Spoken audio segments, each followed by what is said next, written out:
Okay. Jeg skulle lige...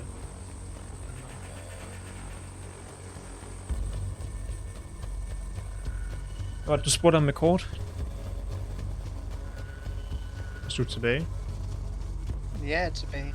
Hvad var det for en? Jeg lægger mærke til, at den hedder Child 1. Den der. Ja, men den tager en.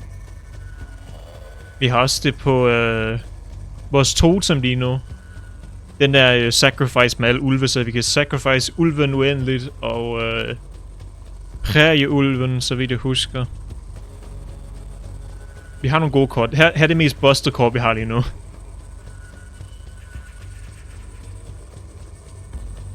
Okay, 6, 14. Og så, 14 liv. Og så kan den slå i 3 retninger. Den gør 18 skade på en gang. Koster 3 blod. Ja, vi har fucking Black Goat. Og vi har så mange kort. Vi har 1, 2, 3 kort, hvor hvis jeg smider den ned på bordet, så får jeg en ny item, så der er chance for at få en Black Goat. Okay, vi skulle vælge et eller andet. Jeg tager Rottekongen. Rat King. Hvad vil nogle dublanter? Ja, jeg skal næsten lige spørge, hvor langt var det spillet skulle ned i pris, før det var værd at spille hovedmissionen? Hovedhistorien. Altså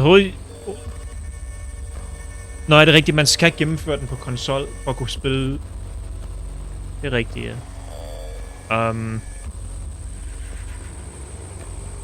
Jeg ved det ikke. Jeg ved ikke, om jeg har ændret min mening siden. Jeg synes stadig, at den første del af spillet er mere interessant end noget andet. Men altså, det er ikke dårligt på den måde. Det er stadig sjov gameplay. Og den har været nede på... Hvad mere det har været... Nej, det var kun sidste gang, den var nede på 82 kroner. Der vil jeg købe den. Jeg vil sige sådan en halv pris i hvert fald. Jeg ved ikke, hvad normal pris er længere. Det var 45%. Ja, der vil jeg købe det. Det er en rimelig pris. Jeg tror, at dengang vi snakkede meget om det, der var den nede på 110. Ja, det er også snart 2 år siden, det kom ud. Og det, den har kørt på de sidste par gange, det har været 90 kroner. Eller 89,5. 89,5. Okay.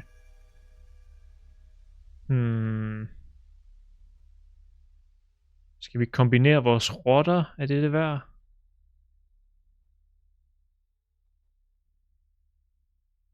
Ja, det er det egentlig. Hvad er der længere oppe? Ja, det skal det.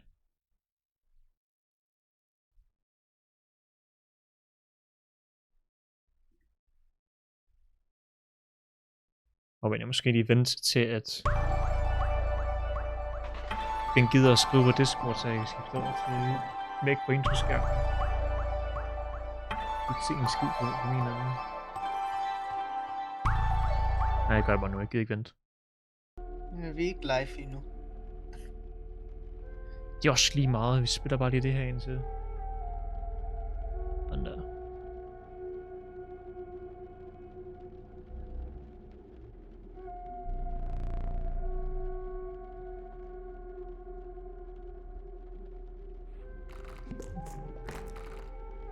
dobbeltrotte. Detektiv om lidt skal lige dræbe månen først. Detektiv om lidt. Skal I dræbe månen først.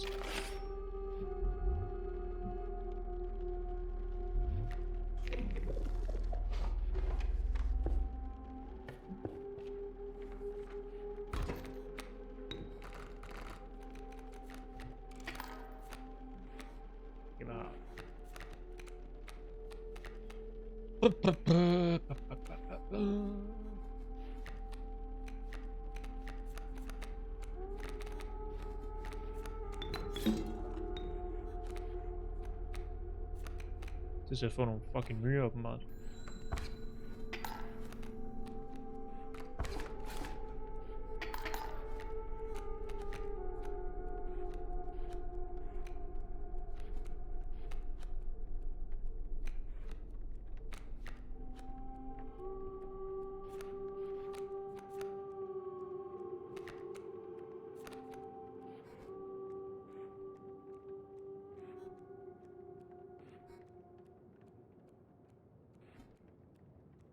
Dræber den til 2. Okay.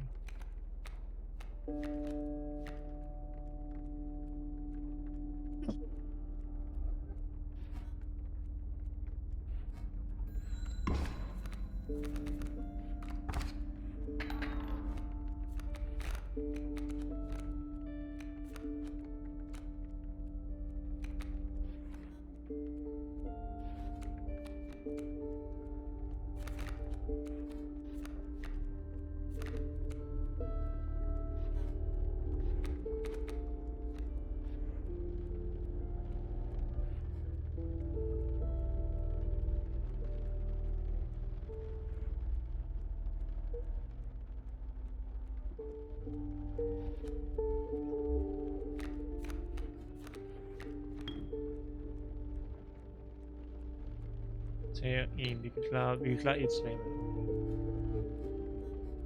Gør en skade, tager en skade. Men Mantis, skal vi ikke vente til en af midterpladserne er lady? Det har vi ikke rigtig mulighed for at vente til. Nej. Vi dør, hvis vi ikke gør noget den her runde. Og de 2 andre kan... okay, de kan ikke. Okay, ja, det bliver nok Mantis.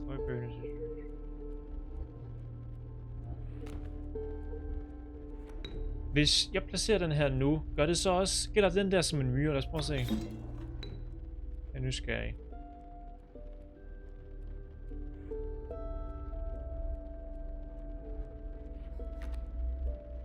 Okay, det gør den. Cool.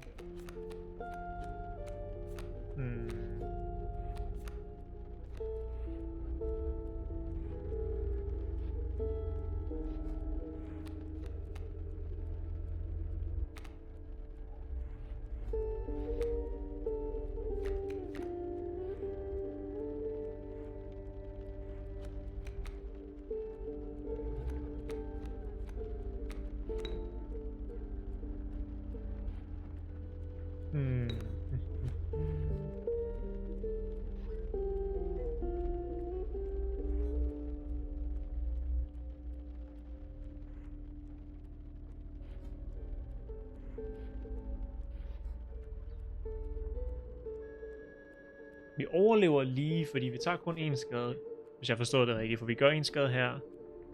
Bilen rammer. Den der rammer os. Ja, nej, vent. Nej, den rammer bord. Vi dør, hvis vi bliver ramt nu. Okay. Jamen, havde vi ikke... Jo, den har der luftbeskyttelse. Frøen. Har den det? Okay, ja, så vi overlever. Fordi den tager en skade, så frøen dør dog. Ja, og hvis jeg dødninger hovedet på den, det gør også som bilen dør, korrekt? Nej, det er den der gør, uanset hvor meget liv de altså dør i et slag. Ah, okay. Tror jeg. Ja. En one-hitter? Ja, det er one-hitteren. Okay, men vi overlever en runde med bilen. Dræber bilen. Bilen dræber os ikke, nej, vi gør 1 skade. Vi overlever lige. Og vi mister ikke rundt frøen i første omgang. Jo, det gør vi, for vi tager et slag af bien. Og Okay, Mantis. Jeg så ikke lige Mantis. vi tager 1 slag af mantis. Så vi mister begge af de her 2.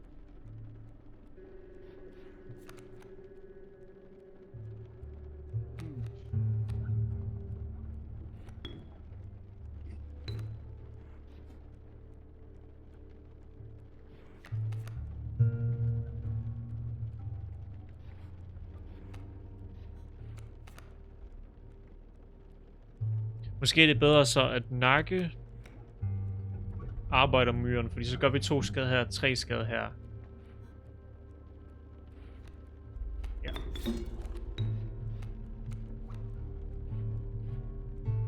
Tre, så tager vi 1, og så tager vi det, ja. Så overlever vi.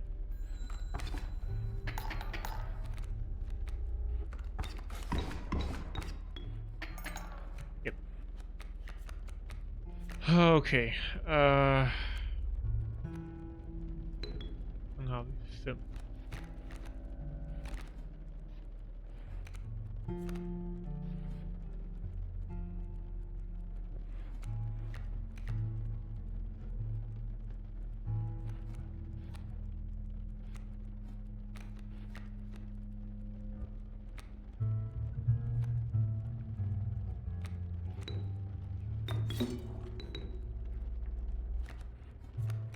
Vi dør desværre nu.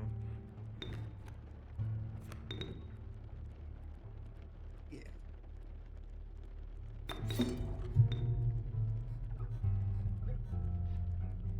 Hvor kan den gøre mest skade? Ja.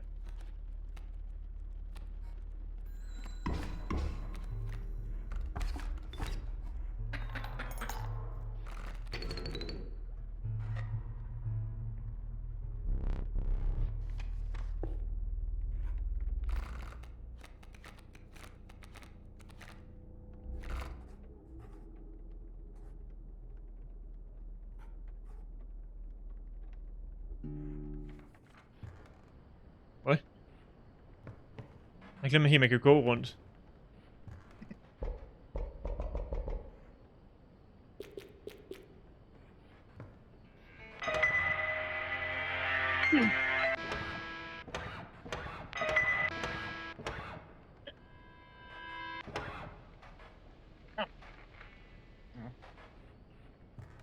Vi er live.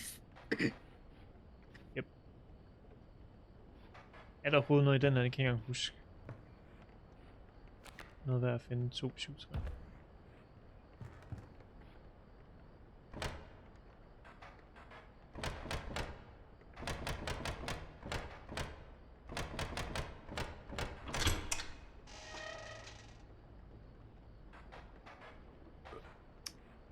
Det var en kødklump.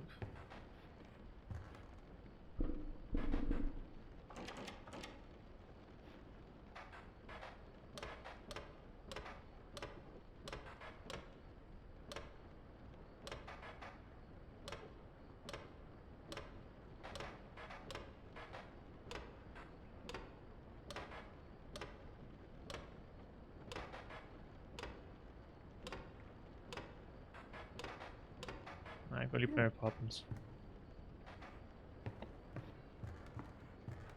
Jeg tror lige, jeg hørte min pizza sige ding. Ding. Jeg henter den. Du henter den.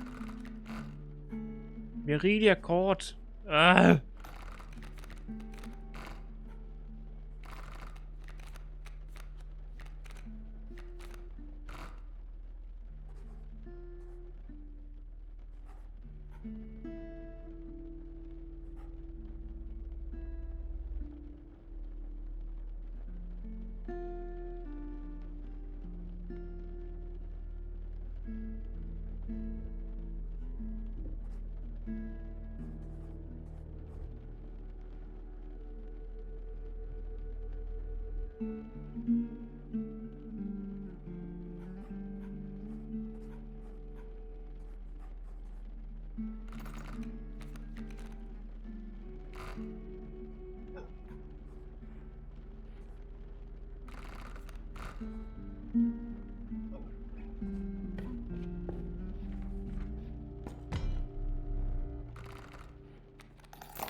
Vent lige et sekund.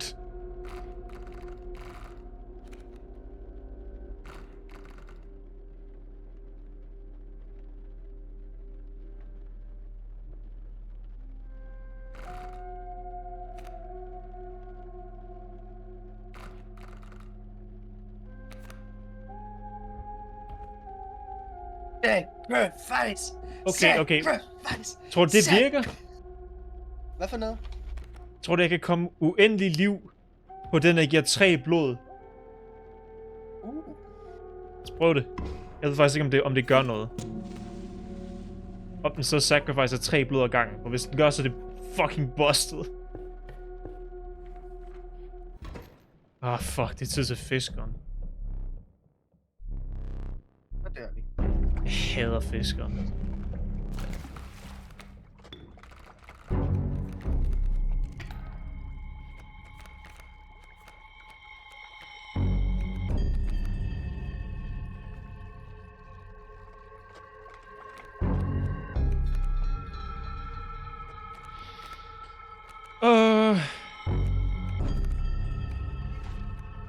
Ja, hans fucking krog. Jeg tænker med på hans fucking hvidhajer, når man rammer de her skide spande.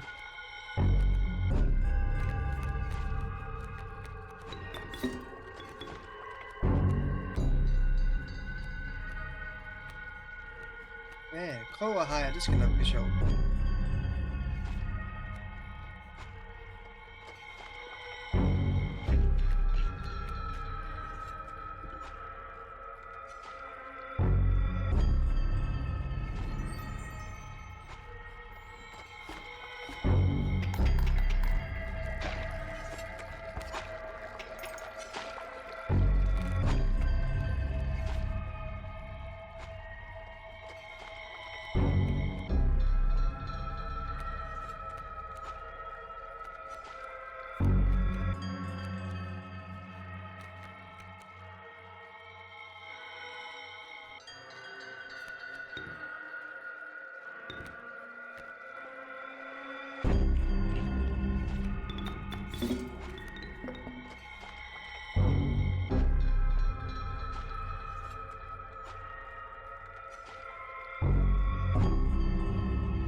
Nå, jeg fik ikke lov til at prøve min idé.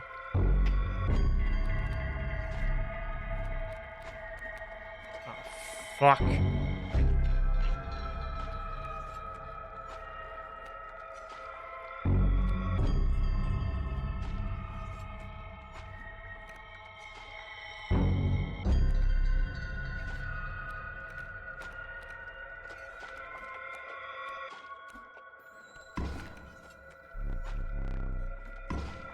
Go fish.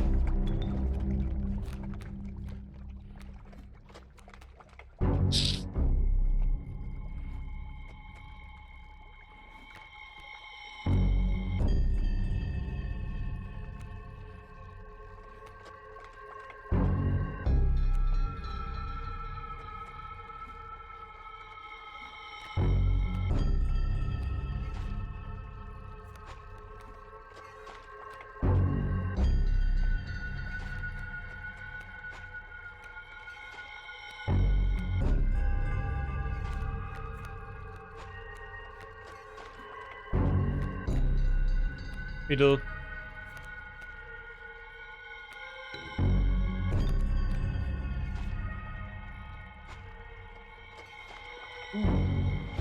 Vi er døde. Ja.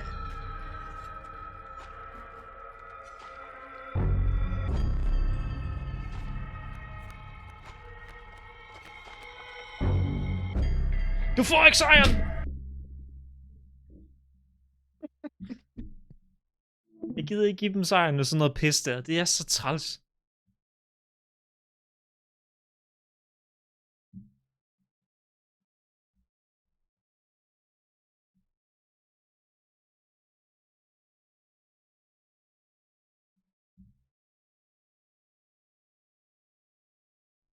Nå, men jeg nåede at komme halvvejs med pizzaen. Nice.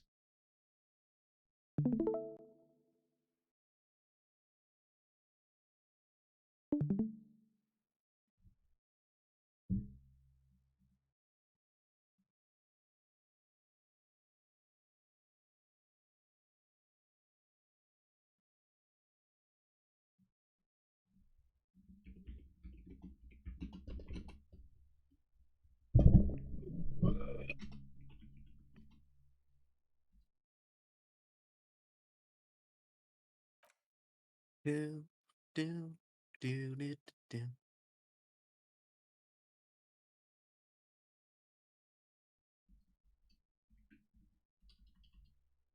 Skyd eller havmåger. Og deres skrig.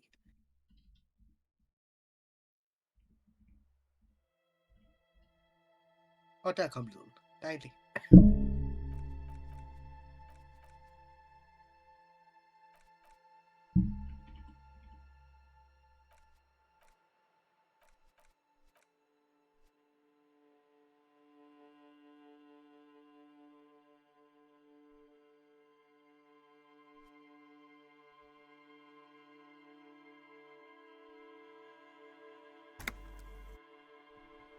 Det er tid til dag 3. Okay,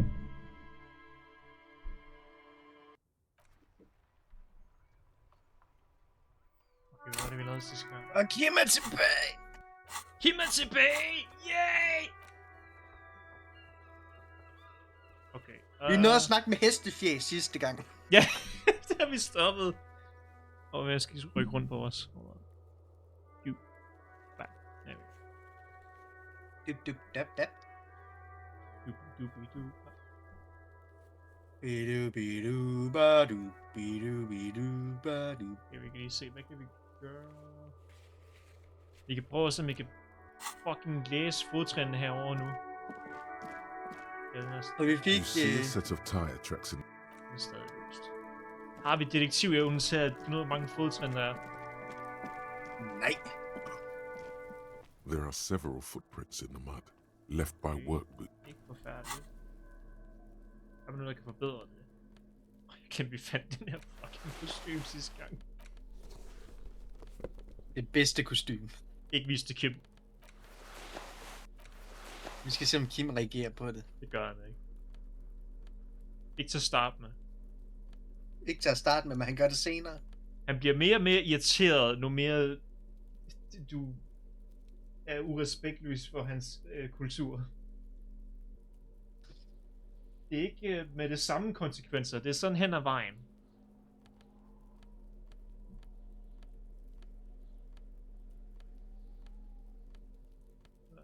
Har vi noget? Hvad var det igen? Visuel kalkulering. There are several footprints in the mud. Så folk har reaktioner på, hvad man klæder sig som. Nogle gange, det er forskelligt.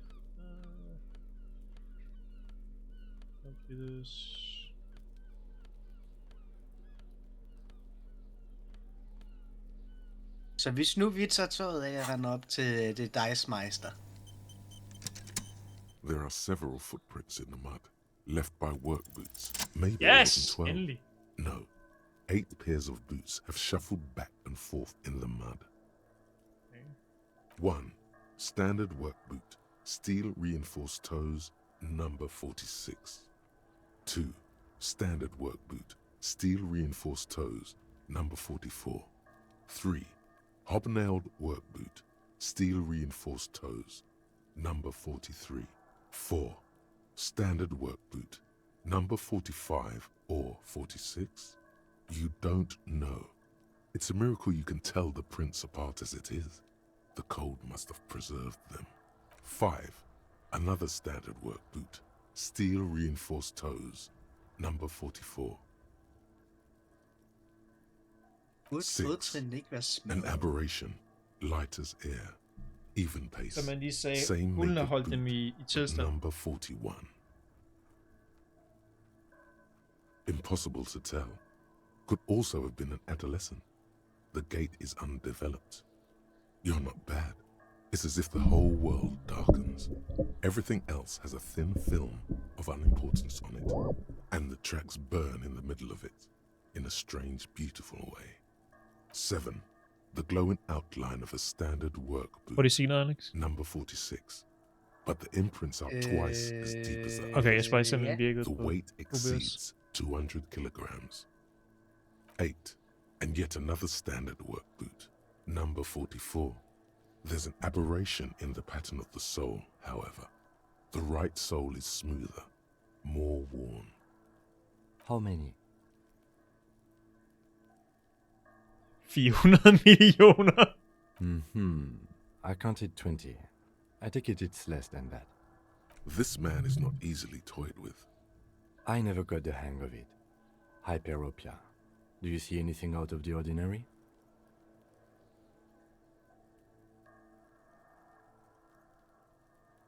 A woman or a kid? Okay. Okay, jeg har How lige do you tjekket, know? der er lyd på streamen i dag. He Okay, good. knows it's hard to discern sex from a person's gait. Jeg kunne høre den der figur tale, så...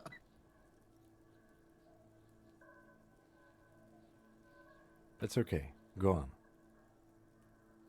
200? This could be the combined weight of two people, one carrying the other.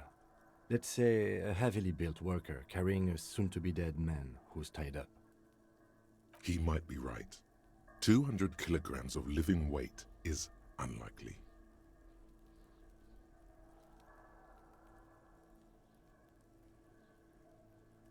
Probably yes. This would also fit with the victim being dead from a previous gunshot wound.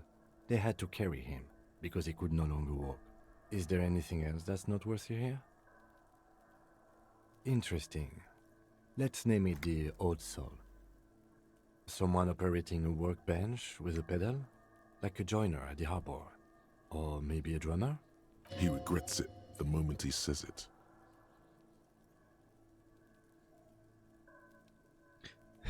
No, it's not. Forget I said it. We are not looking for a drummer. Perhaps it could be a driver. A driver would wear out the right shoe before the left. The accelerator is on the right. We should keep our eyes open around the traffic jam. See whether anyone strikes out as a potential suspect. Seems prudent, no? A week, maybe? 7 days would fit the time frame provided to us by the caller, who reported the hanging. It is not impossible. I pulled last week's forecast for coastal Havashol. 7 days below freezing. The day before, the day of his hanging, was the last warm day. Correct again. Sub-zero temperatures would preserve the tracks in a good state. The commotion here could have taken place a week ago. What do I think? A mob of people brought something heavy to the tree. One of them was carrying the victim. They shuffled around, especially under the tree. Then, after hoisting him up, they stood in a semicircle facing his direction. At first glance, this appears to be a lynching. Indeed, they all stood in a row here and looked at the tree. But we know the victim had a bullet in his head. A more precise way to put it is, it was made to look like a lynching.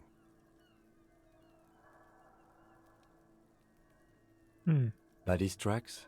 Yes.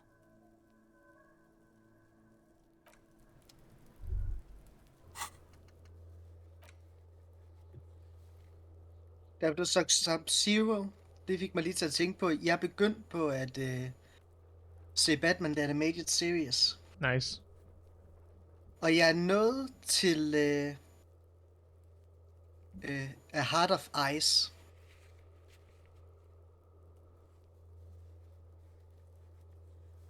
Hvad fanden kan vi med Measurehead? Hvorfor har I unlocket en her? Hvad gider vi der? Ja. Vi har en eller anden skill check, vi kan med Measurehead. Hvad fanden er det for en?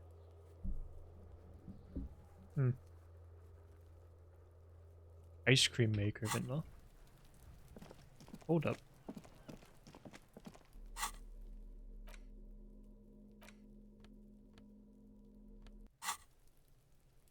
Lad os lige tjekke, hvad fanden det er for noget. Kan vi gå igennem den her fucking dør egentlig? Okay, det kan vi godt. Nå ja, den her. This orange machine is Yeah. buzzing like an old Vi skal have, submarine. vi skal have en stærkere koben. Kofanger. Koben. Brækjern. Hvad vil du gerne have? Hvor mange skal vi have af dem? 8. In the morning light, The white on blue police livery on the motor carriage cannot but catch your eye. Do something important? Something murder-related? There's always something important. Doesn't mean you can't take a moment to admire this piece of machinery. Even at a standstill, the unibody Caprice Canema looks sleek and dynamic. The cabin is tilted frontward to give it a more aggressive, hunched look. Someone has waxed it recently.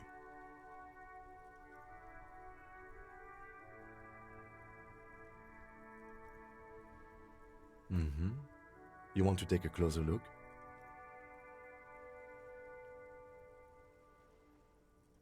$130. I reckon that's a 7-liter V12 there.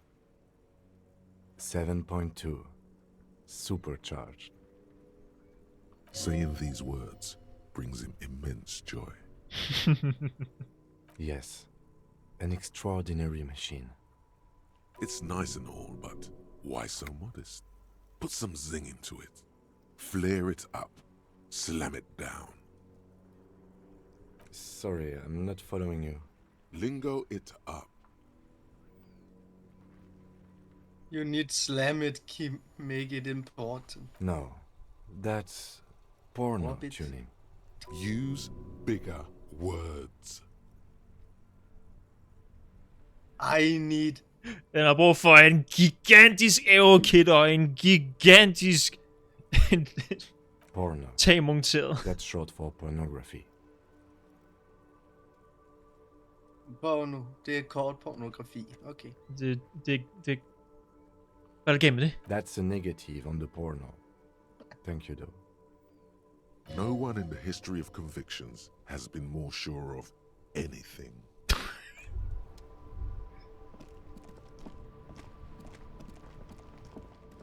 Alright, lad os se, hvad der er på den anden side af broen.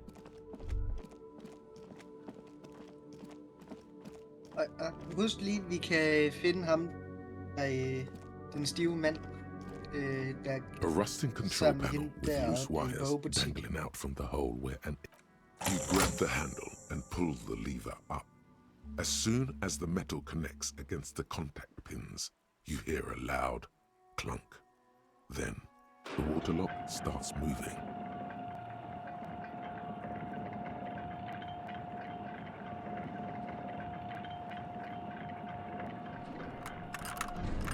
Og hvorfor var det, vi ikke kunne det her de andre dage? Den var smadret, fordi der var en fucking skilt nedover.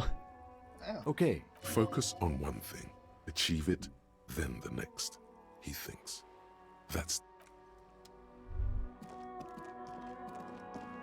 Jeg tror, vi kan... Nej, det kan vi ikke længere. Vi havde muligheden før for at prøve at regne ud, hvad det var, der havde ødelagt det. Men det er ligesom fikser nu, så det har vi ikke muligheden for. Jeg vil også skrive det på forhånd, jeg kan ikke huske det.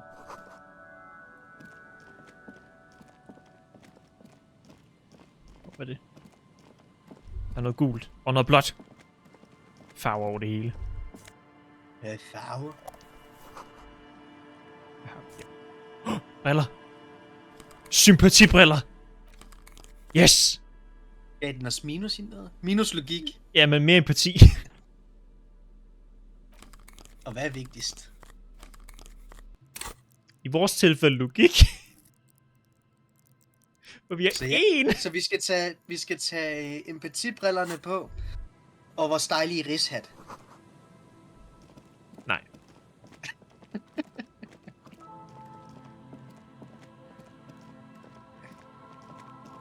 Ja, så er den væk. En god pizza. Det var fint. Jeg kunne godt have puttet mere på den, men Hvad var det for en pizza? simpel er vel også fint en gang imellem salami. Salami. Også Så jeg kendt som valgte lige pepperoni. at køre kun én slags chili henover. Mm.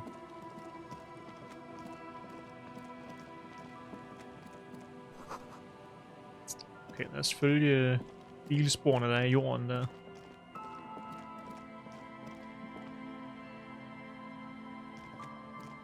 Er det herover at han bryder sammen for grund af hatten? Ja, det er på den her side, ja.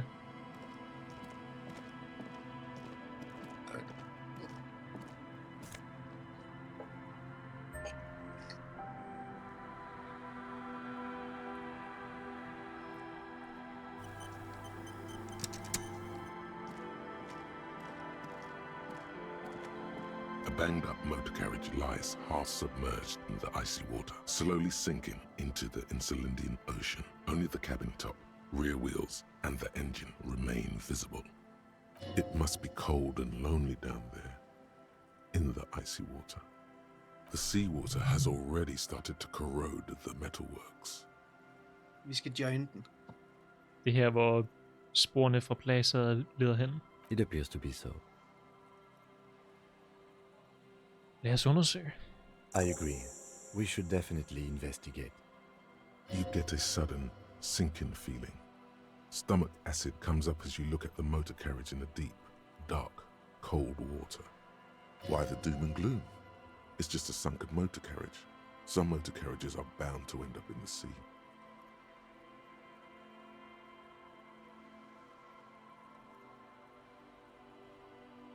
The motor carriage is properly stuck in the ice. Getting it out would require a team of specialists. A single day in the salty seawater would ruin most vehicles, but this one looks worn even in places the salt water hasn't touched it. Rust, moss, and sea life have already claimed it for themselves and initiated a slow decomposition process. The logo is too deep in the murky water. You can't make it out, but you do see a monkfish float by. Hvor længe har det været? The ice hasn't Monkfish. closed around the vehicle yet. My guess is it's been here since last Saturday or Sunday. Du ser en munkefisk svømme forbi. Your mocking tone finds no response, but the motion of the waves. Sagde du noget, kommissær? I did not. But I'd say it has been here since last Saturday or Sunday. Let's wait for the low tide and see what's inside. I don't know. An hour or two tops? Og samtidig med mor. Tag på. As you sit down in the old, rusty playground, the world around you becomes very silent. Det The kan godt lide, hinges vi gynger creak lidt. under your weight, dangerously so. I en lille båd, der Nothing but gynger. the sound of seagulls. Echoing like distant laughter. Ice cracks around the blue motor carriage in the sea. Vi kan prøve at fløjte. Yes, it does. Hvad er din yndlingsting, der er blå? Let me think about it. Okay, jeg fløjter i mellemtiden. Spit flies from your mouth to your moustache, your chest, the ground before you. No sound though. Raining heavily here, Chief. Mind keeping it down a bit? The lieutenant must think it's rather funny. Okay. He smiles and quickly turns away. Hvad planen var? Prøv at fløjte. Og så for at se bare... Vi vil med pust. Jeg prøver at fløjte Just kvarksangen keep it. ind i will mikrofonen, come men to det you. virker ikke. With his lips puckered, the lieutenant lets out a beautiful Nully. melodic trill that puts even the insulindic thrush to shame. You hear the sound echo on the large body of water. Clouds race across the spring sky, Oh, yeah, and for suddenly you healing. just feel better Good for you. about everything. The clouds pass in the sky, and the shadow of the swing moves like the hour hand on a timepiece. 30 minutes have passed. Looks like this might take a while. Time to present a good topic for discussion. Nej! Har du fundet ud af, hvad din yndlingsblå ting Så er? var din far også, du ved, peg på dine øjne. Nej, det siger jeg fandme ikke. Nej. I believe Nej, it's på hans following eller a vores pattern øjne? set På millions vores. of years ago by cosmic forces. But I suppose it could move quicker, yes? Clouds so- on the horizon grow darker, and the shadow of the swing set keeps climbing. You hear the distant rumble of the city. 30 minutes pass. Var det kun min fader, der drak? Ja. Okay. Hvis du skulle vælge mellem strækkerne eller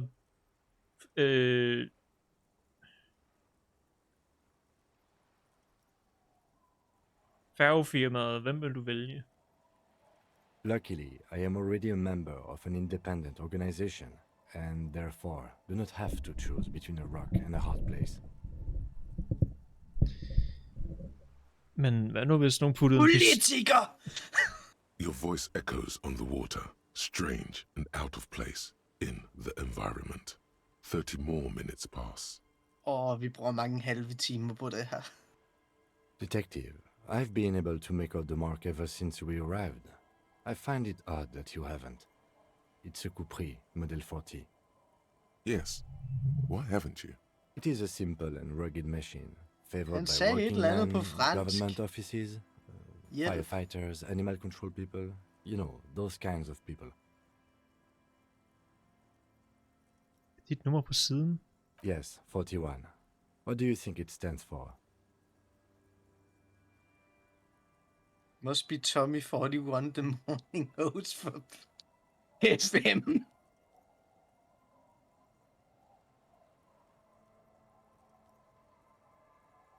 41 hans rank i undergrunds gaderæs hierarkiet. 41. Den her gaderæser. Tommy 41. Verden af FM 41. Så som at fabrikken gjorde en fejl om at komme til at kalde den her Caprice 41. Jeg hader at gætte. Distrikt et eller andet. Precinct et eller andet. Gud nej. I'm sorry, Harry. I'm so sorry. 41. Precinct 41. A massive pit opens up in your stomach, and the most terrible feeling comes over you. You feel like you're about to faint and fall off the swing. Your hands get clammy, and the air tastes sour to breathe. Oh God, Harry. Oh God, Harry. What did you do? No. Just nope. Say no to this, Harry. Min gud, det er min! Jeg kørte min bil i havet! I'm afraid so, yes. It looks like you drove your police motor carriage into the sea after you jumped across a canal.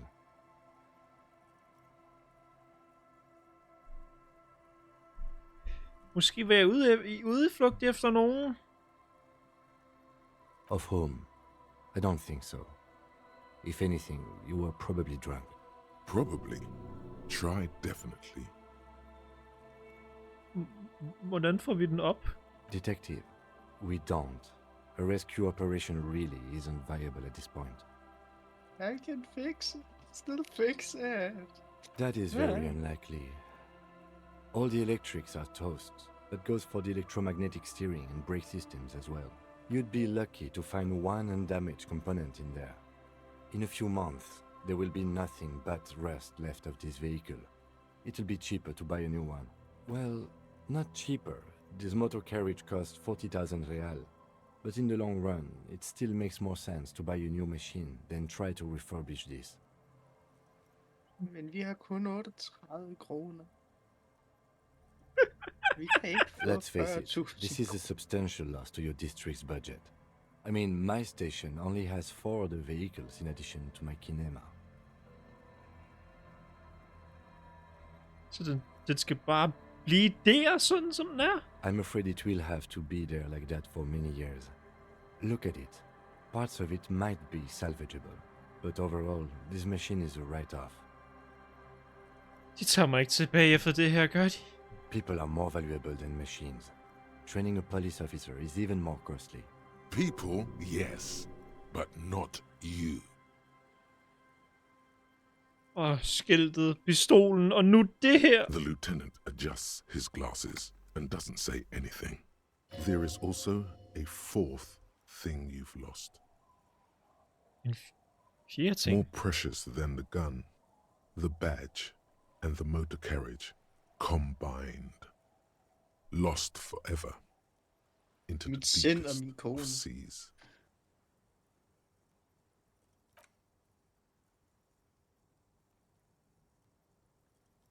Yes. Let's go take a look.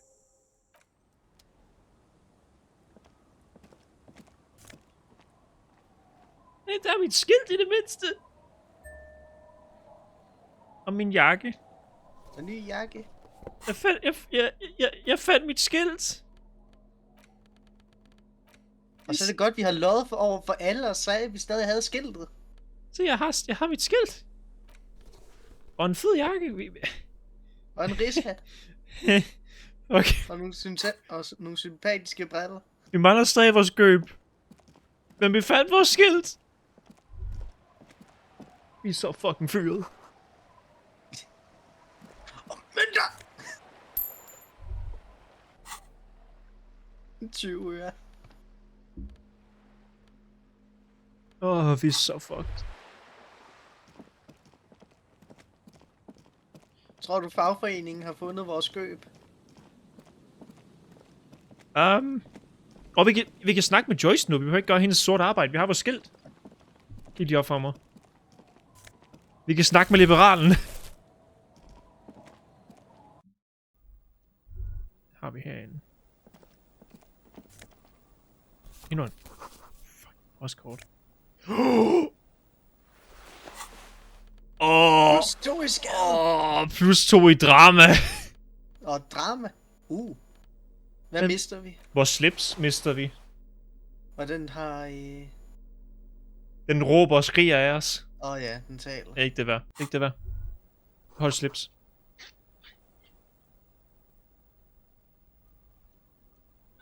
Men det er ikke fordi, den har talt så meget indtil videre. Fordi vi ikke er fulde nok. Så skal vi drikke. Det får vi chancen til lige om lidt. Og vi skal drikke til at gøre os klogere. For at lave et intelligens-check. Nej, ikke det jeg mener. Ja.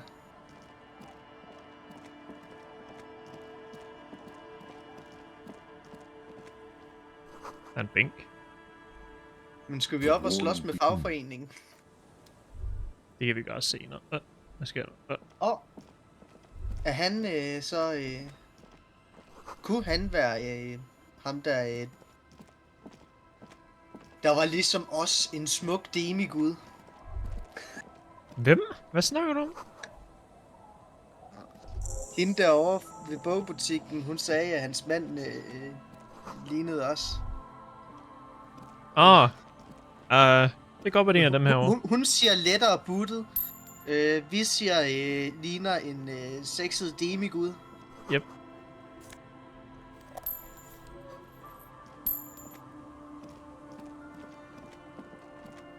Ej, de er ikke You kimo, stop så vi skal ikke mid-step sparke til dem. and put your hand on the garish necktie. That bottle, Bratan! Just look at that bottle! Flaske? Hvad? In this drunk's hand, on the pipe there, glowing blue, a mysterious, otherworldly blue, filled to the brim with holy mysteries. It's hard to know what exactly your vivid interior is speaking of here, but I'm guessing it's got a lot of alcohol in it. Oh, I think this is about so much more than cool. Please go talk to him. See what it's about. I'm drawn to it. Hey, tequila! Hans fucking navn. Hvad hedder Idiot drums. Idiot undergangsspiral. Nice! Good to see you. How's business? How's the whole reality situation treating you? Lad os give ham So hånden. what's happening? Men tequila? Yeah, Tequila Sunset. How are the, high concept, reality-based adventures proceeding? Good. These people know your true name. Looks like it has preceded you, Mr. Sunset. More on that later. I like this guy. You should too. He respects you by calling you your true name. Tequila Sunshine. Tequila Sunset. Tequila solnedgang. Ja.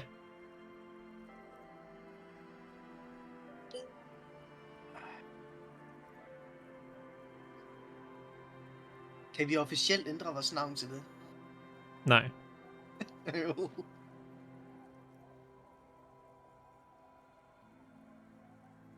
Hvad kan vi sige?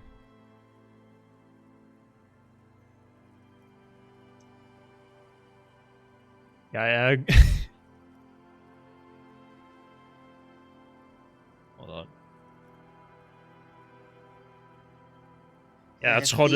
Jeg er trådtet ind i virkeligheden igen for at besejre den og bøje den til min vilje. Jeg er loven! Ja! That's Reality? the spirit. I used to shape reality into my image a long time ago. Those days are over now. Sadly, things aren't going that well in Idiot Doom's spiral land. Haven't found those keys yet, haven't won that great piece of ass back. No word from my business buddies. This guy's your buddy. You feel it immediately. You belong to an organization, a fraternity of drunks. It's Hvor meget you. ligner han også? You're Tequila Sunset. Er det ikke ham her? Det er ikke ham. We've met before. Don't you remember? No. Aha. Do you want to know how Tequila Sunset came to be? Tequila Sunset. Something ominous there. Okay. Nu vil jeg ikke den sidste. Let me take a sip to moisten up my chords. Tequila Sunset rolled into Martinez last Friday, and by Tequila Sunset, I mean you. The man, the myth. Hey, let's not jump ahead of ourselves. This is your story. Stop interrupting. You got here on Friday to solve a case, hoping to be the early bird who gets the worm. And by the worm, I mean the buzz. Because as far as I know, all you did was get piss drunk. Word on the street is you went around the local hostel telling people that you're a police officer, and that it would be really fucked up if you shot yourself in the head right in front of them. That's pretty high concept, if you ask me. Oh yeah, that's totally your style. The lieutenant's brow is furrowed. He's I am listening a as rock casually star. as he can.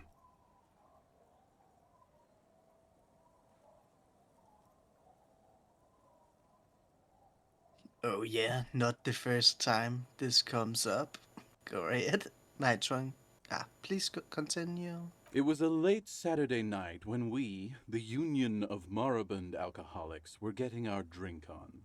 Nothing remarkable about this, we get our drink on 24/7. Makes everything warm and glowy. I trust you know the feeling. Selv alkoholikerne er en union. Oh, yes, you do, Bratushka! The only thing better than that is putting the pedal to the metal after you kiss the tie. And off we go! One moment we hear the sound of a motor carriage revving up somewhere on the plaza, followed by a series of dings and bangs. Do you remember the sound of wood cracking? The billboard? Naturally, loud noises pique the interest begynder of at råbe anybody nu. owning a pair of ears. That's just the reality we're in. Anyway, there was a brief silence, a gasp of silence, if you will, followed by a real commotion. We heard the carriage careening towards the coast at top speed. Sounded like someone jumped the canal. We grabbed our brewskis and rushed to the jetty. Never underestimate the speed of an alcoholic. What we saw was a sight to behold. A beat-up police carriage containing you. Right there on the beach. You revved the engine and screamed at the top of your lungs, "The time hath come!" So, naturally, being the curious cat I am, I asked what time hath come. To which you replied, "The time hath come for Tequila Sunset, the end of all things." Er det her for grund af, at vi har valgt alkoholisme-kop? Eller Nej, sådan er det bare. Du kan ikke ændre nogen af hans Fortidshistorie. nej. Du kan ikke ændre hans handlinger, før du vågner i det hotelværelse. Okay. Men der var vi allerede lidt verden går under. Ja. Hvis det ikke går op for dig, du er sådan lidt af hver. Sådan de ting, Vi du er kan alt. være nu. Vi er lidt af hver. Harry, han var lidt af hver.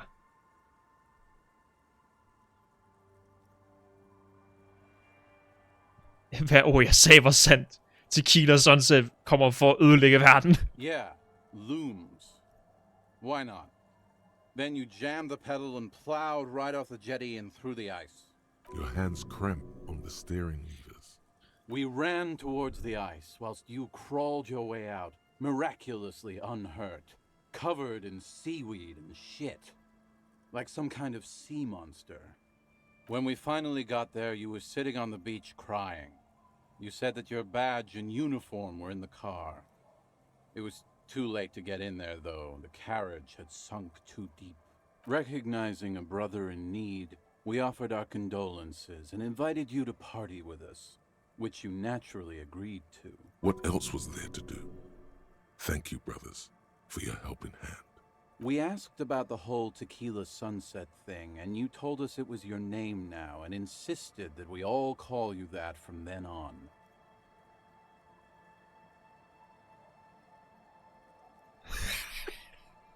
Sounds pretty good.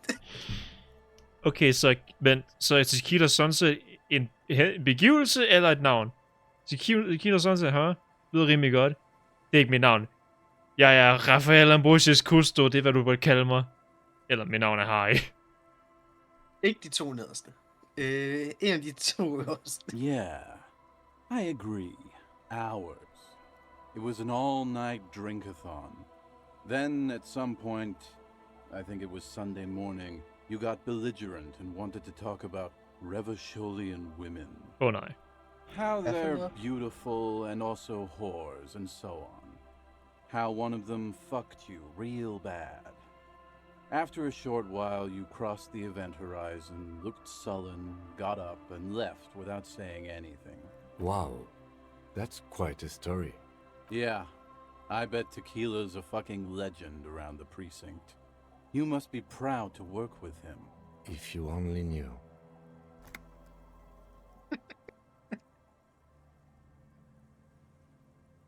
Jeg er stolt over, at han ikke har taget sin rishat på.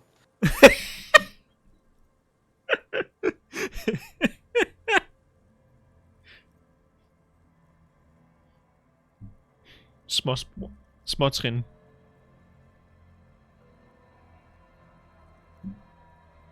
Fortæl jer noget specifikt. Hvis man ikke kan være stolt over store ting, må man være stolt over små ting. Yep.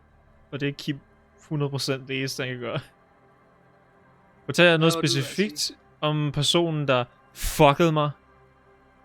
You were pretty vague about it, but you kept saying you got fucked real hard, and that we've all been fucked too.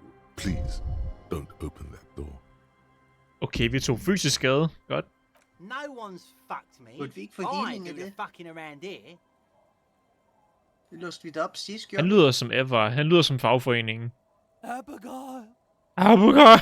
It seemed pretty painful, to be honest with you. If I had to guess, I'd say you're still working through some shit. Vil vi noget med at miste noget andet? Beside your gun and your badge, you said something about your hope or heart or something. To be honest, the details are a little hazy. In retrospect, I guess you lost your motor carriage too. That's a big one. Sagde jeg noget om mine kollegaer? You told us that they were a bunch of fucking losers whose main interest was cramping your style. It's more like you were cramping theirs. No specifics, though. It was more about you that night. You were the star of the show. Sagde jeg noget om sagen? Yeah, you said it was no biggie and that you'd solve it in no time. And that you didn't need anyone to do it. You're doing it solo now. A lot of cops go solo and hermit once they reach that level of alcoholism. It's not meant as a joke. He's sorry for the hermit cop. Snakker vi om politik? Yeah, you kept talking about how the coal mine owners were fucking us all over, just like that woman fucked you. Okay, den ændrer sig dog ud for dine handlinger. Hvad I plejer den at didn't være? agree with you, by the way. Okay, her var det, fordi vi er The meget spectral hand of the market makes sure everyone gets exactly what they deserve. liberale. Vi har snakket rimelig venstre, vi har snakket rimelig rød hele vejen. Hvis du snakker fascistisk bras, så det han sagde der, det vil være fascistisk bras. You kept telling Ja, us du that in mener your dansk work rød. you've seen a lot of blood, Ja, dansk rød. but that it's nothing compared to the great Kammerat-rød. bloodletting to come. For det kunne jo også være, at du mente det som amerikansk rød, og det er noget andet. Nej, det Det er pænt fucking blot deres rød. ja. I believe you mentioned something about the ground cracking open to swallow cities and dreams alike. Yeah, I remember that simile, or whatever the fuck they are. It's a hard thing for a man to confront his past. That's why Det er I en sjov avoid mine sætning at at all sige. costs. Deres rød er blå. Deres rød er virkelig fucking blå.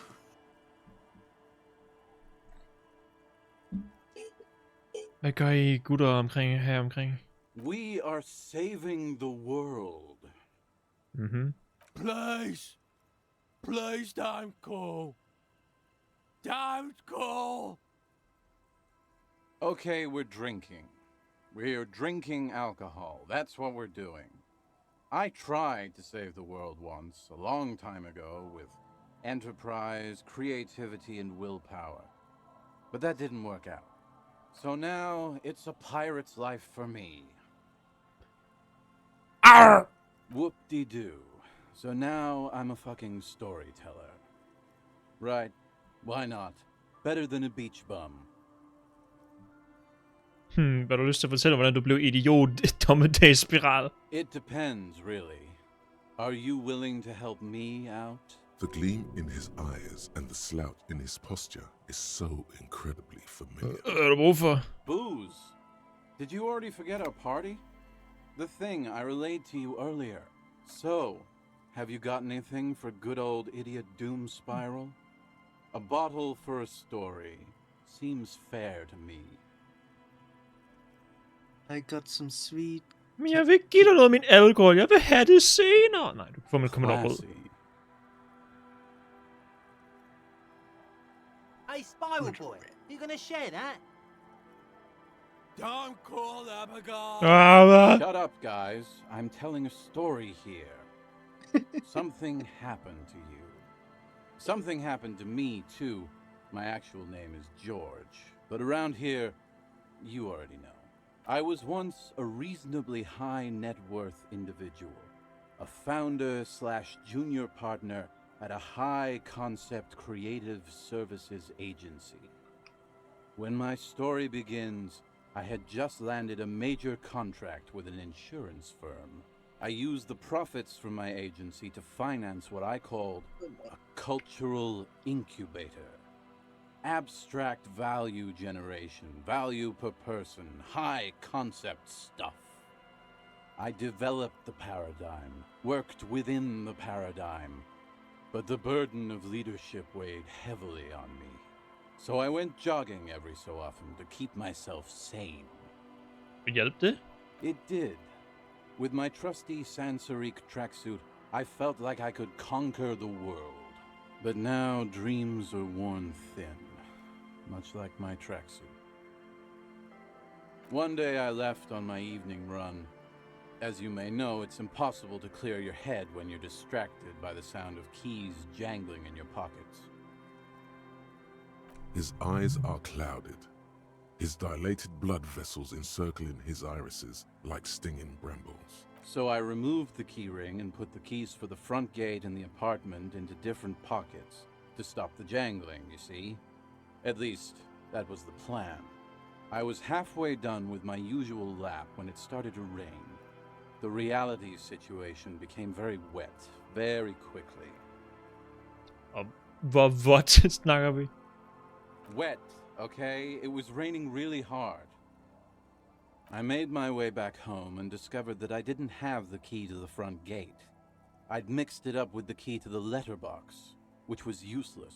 Naturally, the situation required me to climb over the gate, which I did. There was no climbing down because I slipped and landed on my ass. No, you don't.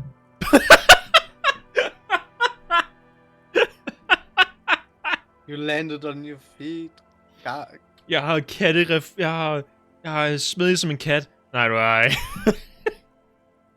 Whatever. The point is, reality was looking rather grim just then. Me lying on my ass in a mud pit in the middle of a heavy shower. But when life knocked me down, I always got up. So I made my way across the yard. Standing in front of my apartment door, fumbling with my pockets, I realized that I'd also forgotten my apartment key. Ej, nu holder du. I wish I were, Tequila. I wish I were. Instead of my apartment key, I'd taken the key to the office. I rang my neighbors' buzzers. It was late, and most of them didn't even answer. Those who did assumed I was trying to sell them something and hung up before I could even explain the situation. People are naturally wary of ad men, you see. One moment someone chats you up, 5 minutes later you've bought a box of edible lingerie and a strap-on. I don't begrudge them, especially since I was known to be one of the best. Heavy is the head that wears the crown. Just then, I experienced a moment of clarity. I still had the key to my office. I could wait out the storm there. But when I reached my office, I remembered that I'd asked one of my producers to change the locks that day. And since I hired only the best, he'd already done it, and I couldn't get in. Anyway, long story short, life spiraled out of control. I haven't gotten into my apartment for years, and my girlfriend left me because she didn't want to date a homeless man. The company, well, you see where I'm going with this. Jeg har ringet til en låsesmed. So, now you've heard my tragic tale. What do you think? Like nothing you've ever heard, huh? Jeg har været hjemløs. Jeg har været hjemløs budget hver dag nu. Det kan ikke til at være så slemt. What is that? Du har klar alt det her din egen skyld. I don't remember you being such a dick before, Tequila. Hvorfor vil du komme til et pikhoved? That doesn't mean you're wrong. Det er vores kammerater. Anyway. Det er vores folk, vi taler til nu. Almost empty, this one. Det er ikke hestefjes. Jeg hader dem her 4. 4? 3. Der er kun 3 af dem. Jeg kan ikke fordrage idiot dommedagsspiral. Hvorfor vil du med at miste alle dine ting? Good fucking question, Tequila. If I knew the answer, you think I'd be hanging out on a beach in this formerly premium but now extremely dirty 2-piece lycra tracksuit? I used to own my reality situation. My business buddies and I had our own creative services agency. I had a nice apartment, an even nicer piece of ass. But somehow it all got away from me. Now I can't hang on to anything. Just last week I stole this nice new jacket, but then I lost it too. The only things I haven't lost are these 2 drunks. You of all people should empathize with this. Perhaps this lost jacket is something you could help with? Hvad var navnet på her? My agency. Man. The Boom Boom Room. What? Our concept was combining high art with the lowest forms of marketing. The color red, breasts, and oil painting. I convinced my partners to reinvest some of our profits in an even more high-concept cultural incubator called Thin Air. The artists were happy, the clients were happy. I was financing a group of poets in East Rebishal who were developing a new universal poetic language. But then it all went to shit.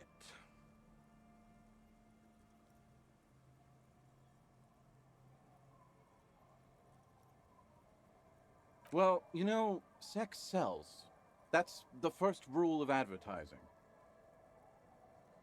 Maybe you're right. Who knows? Maybe we were behind the curve? We were fucking rich, though, that much I know. What?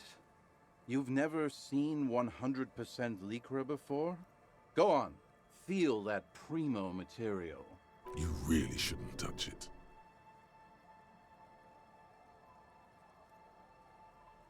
But I wanna touch it. Vi har Hvad er det, vi prøver at røre? hans jakke.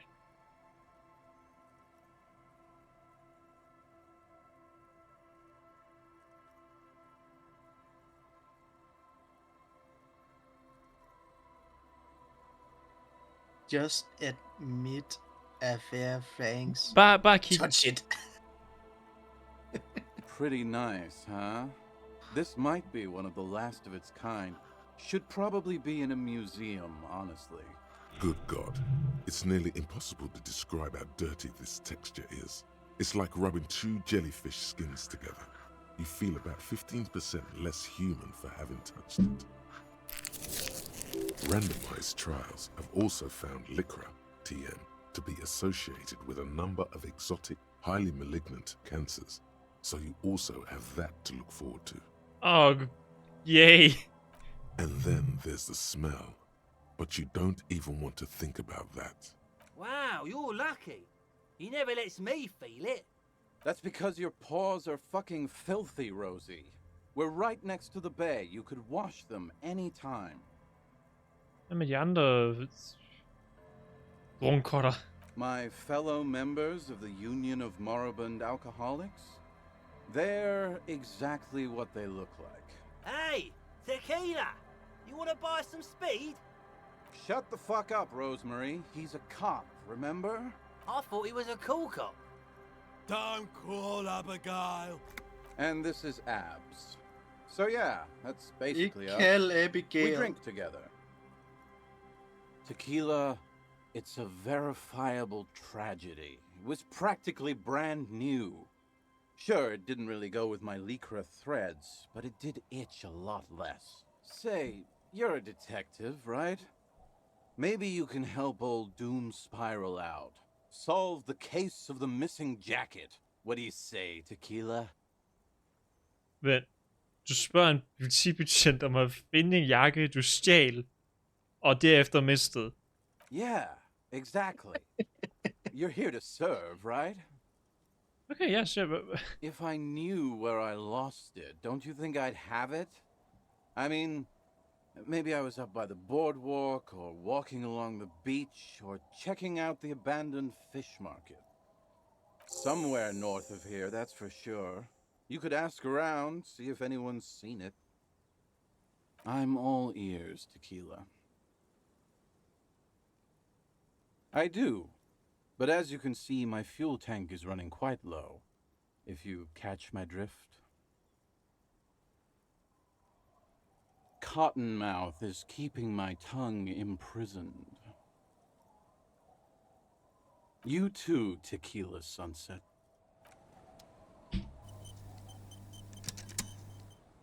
Don't call Abigail.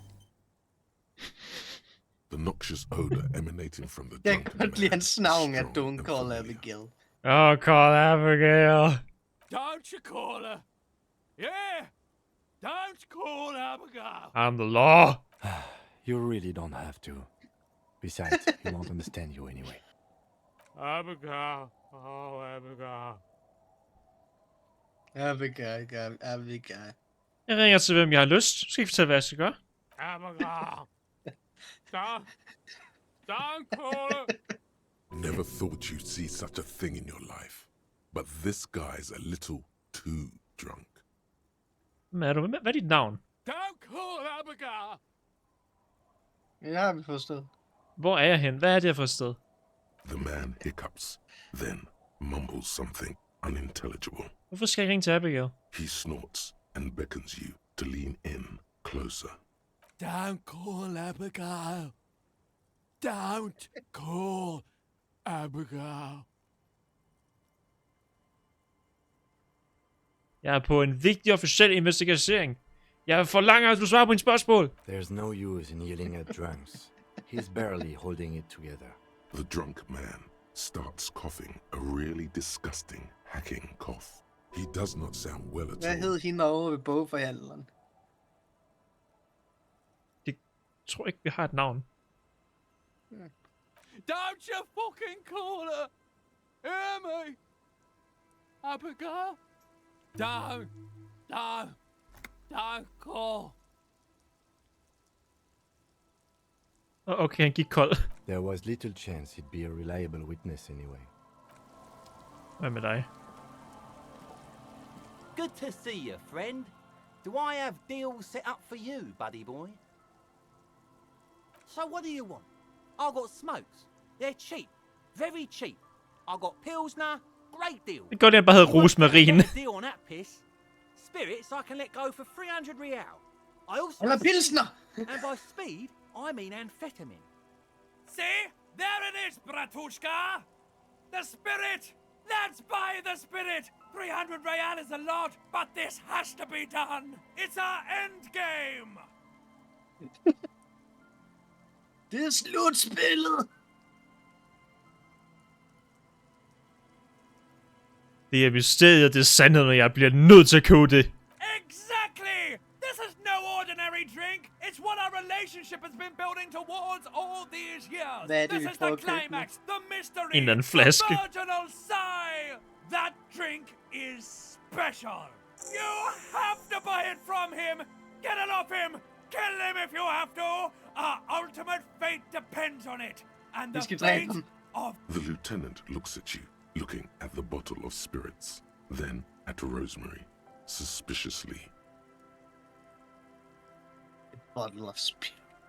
See, friend, it's real valuable. Worth every real, if you catch my drift. Got it from a bit of a business venture. That's crazy.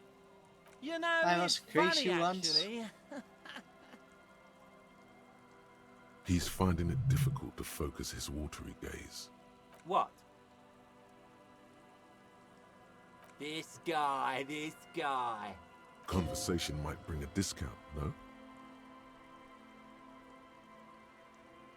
Oh, this is medicinal spirits. The good stuff.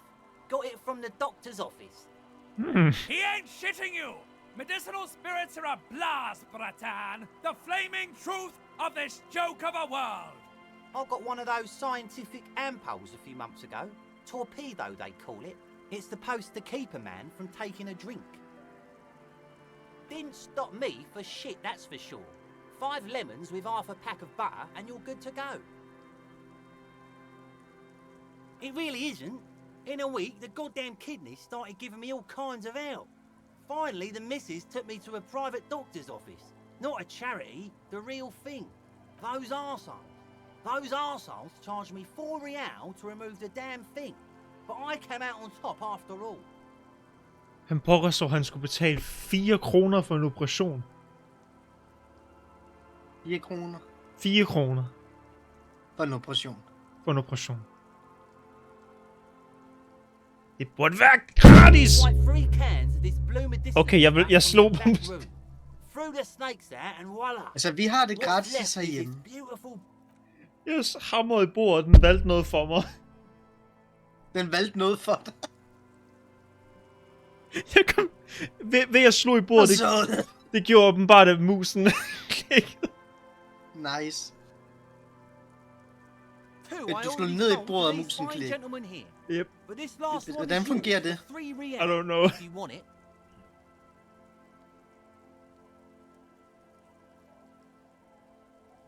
Juletræet med sin pynt.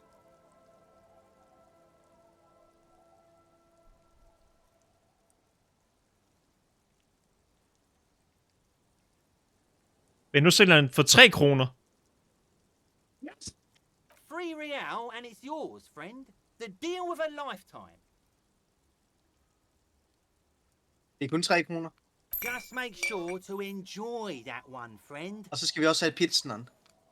Bratan, I am so proud! Now, whatever you do, don't drink it! This deserves so much more than just regular oral consumption! The tie is so on the money there. Up the bum it goes. Og meget sparet vi. Vent, hvad? Succes. Easy. 9. Slipset er så korrekt. Op i røven med den. Nå, hvis du siger, så... Den skal buffes.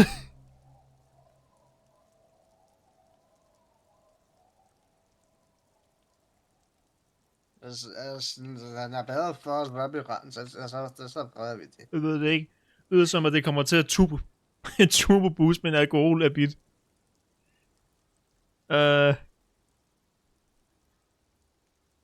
Nej. Okay, ja, op i røven. Who said anything about putting it up there? No! We're gonna put it into a way more special place! So special! Just hang on to it! Keep it safe! Wait for my sign! Oh. Soon. The time will come soon. Have patience, brave one. I'm getting a really dark vibe Og from hvad har vi this. så ellers? This won't be pretty. Cigaretter. Pilsner. Speed. Hilsner.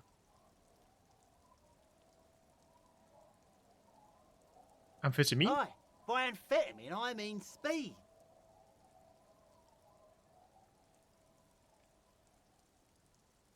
Aye, it's what I said. Good, my man. Now what can I offer you? Kan vi også få den The til... system's been good to old Rosemary here, and I'm milking her like a bitch goat in the backyard. til You see, 1% af friend, prisen. Man makes his own luck, and I made mine real Nej, good. det tror jeg ikke. Got my hands on 3 bottles of liquor ex-squeeze. Sold 2 to the fellows around here, and immediately invested the profit. Bought cigarettes, bought beer, even bought a bit of speed. And look at me now. I got everyone on my hook.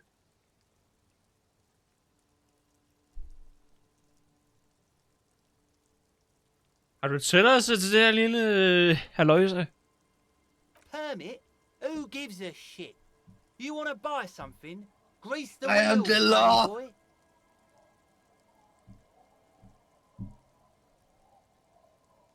Halvanden krone for pilsner. Vi har faktisk brug for cigaretter, fordi det giver intelligens. Vi har ikke brug for pisser, det giver fysik, det er vi rigeligt af i forhånd. Hvad giver den sidste? Motorisme, reaktionsevne og alt det der. Så skal vi åbenbart ryge. Men jeg vil ikke ryge. In the civilized world, Så skal vi it's have a Kims custom to dårlige tip the vane, shopkeep, altså. friend. But come back anyway. Han ryger kun ikke cigaret hver aften. Jesus Christ. Den er mere værd, vi købte den for. Hvad er den for? 6 kroner kan vi sælge den for. Vi sælger den for det dobbelte. Yep. Men jeg kan godt lide, at vi fik det til 1% af den originale pris. A drop in temperature, an easy flow of air, an empty street before you, a thoroughfare unjammed with lorries. No more drivers smoking on hitch steps. Just silence. Chemically sweetened, across the road, a forgotten bus stop. Corrosion has opened a hole in its roof. An elm tree watches over the building. Its branches are dripping with rain and snow. The road is smooth and motley. Craters filled with a black asphalt. The asphalt, first laid, is grey already. A row of tenements are under construction in the distance. A tub warm with water, white with soap. His boyfriend is on his way home. He brings tins of meat and vegetables with him. Their pockets are heavier with money, but only slightly. Number 312D. Young girls used to come here, huddled up, hoping for more warmth than their thin coats give them. The bus took them to school. It has not run for 8 years. there were not enough girls to sustain its cost. Craters pocked the surface. Children played in them until heavy trucks full of black pitch rolled in. The landowners have filled the craters with money. It is a vital artery of the flow of trade. There's one bump on the road. A dead dog lies flat about 200 paces away, right at the turn. Tragedy comes from the wheels of a fast RCM vehicle, hurrying to work. The cold washes over you. The sound of the sea has grown distant. Det er 100% mig, der kører den hund ned. The wind moves the aerosol. A detective stands behind the boom. Eller også de to, der lige er A ankommet. breeze moves a curl of his hair. Kom på, hvor gammel livet er af hunden. Okay, jeg skal ud på toilettet. Den er nok en god idé.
Nå, den er også gået.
Alright.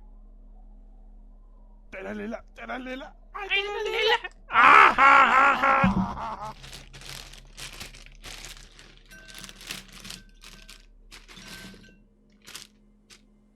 Og nu skubber de resten af fædrene ned til døden. Ah! Okay. Det er bare ikke fair. Det er bare for Skruer det op? Jeg farer filmen. Okay. Yay. Der er børn. Jeg spørger til dem. The scruffy-haired little boy kicks a stone. He can't be more than 5 years old. The other one looks indistinguishable from him. He watches his brother kick the stone with his tongue lolling out of his mouth.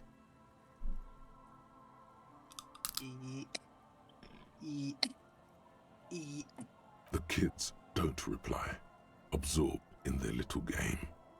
The stone-kicking one becomes frantic all of a sudden, as if that's something to be scared of. The obvious fact that you just stated. He looks just like me. The boy doesn't answer. His brother throws another rock. Both of their hair is covered in some kind of dirt. The rock kicker was just being shy, but now he's enthusiastic again. You're bad with kids.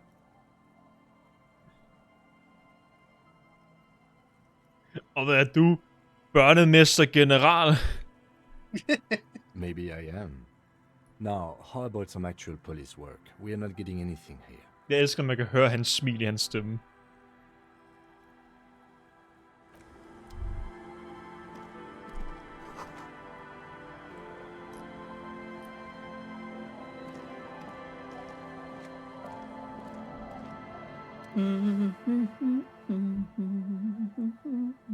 Welcome to the fishing village. Please lean in closer.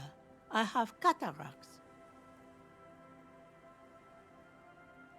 Hvis du ikke kan se, hvad med sig var her. I still have a golden ear. Come. Oh, welcome, police officer. We don't cause any trouble around here. And we don't want any trouble either. We are not here to cause any trouble, madame. I am the law. Say the second thing, Bratan. Shows you got style. Vi er betjente. Vi er helvedes rejsere. Klik, klik. Bang, bang. No, you're not. I've seen you around here before.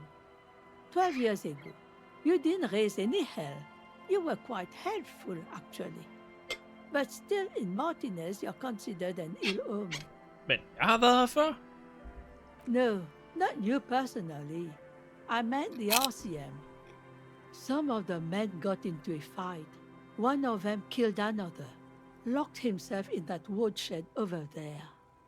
He was brooding, needed some help opening the door.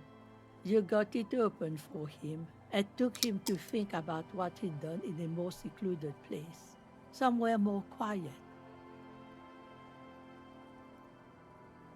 Oh, the usual. Dark tidings. Black hound. That's you, all right. A black hound licking your own heels. You're not. No one around here considers us an ill omen. People would have told us. Han blev sur der.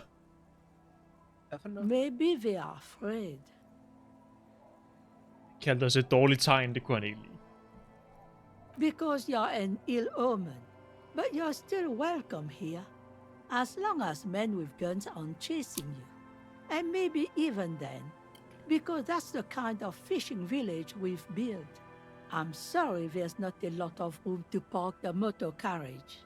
And not a lot of houses. Or a lot of people. My kids are long gone. Searching for treasure. So are others. Ah, look at me ramble on. What brings you to us? Mester Edward, hjælp mig at finde min Most kø. people here are trying to leave. That said, if lodgings is what you're looking for, I've got a free room in the shack. Hvad koster det? I won't charge you for it. Take it as a gesture of goodwill from the village to the RCM. Gratis overnatning. Flere penge til pilsner. Ja!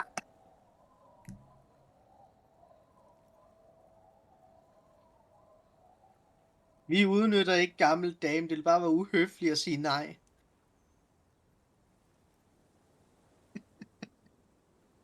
No one is using it, and God knows it's not much anyway. You can stay there. Okay. Don't make an old woman regret opening her house to the place. Well, if you are not in the hostel in the morning, I'll know where to find you. Here, in a shack. He's a little relieved you're no longer in that room. Finally, you have those lame-os of Martinez off your back, Bratan. This looks like a great place to bring chicks.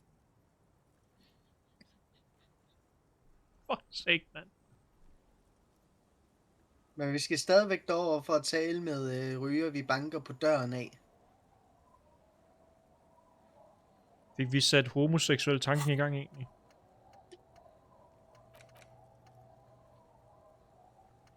Hold on. Godt, du minder mig om det. Sådan der. Hvad har jeg mindet om? Vi skal tænke om, om den homoseksuelle undergrund.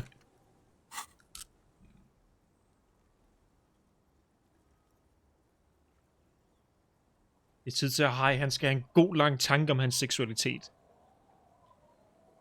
Hvad skal han sige? De næste 8 timer.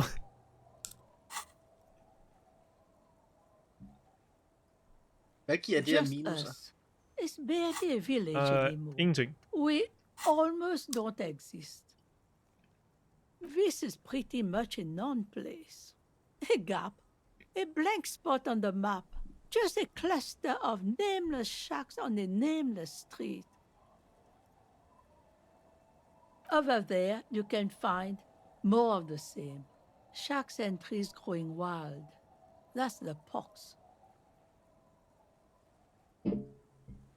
Between here and Jamrock, a dusty sea of old trees, all covered in industrial soot.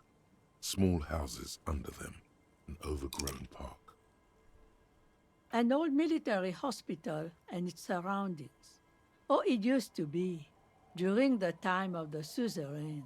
After the war, it was turned into a goodwill hospital for shell-shock veterans and folks looking for some quiet in the old sanatorium gardens. Now the area is crisscrossed with nameless streets and makeshift cinder block houses, shacks as far as the eye can see. The goodwill ran out. The staff left and the place was shut down. It's long gone by now. Well, there's Lillian and her kids. A few new folks live in the house to the east, but they're away right now. And then there's the drunks. Not a pretty sight, but there's little we can do about it. Home is home, even for them. I'm sure you did. Nature keeps them in rotation. A new face pops up every now and then. Here, for you, no officer. The only money we have here is some coins the drunks tried hiding from their women and then forgot about. She nods, rinsing another piece of cloth. Not much. There's the abandoned church, the DeLorean Church of Humanity. It's been there since before my time, even.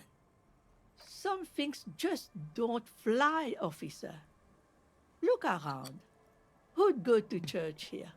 They built it 300 years. So, Oh. they don't hold services there anymore? The Ecclesiastes? No, they've tried, but things just keep happening. Crime, accidents, other things. The place never stays open. It's a pity. It used to be such a nice church. She's not telling you all she knows. Keep her talking. Before you get to the church, there's some ruins, an apartment complex, or some kind of electrical plant. Run-down bunch of houses, empty. I don't know exactly. A pre-war place. It used to be something. Before the war. I wasn't here then, you know. Was born in Samara. Of note, the old fish market up on the boardwalk. But it's closed. What? You're one of those real estate people with big plans? If you want a development opportunity, you can check out the abandoned building over at Land's End. Used to be a supply depot, we think, sending goods and ammo across the bay. It's jammed shut though. We tried to get in, see if there was anything to sell or scavenge, but it's impossible. And now you know everything there is to know about this coast. What do you want with a lost jacket? That's an excellent question, ma'am. Det er for mig at vide, og for dig at finde ud. Wink. You're Hun kan ikke se trying to wink vinket. at me, aren't you? I can't see. Or did you forget that part? Are you getting a reward for it at least? No. What? You're fetching someone's missing laundry free of charge? Do you not have anything better to do? Jeg ved, om Kim har tænkt sig at kommentere. In fact, he does. None of my business, either way. How you spend your hours is up to you. Anyhow, you might ask Lillian if she's seen anything lately. That girl's got a way of attracting lost and broken things. Me? No one. Just an old washerwoman. Mother called me Isabel, if that's what you're asking. And my married name is Sadie. Now it's your turn, Mr. Raphael! Nej! Du kan kalde mig Tequila Sunset. Nej, mit navn er Harry. Why, I guess I will, Harry. It just rolls off the tongue. I used Alright. to know a Harry. Harry. Moringer. Strong lad, but dumb as a rock.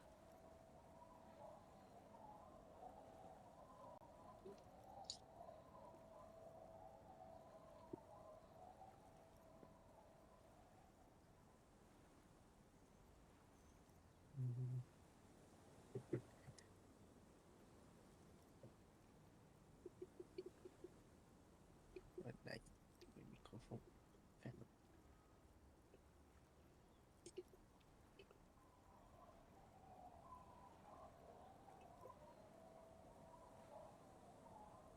Jeg går ud med den.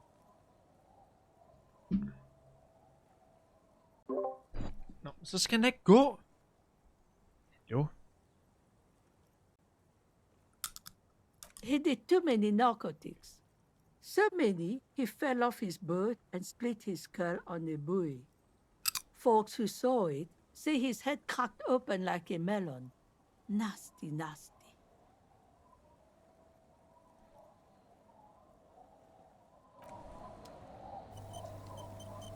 Our tenant, eh?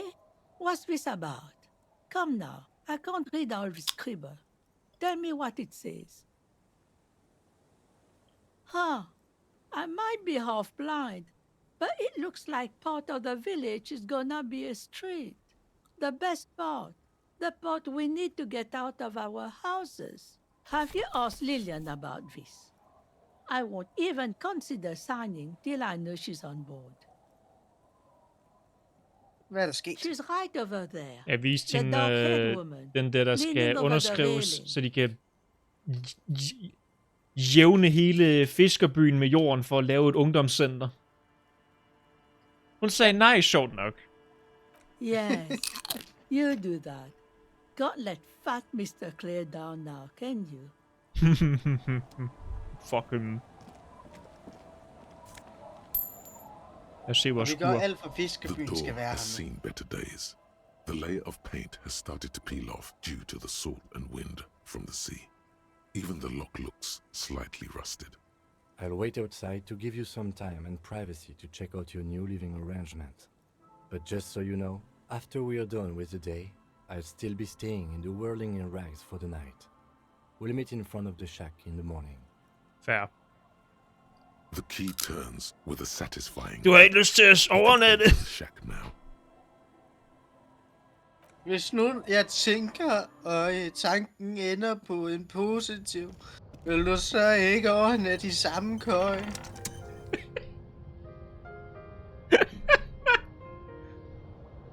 Wink, wink. Wink, wink. A brisk coastal wind still howls against the window of the shack. Occasionally, the waves crawl in under the foundation, producing a low hum. The room feels muffled, like you pulled your hat over your ears.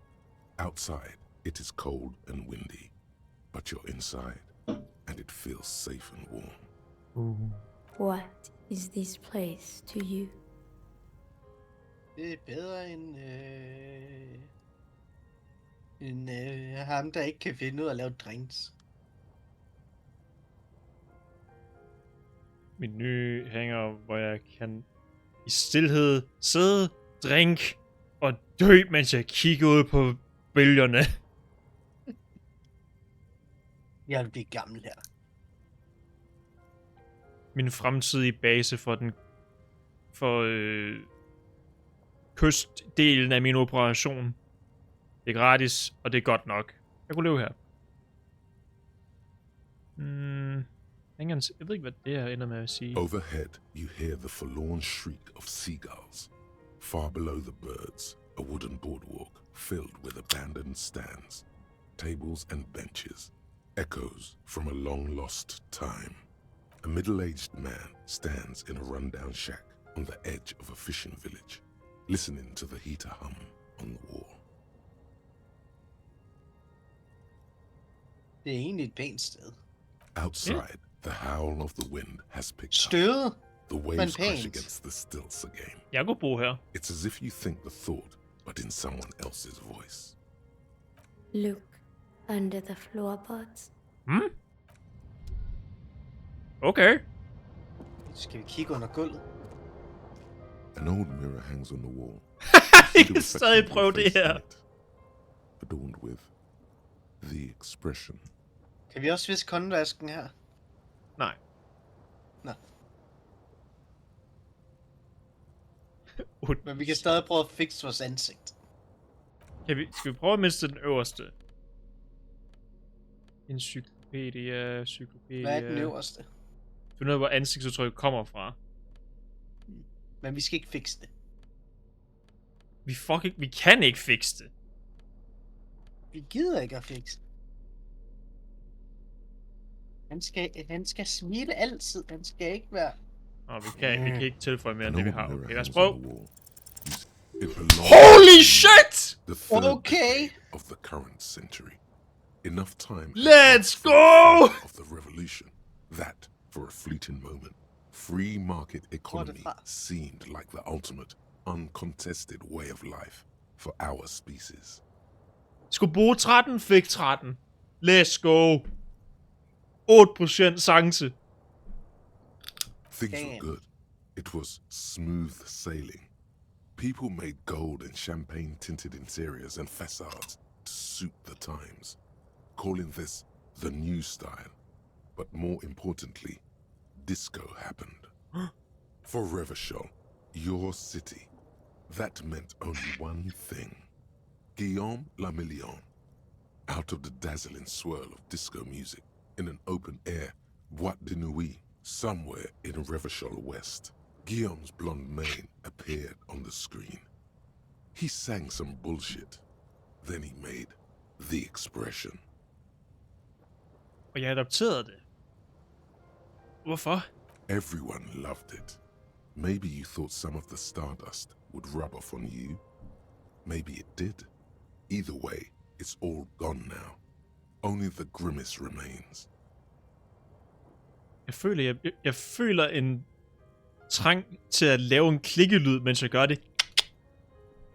The click is used to spur on a horse. It also features heavily in Guillaume Lamillion's regional mega hit, Don't Worry, Your Pretty Little Head. Sometimes you like to add finger pistols to the mix, because, unlike Guillaume Lamillion, you are a police officer. It's your nifty little way to say, I'm armed and dangerous. Normalt ja, men ikke i det her tilfælde.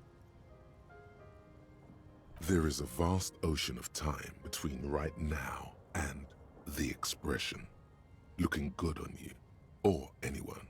2 decades, if the calendar is to be trusted. Humanity has run aground in that time. It's a different world now. The expression is a relic. Noget som jeg ellers... Du ved, hvem er jeg? Hvordan bliver jeg til en betjent? Hvorfor drak jeg mig selv ind ud til ingenting? You have some understanding of the near history of disco, plus the trivia you've picked up along the way. Episodic memory, however, remains in the dark. It may never return. You should prepare yourself for that. I am disco. It doesn't have to be. You can swoon over Guillaume and his champagne-corked smile whenever you want to. Maybe some of the stardust will return. Ny tanke. Nej. Hvad er det? Vi er Guillaume Le Million. Vi er disco. Så du lige sagde, vi er disco.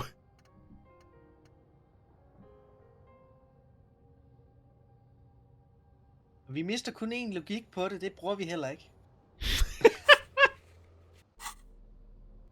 Hvor meget skal vi bruge for den her An nu? old mirror hangs on the wall. You see the 28? reflection of your Det kan lade face sig gøre. in it, Det er alt for højt. adorned with the Den kan vi jo klare.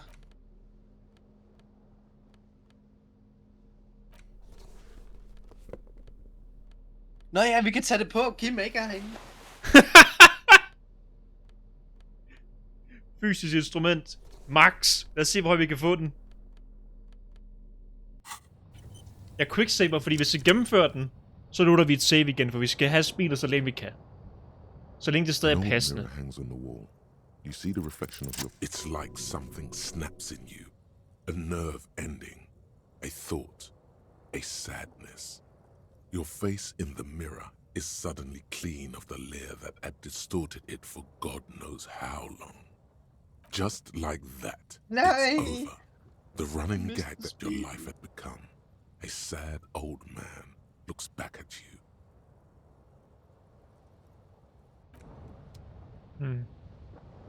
Der var fandme ikke meget, der skete. Nej, han ændrede... Udover at han ser deprimeret ud dernede. Han tabte ansigtsudtrykket. Og nu skal vi tilbage. Tror du, jeg skal se, om Kim reagerer på det egentlig.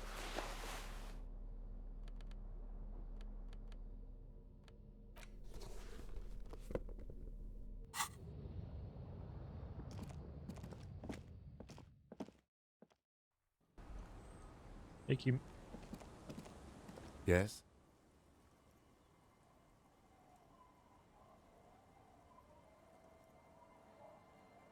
Og lad os se What do dem. you want to know? Vi glemte at gøre dem her tidligere. Lad os se, hvor de gør dem her. Yeah. 3 days ago, the RCM Emergencies Desk received a report about a security guard who was found hanged in Martinez. An anonymous caller said there was a dead body behind the Whirling in Rags hostel cafeteria. The cadaver had been there for 4 days. No one had come to investigate. During that time, the victim had been stripped of his belongings. The caller did not identify him, but used the word lynching. A security guard. They didn't identify. There's a strong prejudice against involving the RCM in what's seen as union matters. The dock workers union, that's right. Vil du sige, det er en mysteriesag? No, it's not a particularly mysterious case. Hvorfor ikke? The deceased is a security guard for a corporation involved in a labor dispute. It doesn't take a DeLorean polymath to put the pieces together. I just don't see the case getting more mysterious than that. Jeg tænkte, der var noget anden verdensagtigt involveret, du ved. Supernaturligt. I can assure nothing like that will Skal vi happen. ikke alligevel lave Do you det know her why igen, not? hvis vi skal have smilet tilbage? Ja.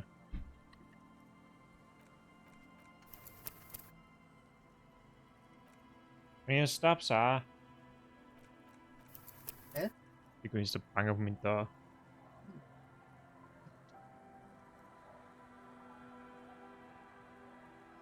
Ja. Vi kan vente med at fjerne smilet. Vi kan dog gøre noget andet. On the table, you see a bowl of water, a rough soap, and next to it, a small hand mirror. A straight razor soaks inside the wash basin. The water reflects back a vague image of your face. Nose bulbous and red, hair unkempt, wrinkles lining the eyes and forehead. The stash is gigantic. You'll be looking like a pansy without the chops. A fucking pansy. A fresh start looms ahead.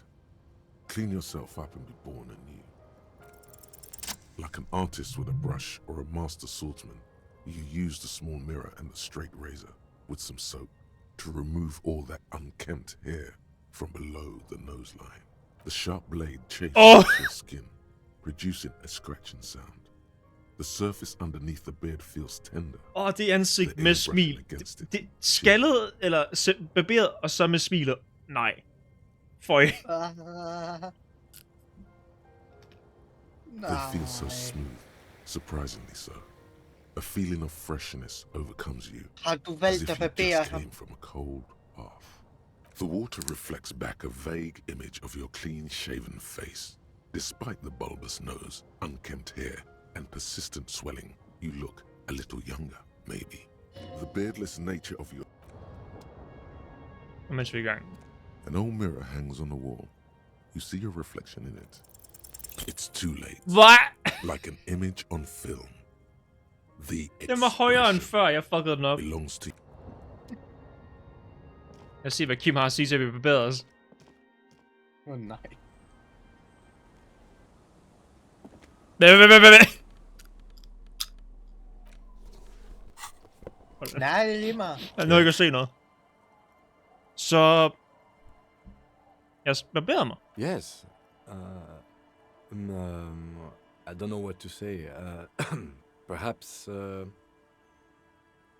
er der galt? Du kan fortælle mig det, Kim. I'm not really sure about this turn of events.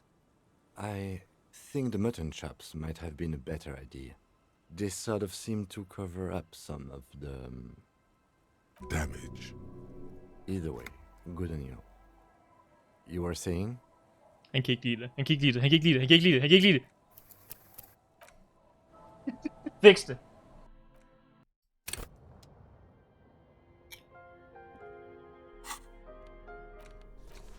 Men vil du ikke bare vaske fjeset?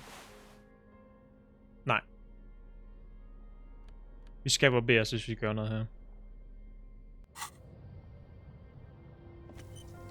Vi kommer tilbage til spejlerne en dag. Når det ikke er passende længere at have et stort smil på fjeset hele tiden. Vi skal have et kæmpe smil på fjeset hele tiden. Det er en del af, hvem vi er. Rafael. Nej, vi er ikke Rafael! No response. He just... Tequila arches his brow. sunshine. Have you tried? There is a sudden, harsh edge to his voice. Like he's Sunset. tired of hearing about your personal affairs. Not a fan. The RCM deploys a Try work. Really? You look fine to me. This psychodrama is unbecoming of it. Then you should consider seeking medical attention. You can use... What do you want to know? 3 days. During that time, the victim had been stripped of his belongings. A security Jeg går bare guard igennem worked ting, jeg on glemmer some at sort, snakke om hired dag by 1, one fordi bind. det opdaterer It ikke was de her. just hearsay from Martinez, Det er bare sådan, of course. We så need fortæller to mig find om out. sagen, jeg kan ikke huske, hvad fanden jeg er, og så den sidste, tror jeg, fortæller mig om dig selv. They didn't identify themselves in any way. There's a strong prejudice against involving the RCM. Jeg gør det in bare what's nu, seen as så da vi ikke union når matters. til dag The dog workers 11, union og så stadig is the har den de her facto samme tid som det er police in dag 1. Martinez. Now it appears they've started executing too. We cannot allow that. That's right. No, The lieutenant adjusts his collar. no. The deceased is a security. I can assure nothing like that will happen. Do you know why not? No. The gesture. There's something the lieutenant isn't seeing. The universe is too irrational. I'm afraid you and I are pawns in a pissing competition. His disdain is clear. You don't know? I assumed you were in on it. Vil du være inde på retrograd hukommelsestab? Better still than an imbecile cop-off. It's just stupidity. Hvilken type? The cop kind. Our precincts can't decide if Martinez is part of Jamrock or the Industrial Harbor. Yours or mine, as if we somehow own parts of the city. Typical street gang mentality. So we've let the Union make a mockery of law enforcement here. And now it's come to its natural conclusion. Ja.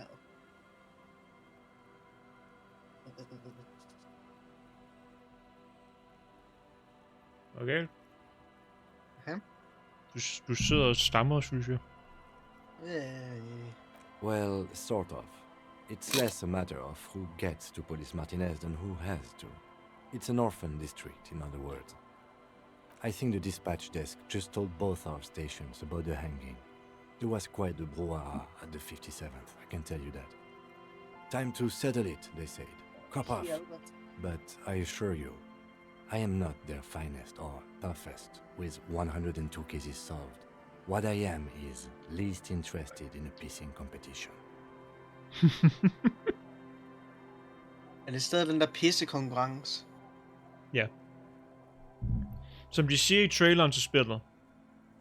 Precinct 551 sendte deres bedste. Precinct 41 sendte dig. So he volunteered to represent the 57th, Og but not 57. out of competitiveness. Afdeling 57 sendte deres allerbedste. Afdeling 41 sendte dig. Men 41 gav også Kim. I'm an unrepentant spoil. Nej, nummer 57 gav Kim. Vi er 41. De Stod der sendte... ikke 41 på Kim? Nej, han er fra 57. Precinct 57. Vi er fra 41. Stod det ikke på hans jakke? Nej, det står på vores. Og på vores bil, som ligger i havnen. Martinez, nothing. It's just a puddle at the end of some drain pipe. No one cares about this place. They care about sports. Most of our colleagues don't even know how to get here. Most of the interchange doesn't exist. A tremble comes over you. Another after effect of ethanol poisoning, perhaps. Feels like leaves do when they rustle in the breeze, somewhere far away, below the turbine. The 41st and the 57th. The lieutenant was right. It's not about who gets what's north. It's about who doesn't. Jeg ved, hvad de fortæller om mig. De sendte mig til fra min station.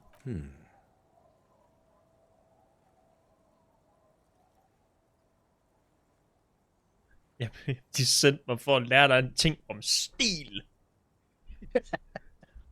Der kunne være kun én konklusion. Jeg er den bedste sagsløsende maskine sendt til at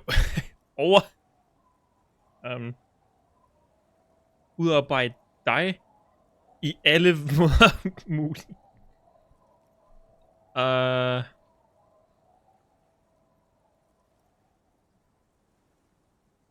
Jeg har sikkert en ufattelig høj dødstal.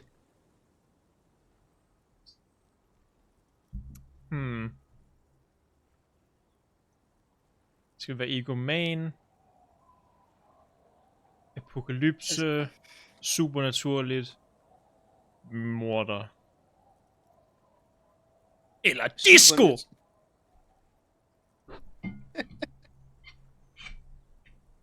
Altså, vi har en lidt rockstar-kompleks. Okay. Så jeg ikke synes, vi skal glemme helt.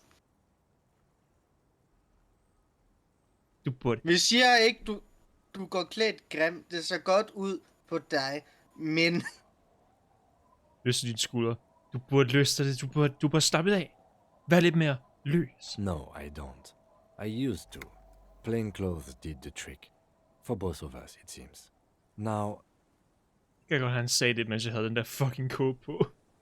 Was there anything else you wanted to ask about the competition? Men du gider ikke at have kåben på. Yes, it's a wholly pointless matter. Forget I ever mentioned it. He's actually glad it's addressed now. Hvad kan vi? Og vi kan få en logik. Okay.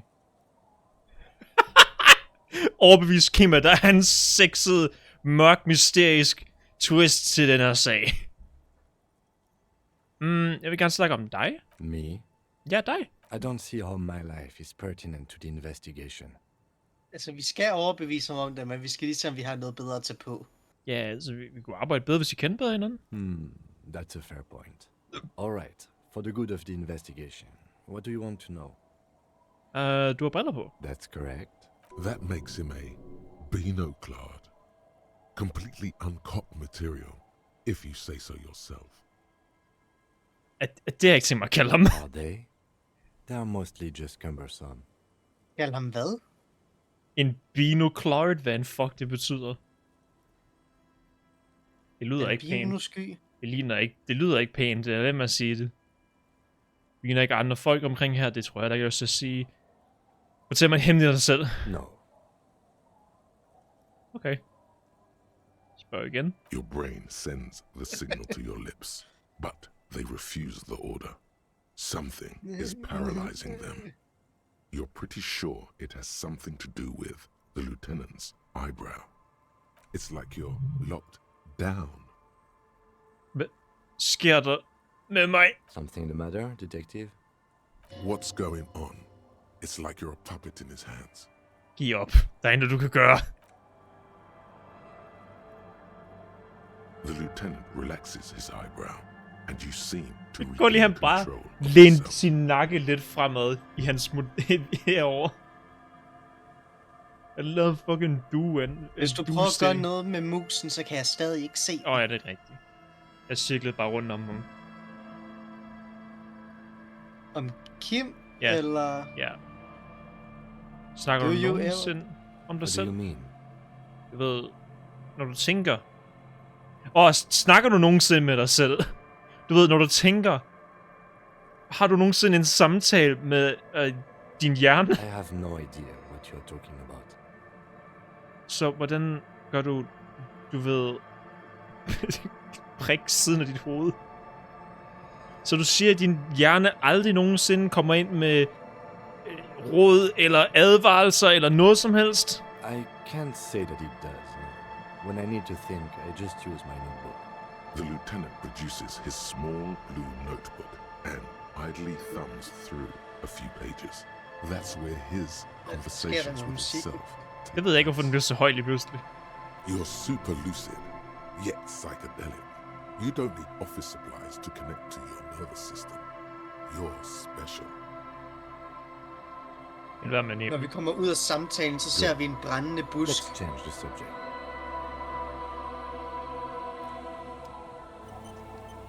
Nå, nu dæmpet ned igen. I don't know. Det gør den bare nogle gange. Jeg har aldrig helt forstået, hvorfor. Men hvad står der på huset?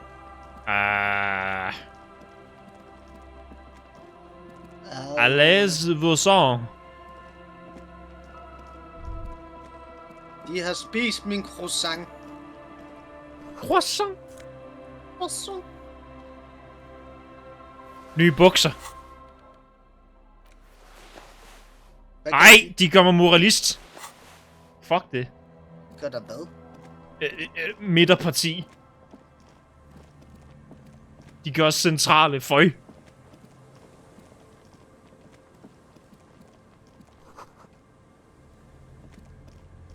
De gør os til Lars Løkke. Og Discord Moderaterne. Ja, ej, føj. Nej, for helvede. Nej, det skal vi ikke. Vi behøver ikke have nye bukser. Vi går ikke. Vi beholder vores jeans. De giver os en god røv alligevel. Ja, det er gode røvbukser. Det skal vi beholde. Har vi herovre. Men hvis nu vi både var supernazist og kommunist, så kunne vi måske have brugt det. Men lige nu, nej. Vi er alle ideologier. Anything I can help you with? Stikker sin hånd på fiskekrog i øre. Sidder nu stok til hende. River fucking øreflippen af hende. Som altid er jeg lovbringeren. You've graduated to lawbringer now? Men with authority have their quirks. Comes Comes with never being second-guessed about anything. Og du er forfremmet nu, okay. Du kender mig. So what brings you here, lawbringer? Jeg fik endnu en med loven eller noget. Hvad fanden var det for noget? Bringerne af loven.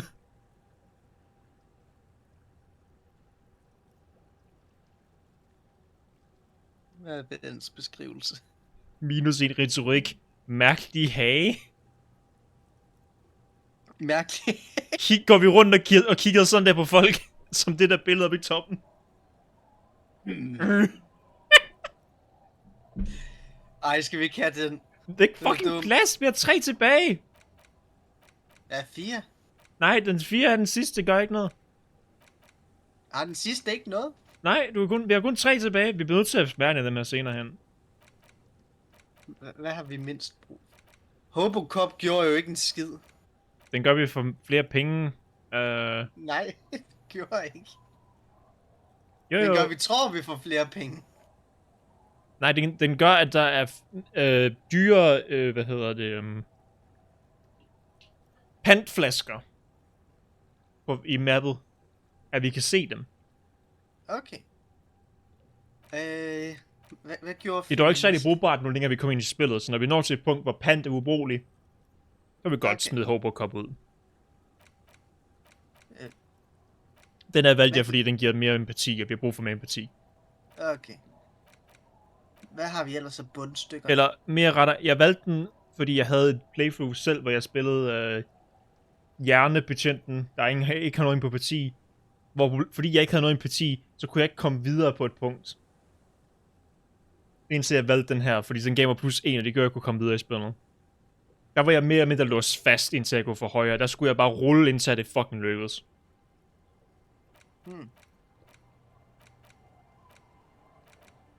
Jeg kunne selvfølgelig ignorere den quest, men jeg vil helst gerne gøre den quest. Det er en vigtig en. Du ser den snart. Vi tænker stadig på, om vi er homoseksuelle. Cool. Men havde du egentlig en idé om, hvor vi mødte ham der i manden? Manden? The husband? Jeg har aldrig gjort den quest. Jeg har aldrig projiceret på, at jeg skal finde hendes hustru, eller hendes mand før.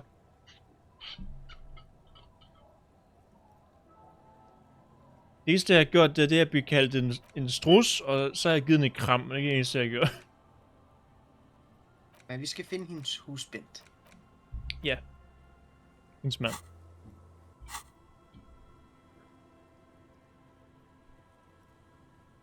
A fishing village on the seashore. This place doesn't really have a name. It's sometimes called Elysium. The sign on the street leading here is illegible. Has been since they built this place. Det er en fucking lang nakke. Giraffe. The name is Lillian. People call me Netpicker. I think I have time for questions, and that was actually the second one. Ask her about the cool sword. Helps to break the ice.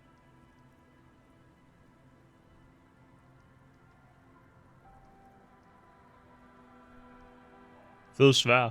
Unfortunately, the factory sold this one with a 3-year warranty instead of a story. It's to intimidate folks mostly. Men ved du, hvordan du bruger den?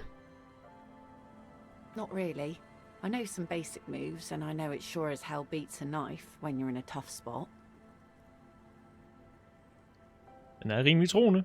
It's a regular mass-produced sword, like a shovel or an axe. Nothing fancy, just for intimidation. Hvad skal du bruge det til? From time to time, people need a lesson in respect. That's just the way it is. Back in the day, I caught the eyes of many men. And believe me, men need a lesson in manners from time to time. Kommer en mand og catcaller dig. Hvad vil du så gøre? Du skal trække dit sværd!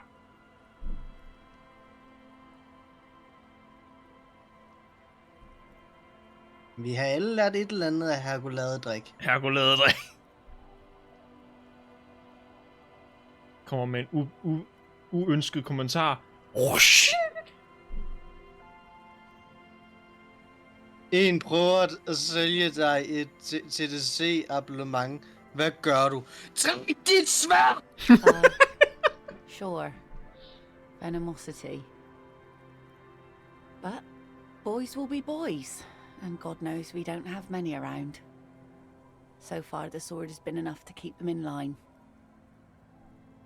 Kan jeg låne det sværd? No, I'm afraid not. Tempting to confiscate the blade I used to keep these animals in check. It would put me in an early grave. What makes you think we haven't? The truth is that almost everyone in this life is scared and tired and stupid and too dull for that. That goes for men too. but they put on an act for us. Pretend like everything's good and living in shit doesn't bother them. Like anyone falls for that. That does not go for real men. It does not go for you. Show her. Show her the wonder. Hold kæft, fysisk instrument. Coach means the expression. Kan jeg lige høre, hvad det var, vi snakkede om nu? Jeg spurgte hende, hvorfor flere kvinder ikke kan rumme med svær, hvis det er så effektivt. Ja. Og så sagde han noget, så sagde hun noget i stilen af...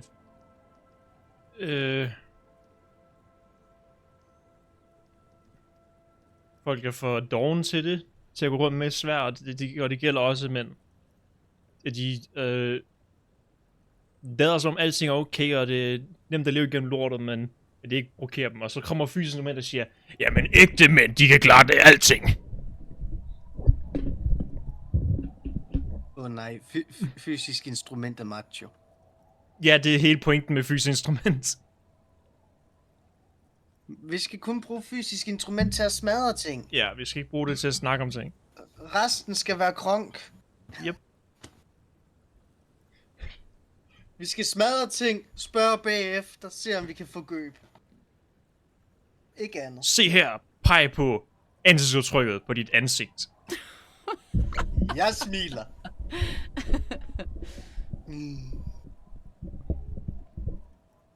Og hun smiler. Hun grint. Alt er godt. Do you like it? Sure. It looks as if you could face down any horror in the world with that same unchanging grin. It's like a shield. The traces of her laughter are still there, in her eyes, fading fast. Some went to patch their wounds, their lesson learned. Others were more thick-headed. And one of them, I ended up marrying. Guess I enjoyed the way he bled. If it is, then why the melancholy? Gone. Kujon! Jeg vil aldrig forlade nogen som helst. Han er forsvundet. Det lyder til en sag for os. To the waves.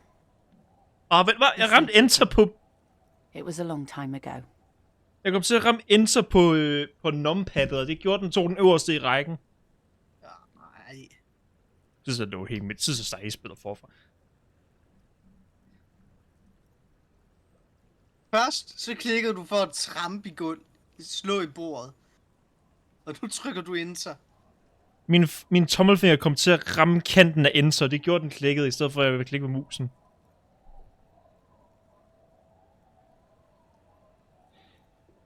Yeah. He didn't respect the sea. Went out there, drunk like a skunk, and sure enough, one day the boat was found floating empty. The bloated corpse turned up 2 weeks later. Now, before you tell me how sorry you are for my loss, know that it was 4 years ago, and I've moved on. There's only so much mourning you can do for a drunk with sinewy muscles. She really liked those muscles, though. It's in the way she pronounces sinewy. Ja, døden er ingenting. Jeg skider på døden. Nej. Time Willis is the best cause of sorrow. Tid er virkelig den bedste kur for sorg, er det ikke?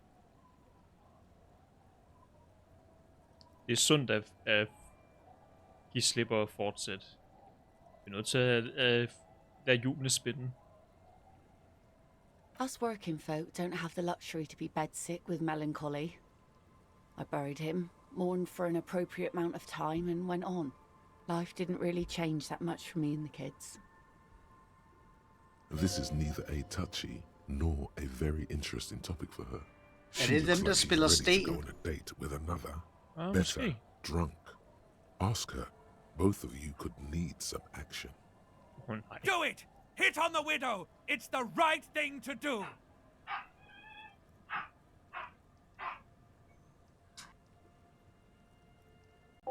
Jeg vil lige se, Så muter du, okay.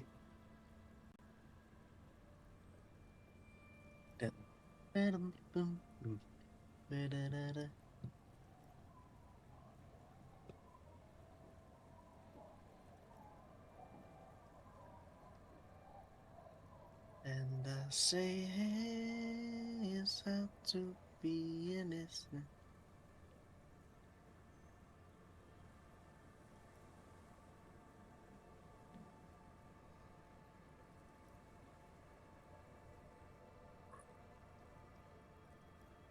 For helvede.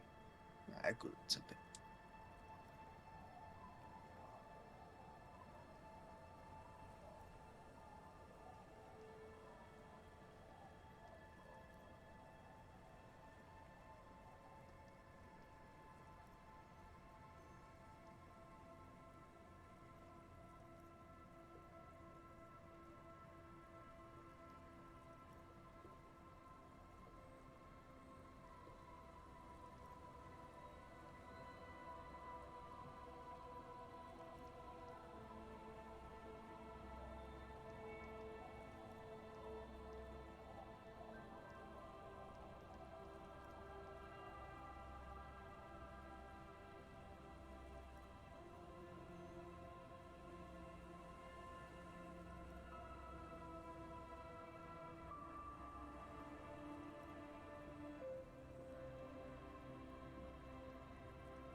Jeg er tilbage. Hvad sker der? Det var min mor, der kom hjem. Hun lige var til julefrokost. Mm. Vi kan spejle. -1. Kims tilstedeværelse gør det akavet. Don't know a... Vi skal finde et godt sted. Vi skal lige se, hvad vi kan gøre ved den der. Jeg vil ikke tænke at prøve det nu. Let's see. Who are you looking for? Nej, vi skal prøve, at den kan lykkes. Vi leder efter... Yeah, I'm not really looking for that anymore. Not much into the middle class ones either. Could do with some landed gentry, but apparently they don't make those anymore. Han er ikke for mig. Jeg leder efter ham for en skole. Wish I could help you with that, but I haven't seen your working class husband. Maybe I can help you find someone else. She seems genuinely sorry for not being able to help you. Jeg leder efter en forsvundet kryptozoologist. I don't think I know what these are. Care to elaborate?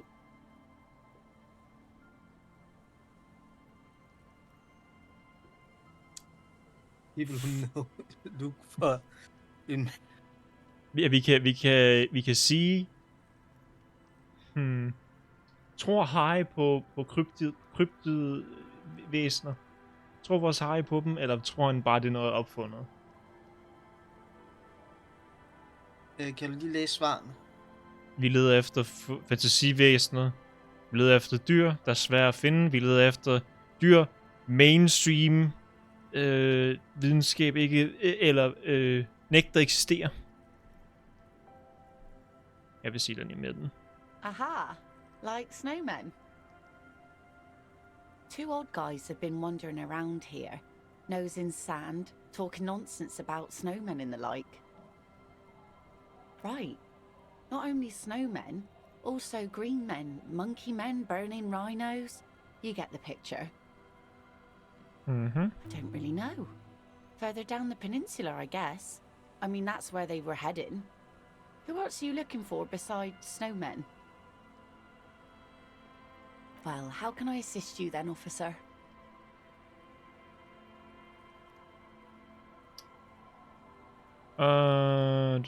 Idiot. Dommedagsspiral. Derovre leder efter sin jakke. Har du set den? Remarkable. That one already lost everything else, and now his jacket too. It's a good thing, too, that he has an actual police officer looking for it. Good old doom spiral. Upper management to the core.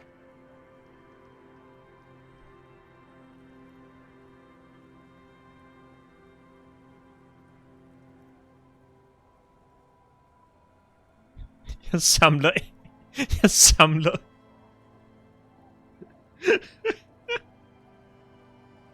Jeg samler beviser for at bonge ham for småkriminalitet. Not the best use of your time, is it, Mr. Lawman? Harassing homeless people on the beach and the like? I am the law. Sure. That makes it all right. Still, I do hope you find it. Look near the fish market north of here, on the boardwalk.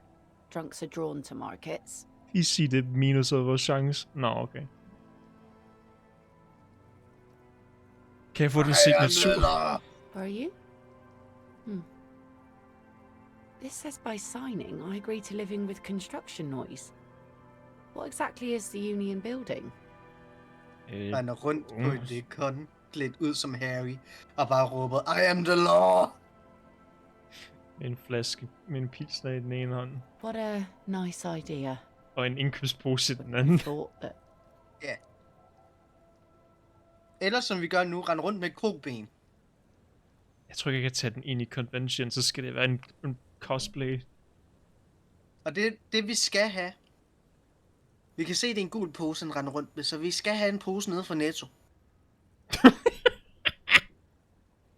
Jeg tror, jeg vil lave en, der matcher Fritte firma-logoet, hvis jeg skulle gå fuld cosplay. Men vil Netto ikke også være god? Jo, hvis jeg ikke har tid til at lave en ny, en designet en specifik til det.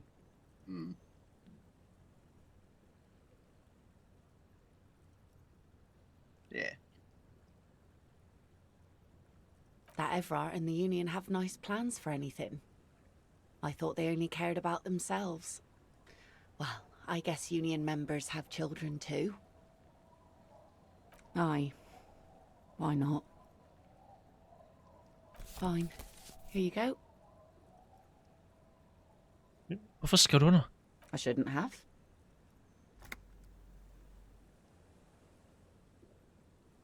Jeg mener, det er Everard, så det er højst sandsynligt en fejl. Probably, but it is a youth centre and I have children. Got to give them something else to do. They're cute and small now, but they're growing up fast. I had my first drink when I was 11 because I was so bored. Anyhow, you also need Isabel's signature. If it's a bad idea, she won't sign. You'll find she's a tougher nut to crack than me. Like I said, fish mostly. Sail the waves, take care of the kids, pick nets. Right now I'm tarring a little skiff. Jeg tror, alle er en hårdere nød at knække end dig. Du skrev jo bare under, da du så papiret. Under børn. Ja. I sell the fish to people in the Delta to serve at their fancy restaurants. Authentic Insular Indian cuisine. Det er nok til at kunne leve af. Sometimes I also walk to the beach to see what the sea has given up. The sea is full of surprises. This is what is called a conversation. You don't have to be guarded right now. Det er interessant, hvad har du fundet? Wood, pieces of glass. Every once in a while we see dead bodies. Human, animal, fish, other odd sea creatures. A mine washed ashore once. Bottled, strugs also. Lost cargo in general. Most of the time it's just wood and glass. All right. Major choice moment. You only get to ask one thing. It would be weird to say them all. Choose wisely. Mines. Mines. You need mines.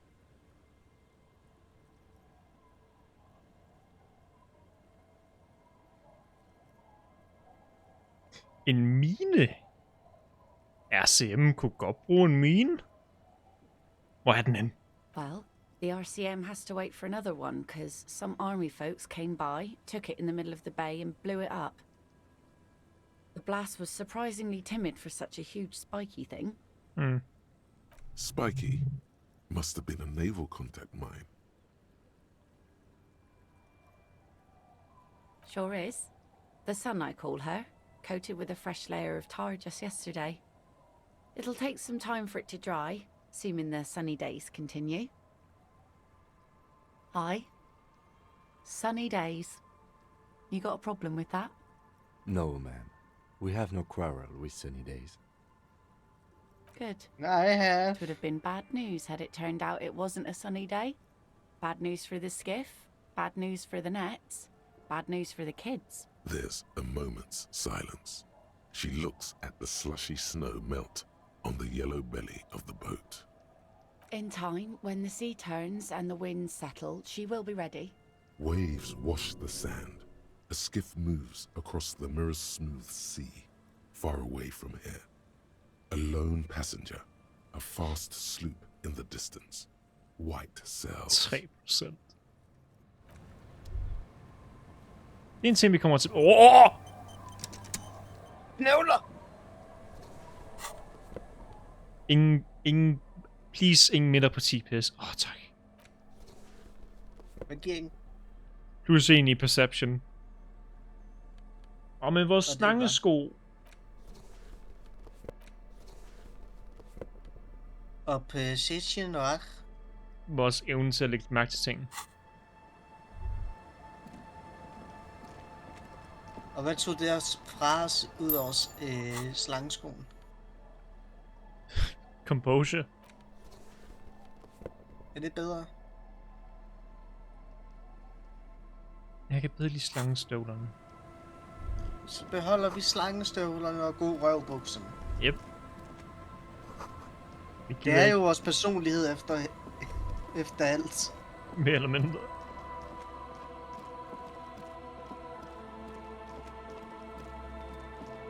Hvad har vi herovre?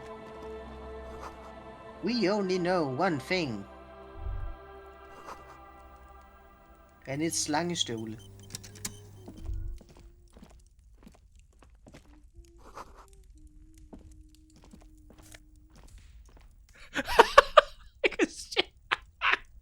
Jeg kan bare nappe fugl, der hænger på loftet.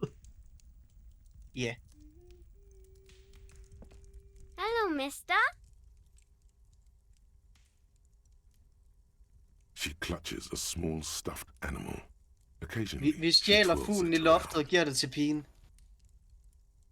Og prøver at sælge det til pigen. Jeg er sikker på, at det er hendes datter.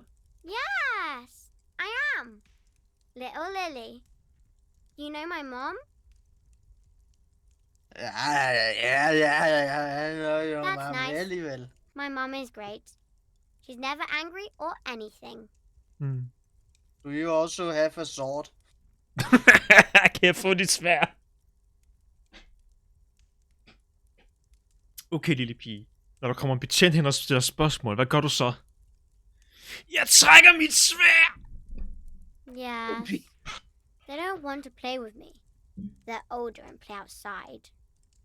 They look the same. Sometimes I can't tell them apart. They look identical. Åh. Cute. Hvad er det It's a der? grouse. You might be able to get on Gart's good side if you make up for the skewer you broke.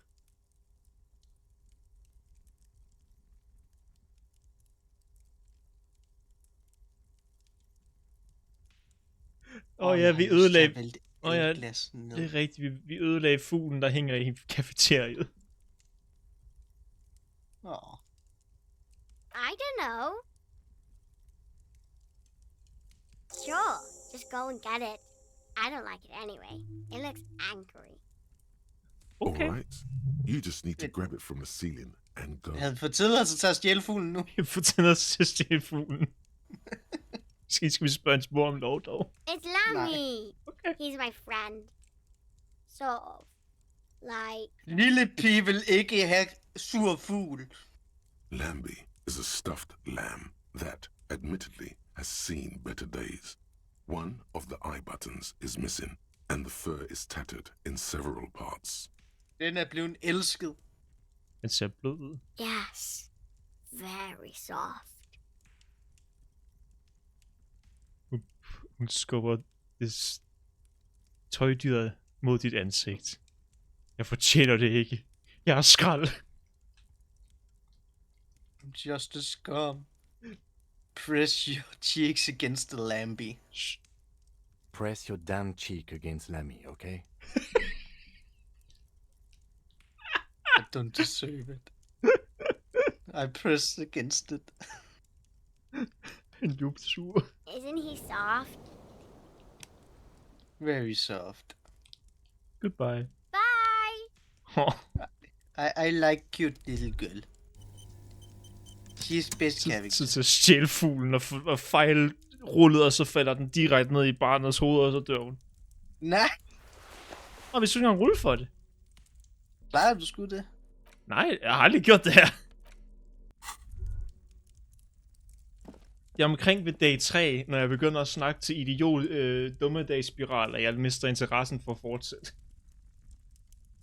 For jeg hader, hvor lang den samtale er.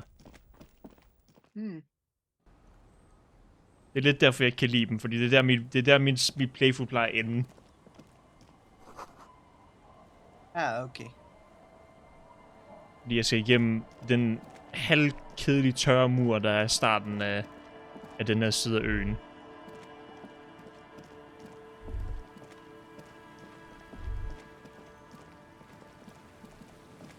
Men nu er vi ankommet.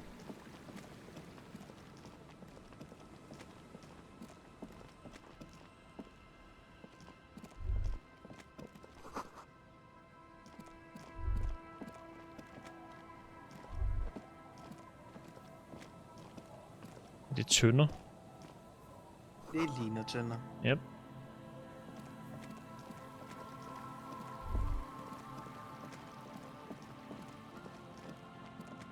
Så måske jeg skal bruge min tastatur her. Det er svært at bevæge mig. Kan jeg ikke gå den her vej? Okay.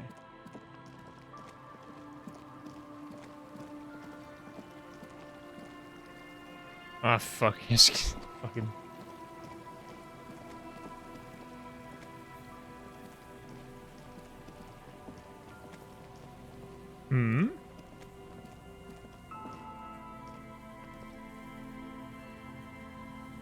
Vi lader dem bare i fred. Kæmpe. Alt det lyset rammer. Hinsides det du ser.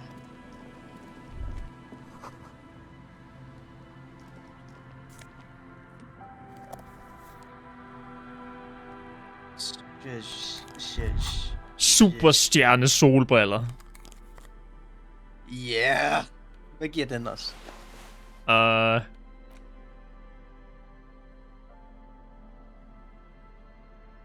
Den giver os minus i visuel kalkulering. Men mere i save og færre. Den giver os mere i forhandler, I guess. Er nok det, vi bruger save og færre mest. Så vi beholder superstjernebriller på. Jeg vil gerne kunne have lov til at... Okay. En ting, jeg kan forklare dig endnu. Hvis din stat er 0 herinde, så ting i overworlden kan du ikke lægge mærke til. Det er ikke kun i samtaler, det er også, når du bare render rundt. Hvis statsen er for lave. Skal vi købe en til den der, så til superstjernebriller på? Jeg gider ikke at være liberal. Ja, det er også liberal. Jeg saver færdig liberalstaten. Ja. Det er den, der gør, at vi bliver entreprenører, og vi skal tjene så mange penge på de fattige som muligt. Og det er ikke noget, Kronk vil gøre. Vi skal tjene penge på de rige. Korrekt. Det er ikke noget, Kronk vil gøre. Han vil ikke udnytte de fattige. Vi er Robin Hood. Korrekt. Vi stjæler for det rige og giver lidt til de fattige, og resten bliver til bajer til os selv. Det lyder rimelig liberalt, men okay. Hvad? Det lyder rimelig liberalt. At vi giver penge til de fattige og drikker resten op? Vi beholder det største delen. Frequency in Martinez sense. Grim affairs. Meaning, this is a lot of bullet holes. Looks like fully automatic rifle fire. Something you don't see these days. Hvorfor ikke? The manufacturing and sale of automatic rifles was curtailed after the revolution. The destructive power of such tools proved to be too much. We do need to retain some humanity in the world. Til den lille pige. Hvad sagde du? Vi køber 30 kasser slots til den lille pige. 30 kasser hvad? Slots. Hvad er slots? En bajer. Nå. En billig bajer. Ej, vi gør fat mig. Og så kan vi selv bestemme, om det skal være ikke... jeg mener, det er grønt, der er klassisk, eller... Ej, vi kan bare sige sorte slots, det er det, vi normalt har. Spread across the cracked wall, reaching unable to piece together the big picture just now. There's a hole in their hypothesis. Jeg er dum. The scattering of bullet holes looks like one giant smiling mouth, smiling its moralskade! laughing at you, and the world, and the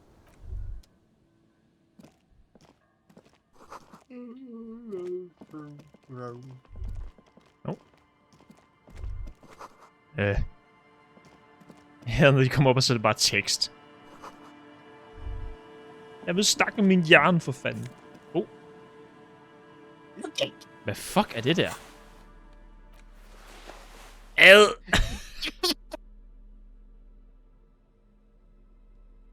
Hvor kæft, det så grimt ud. Ej, på med hatten igen. Selvom den giver 2 i logik. Vi tager den kun på, når vi skal være kloge. Ja, og ingen andre tidspunkter, hvor vi ligner et pikhoved. Stavligt talt. Hvad er det her?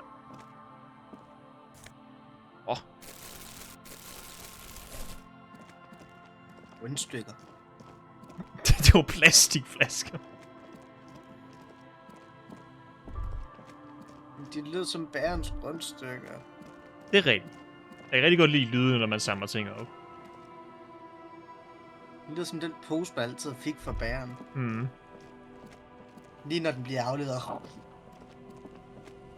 Så æder man posen. Og når man kommer hjem igen. Og så... Der mangler ild. Men det er. Here we go. Nice and easy. No way out, little guys. Not out of this jam. Åh, fuck, han er Australier. There's a cylinder on the ground in which the man is arranging some netting. It looks like some kind of trap. He notices you. Who's there? Oh, the police. Hello, officers. His self-conscious enthusiasm renders his movements ungainly. He looks like your understanding of a scientist. Is that the police? Why are the police here?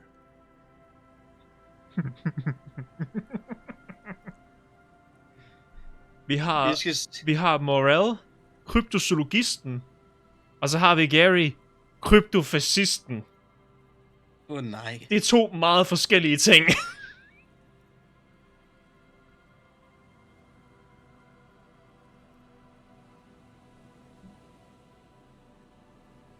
Vi har en, der er uddannet. Og så har vi en, vi ikke gider at snakke med. Vi har en, der skal til at sige noget virkelig grimt til Kim lige om lidt. Don't worry, Gary. I'll handle it. To what do I owe the pleasure?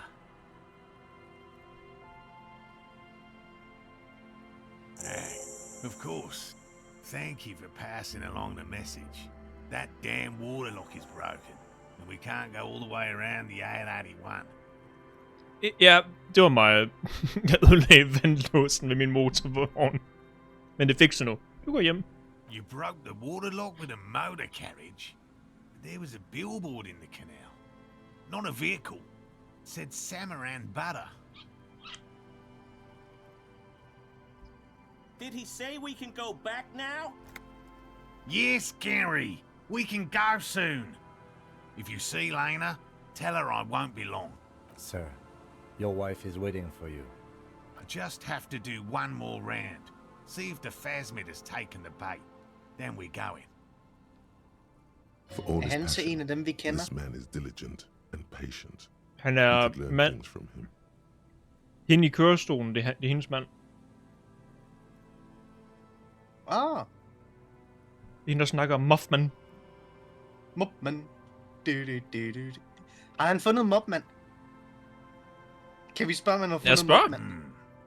Well, first of all, it's damn difficult to find, which is why we've been knee-deep in the reeds laying traps for it. Good question. Being a phasmid of the order Phantasmodea, a ghost insect, it disguises itself as plant matter. In this case, the reeds. Awful lot of reeds around, aren't there? Mm. And I suspect it may have also developed other specialized techniques to protect itself from predators or scientists in our present case. It's my hypothesis that it has evolved certain electrochemical defenses that allow it to interfere with animal perception, impeding pattern recognition, confusing the visual cortex. But I cannot describe how these defenses work, much less how they evolved, without studying a live specimen. Yes, it makes perfect sense. You're beginning to suspect there's something paranatural about this phasmid. I'm expecting it to be quite giant. One known species of phasmid, called the Megaphasmodea zoensis, is about the size of a grown man's forearm. So, Seems puny, to be honest.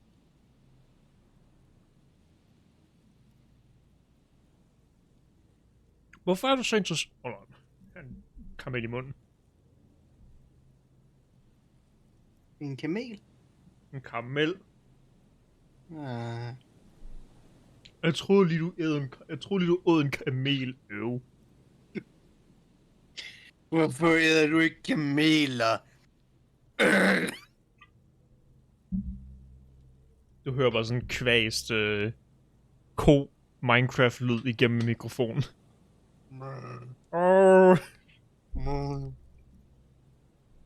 Hvorfor er du så interesseret i den her hvad kalder vi sådan nogle insekter? Hvad for nogen? Sådan dem, der ligner en pind. Vandrende pind. Hvorfor er du så interesseret i den her vandrende pind? Den virker ikke lige så farvefuld som alle de andre krypter, vi har hørt om. Typical rookie assumption. Insects are much more sophisticated creatures than those unversed in zoology give them credit for. Even simply catching a glimpse of the Insulindian phasmid would be the apex of of any cryptozoologist's career. But to study it and its defenses, find out how it stayed hidden so long, would be glory itself. Very little, I'm sorry to say. No one's ever captured a specimen, so all our information is based on first and third-hand accounts. Not yet. De leder efter en kæmpe vandrende pind, mere eller mindre. En vandrende kæp. Just out of curiosity, if there's no proof of its existence, how do you know it's real? Oh no. I know it's real. By which I mean, I've heard enough first-hand accounts to believe quite firmly that the Insulindian phasmid is more than mere superstition. Yes, the most recent sighting was by a couple of teenagers along the coast here. That's what brought us to Martinez specifically.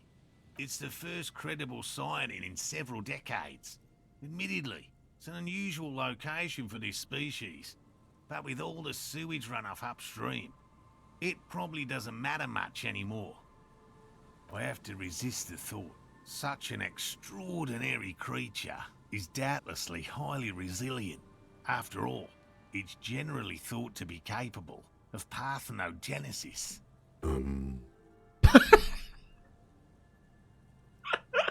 Pair of the no guineas.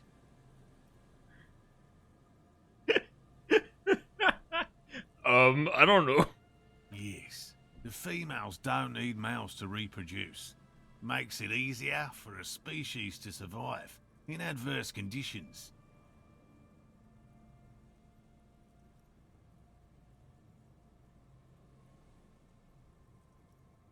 Nature does not concern herself with ethical propositions. As a scientist, my interest is strictly dispassionate. There's nothing dispassionate about the way he talks about the insect.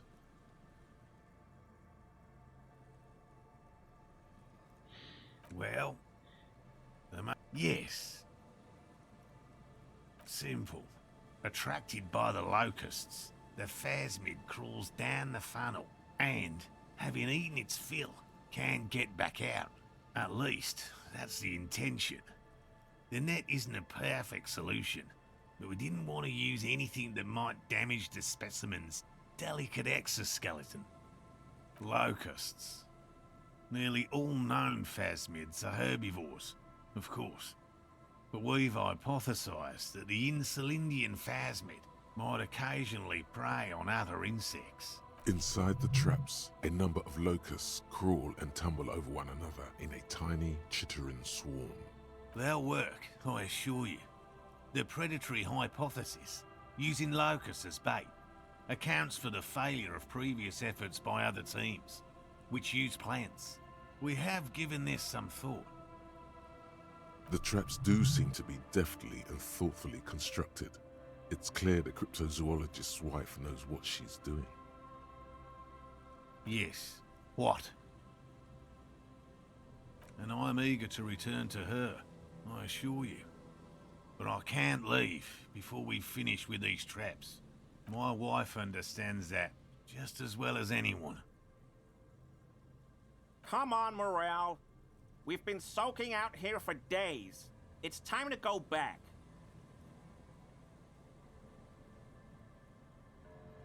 And leave the traps?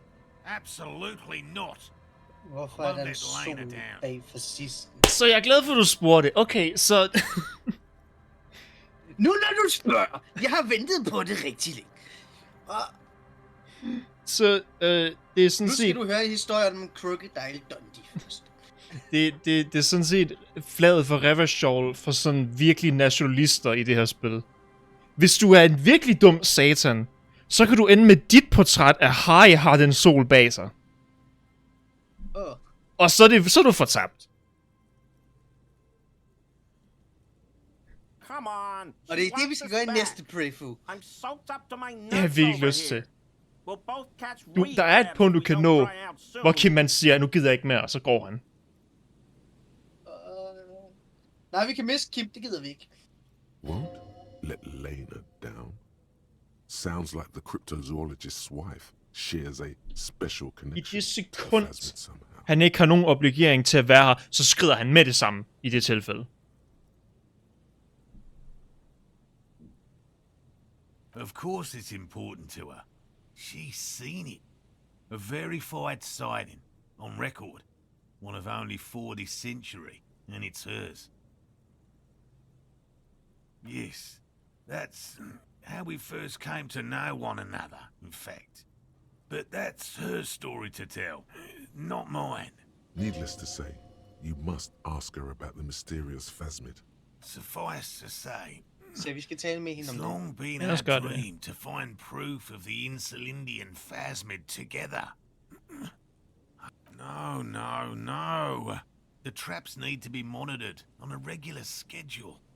What would we do if the phasmid were to starve while we were sipping tea at the hostel? He's dead set on this. I could go for some trap setting. Vi siger, vi holder øje med dem, og så går vi. I didn't expect you to take such an interest in our work here, officer.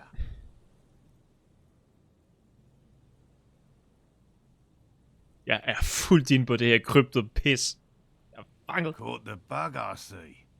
It's easier to get caught up in the search than you'd imagine. There are 4 in total.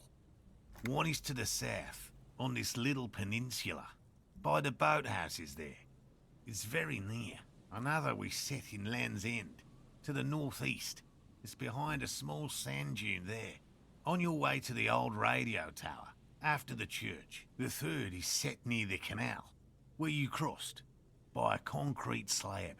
A big thicket of reeds going up the slope, and among them, you should check at least one of those before returning to this one, since I just said it.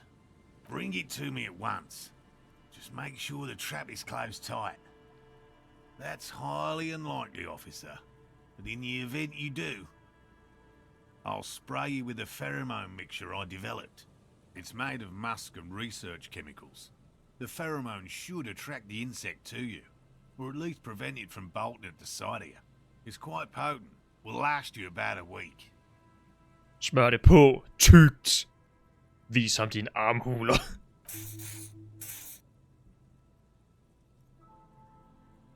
Lay it on me, big. This is the smell of dying Presser armhule op of i longing fjeset. crumbling into the water. Det dufter sikkert bedre end stanken af et død lig. I hope you're not buying this. He dispenses it without letting you touch the canister, so it would be precious like holy water. It is precious. A single dose cost me 50 real to develop. Not that I expect you to understand self-financing one's own research. Right, which means you two can pack up and go back Du to siger the et grimt ord om Kim, og jeg propper dit hoved ind i dine egne fælder. Whatever he thinks about this detour, it's clear that these men are exhausted and in need of assistance. Finally, someone's talking sense. Thank you for your help. Gary and I will start breaking down camp. If you have any more questions, now's the time to ask.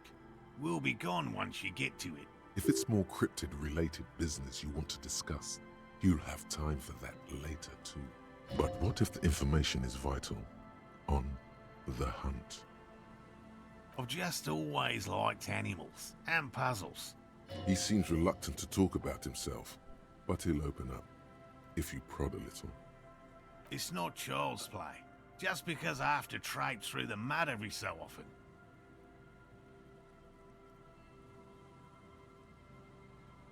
No. Very few cryptids are ever discovered, and not for a lack of trying. To stay hidden is a cryptid's primary quality. It's even in the name, cryptid. Of the list of cryptids kept by the Cryptozoological Society of Chemnee, which is 4,082 items long, about 2,000 have been confirmed as hoaxes. 2 are categorized as confirmed discoveries. The rest are in differing stages of discovery, refutation, and data collection. Yes, the Chateauquin forest pygmy, who turned out to be an extinct species of primate, and a cave salamander from Hugo Grad, who is, honestly, quite unremarkable. It's in a zoo somewhere. We cryptozoologists are brutally honest with ourselves. More so even than the public. With cryptids, most cryptids are hoaxes or they are never found. That does not mean we should stop searching. Indeed. The hair on your arms stand up. Electricity. Sounds like reeds hissing. Yes?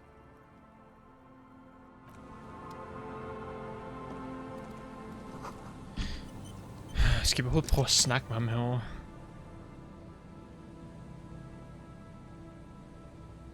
Hello, I'm Gary.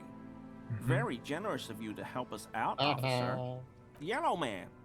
I mean, officer. Vi slår dig ned med k-ben. Du skal ud og svømme. The lieutenant raises his eyebrows slightly and takes out his notebook. Yellow man. That sounds awfully familiar. Something to keep in mind for later. Og aldrig sige igen. I'm just waiting for my friend Morel to finish up with his insect traps so we can return to civilization. I like nature, just not this bloody coast. It's mostly drunks and degenerates that come here.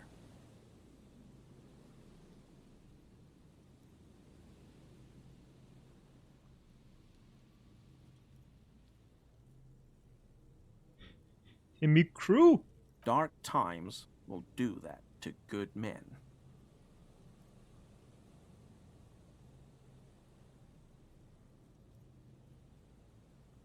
Oh, so that's what the RCM in Martinez is about. Great. Great to hear someone's finally taking care of that. So you do know something about it? No. Nothing. He was some kind of mercenary. But everyone here knows that. I'm just glad to hear you're looking into it. That's all. He's not feeling very comfy in his clothes, is he? Strange. My mug? Why would you think that?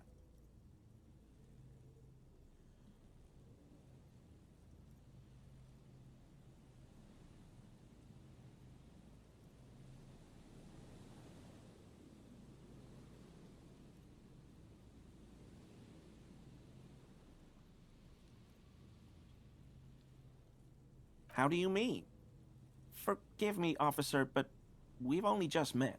He's trying not to look afraid, because that would be incriminating. Yet he is. Okay, I admit it. I threw the mug away in the trash container behind the hostel.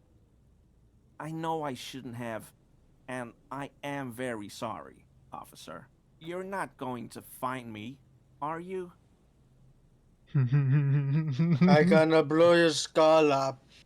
I am. Ej, For 250 real. Maximum. Og du får din racistiske satan. Oh, God. 250? How am I gonna pay that? Okay, I'll work harder. I'll pay it off. I promise. It's, in a way, admirable how quickly he composes himself after such a blow. This man digs authority, even when it's bullying him. Jeg kan vide hvorfor. And I'll never do it again. I don't know what got into me, really. Work has been stressful lately. Damn Koiko's price dumping us out of competition. Okay. What did you do, Gary? Nothing. Nothing. Just answering some questions. Helping out the law. Here we go. I am the Start law. pumping that sweet info. I know a guy who works with the trash collection services. CS Municipal. He gave me a master key for the trash containers of Martinez, so I can use the Whirling's trash compactor to store my own stuff. Garbage disposal is expensive as hell. The damn Hemians run it like a mob. I'm sorry, okay? I thought I could cut costs. I shouldn't have.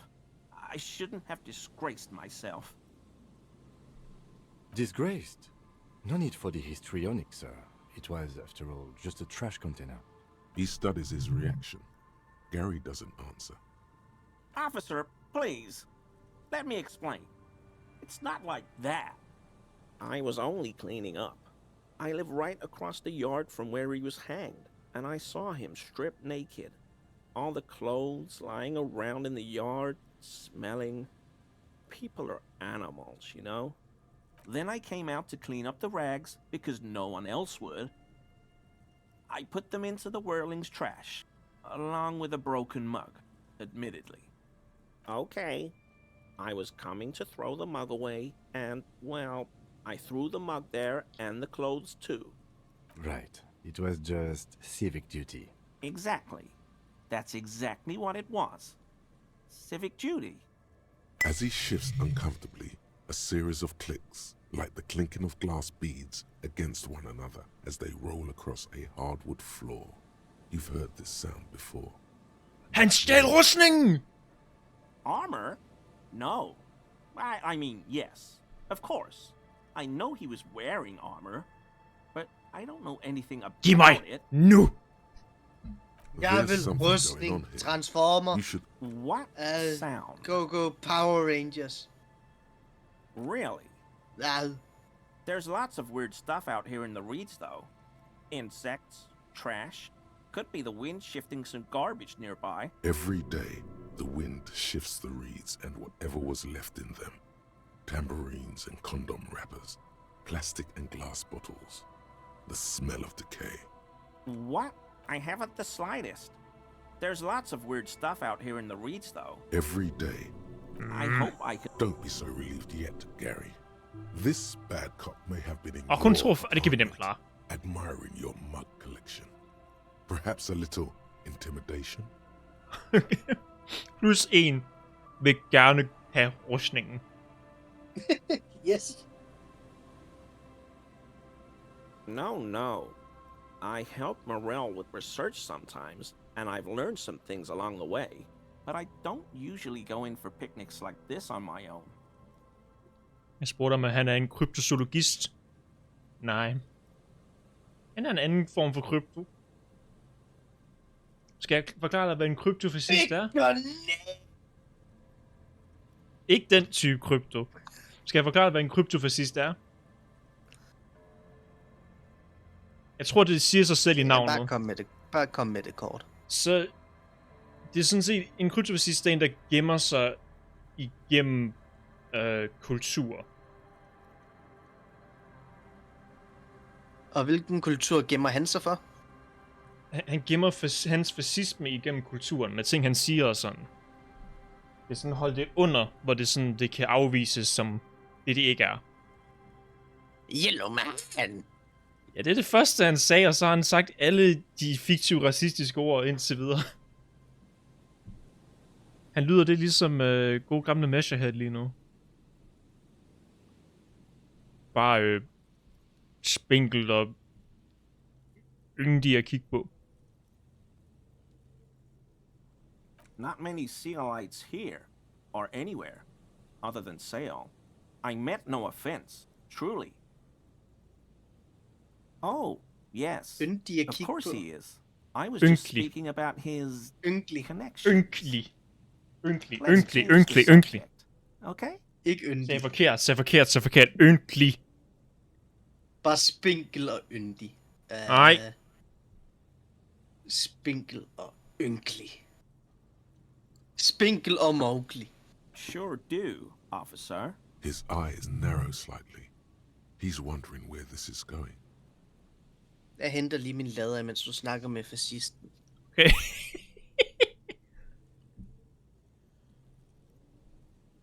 How? Og fylder vand op.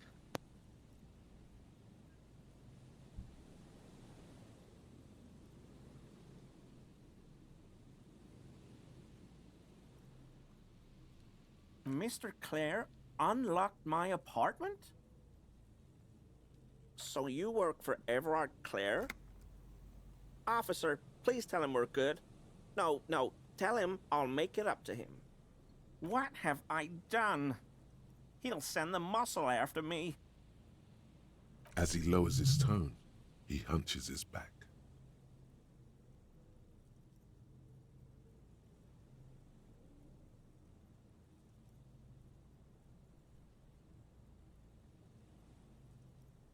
Of course. I won't do it again.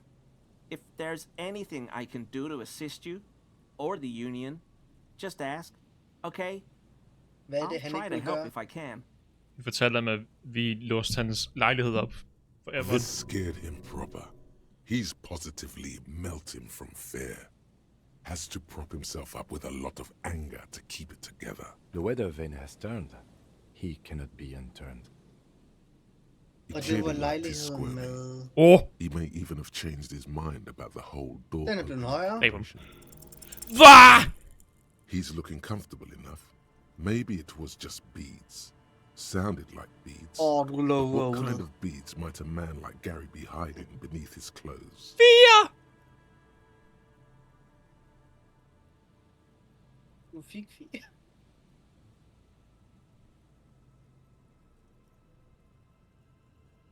You wouldn't be able to hear if you were wearing anal beads. Hvordan ved du det, Kim? Please excuse my colleague's humor. Working this murder case is taking a toll on us both. You don't quite have to answer that yet. Yet. Of course. Hold on. Jeg vil have min rustning.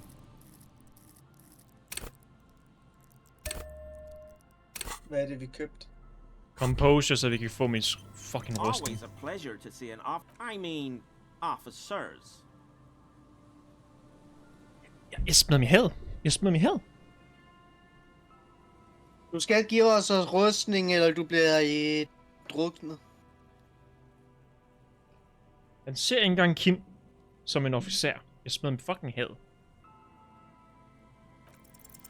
That shirt looks very uncomfortable on him. Look at the buttons, barely keeping that thing together, as if something is ready to rip out from underneath. Yes, like a piece of ceramic armor, for example.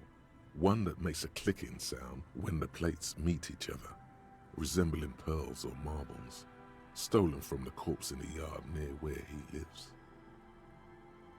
I knew you'd figure it out, officer. I'm sorry I didn't tell you at once.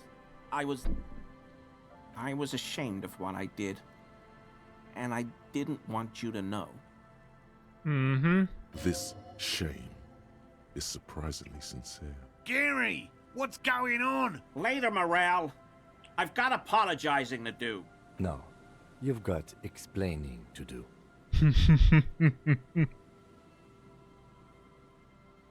He sighs again, hangs his head, and unbuttons his shirt fully.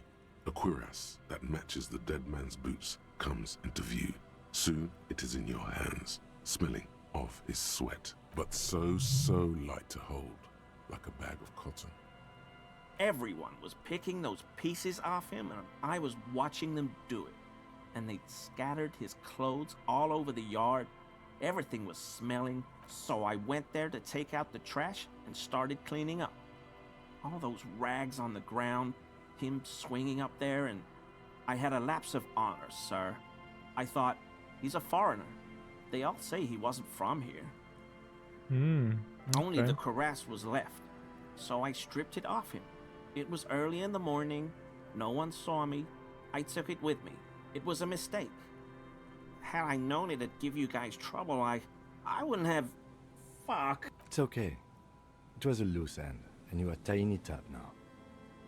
I'm so fucking sorry I called you Yellow Man. Seolite officers commanded the suzerain's navy. Most of them sided with the king when... It's difficult to say what the lieutenant thinks of this historic apology. His face does not belie emotions. Because I was weak. I should have told you the moment I saw you. But... The hell, Gary? You in trouble? I'll explain later. I always thought it was the Union, but I sure as hell won't go around saying that anymore. You have my word. I don't know, and I won't be running my mouth on this subject anymore. Er det fagforeningen? Yes, absolutely. I will never do anything like this again. I won't mess with Mr. Clare either. You have my word. Vi sætter ham på plads. Magnesium. That's what you're lacking. The lack of magnesium has you slouched. Det var ikke det, vi snakkede om, hallo? The magnesium levels in your blood are dangerously low. It's about the low magnesium levels and not the high alcohol levels. Magnesium. Er det bare jern, de mener? Yeah, I don't the know. other things. Long live the other things. Made you strong as an ox, they have. Yes, and it's critical. Look at yourself. You're practically devolved. Jeg ved ikke meget om den fiktive stoffer, fordi jeg har ikke gået den her rute før. You need to get Og det er so stoffer, de mad snakker om. up. Okay. You've probably had 2 heart attacks and a minor stroke already, and the only prescription is insane amounts of magnesium. 1 stroke? Don't be so modest. He's having one right now. Yes, if you want to live, you need to evolve. You need to transcend the carbon barrier.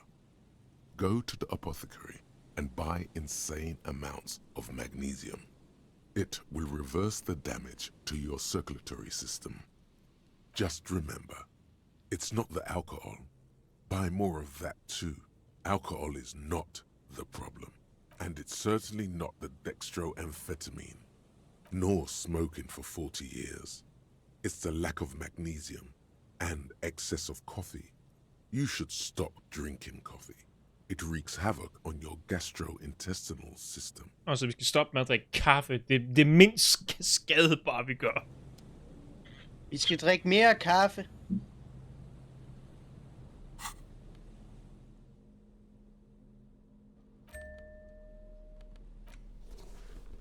Og det er armor. Det er armoret. Nej. Men for minus 1 i sympati. Men plus 1 i volition og plus 1 i praying threshold. Fordi vi kan... selvfølgelig, vi har fucking armor på. Taler du ned i en flaske? Jeg er ved at tage en sluk af min drik.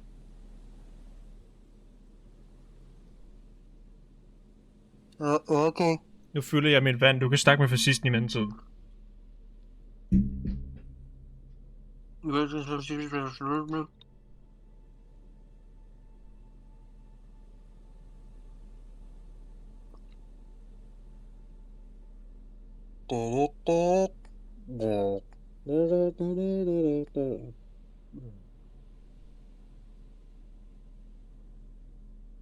Racistisk mandsnakke.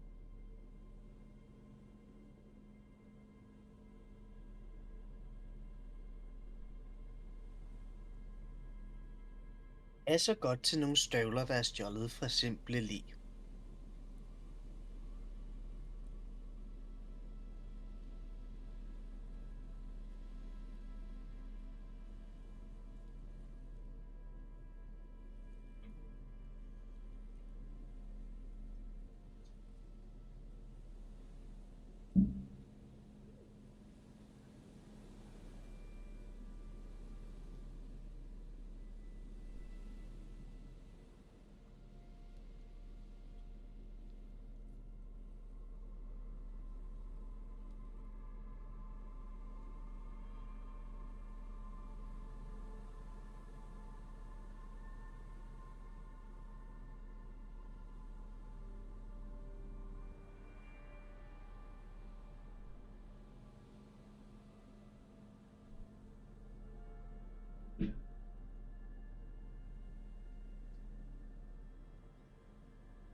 Never gonna keep.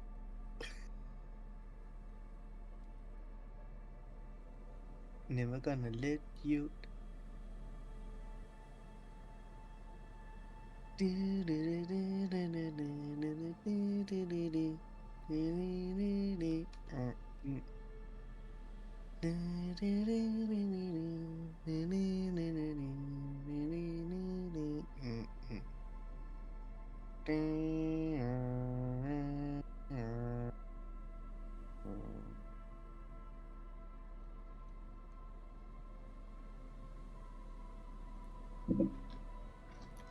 Så er det bare. Jeg har hentet vand. Og chips. Og en pizza. Med frokost og alting. Med frokost og alting. Sagde du pilsner? Jeg ved ikke, hvad en pilsner er. Ved du ikke, hvad en pilsner er? Nej. En madike. Ikke en madike, det ved jeg da. En pilsner? Ved du ikke, hvad en pilsner er? Ikke rigtigt. Tuber pilsner. Hvad gør det, der gør det? Hvad er det, der gør det en pilsner? The white ceramic cuirass hugs your torso, shielding your vitals without adding much bulk to your form. Noget med, hvordan den er produceret. Your movements cause tiny little clicks, like dice rolling somewhere far away, as the plates reorient to your motions. Men grøn tuber er en pilsner. Jeg vil være ansvarlig med det her. Det er kun for at beskytte mig for skade. Ikke for at vise frem. Dække ud i fremtidig rustning, som en betjent burde være. Vi er korrupt. The hardened vitreous enamel, at once sleek and voluptuous, adds a glow to your cheeks and a spring to your step. Vi er Just imagine fremtiden. what a full suit of this stuff could do for you. Vi er fremtiden, og jeg er You loven. really do feel more confident. Invulnerability does that. Even partial invulnerability. Ja. Hey. Au. Remember, this is a highly specialized kinetic redistributor meant to stop bullets. Wear it. Observe its properties. See if there's a weakness in the design. For the day you have to fight someone covered in the same material. Den burde vi nok tage den tanke. Hvad for en?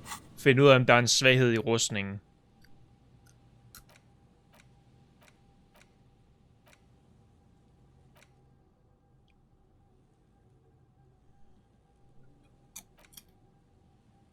I tilfælde, du ved, vi kommer til at stå op mod nogen, der har sådan en rustning på. Kunne ske. Skal vi ikke have en jakke udover? Jo. Det er ikke fordi den er så pæn igen.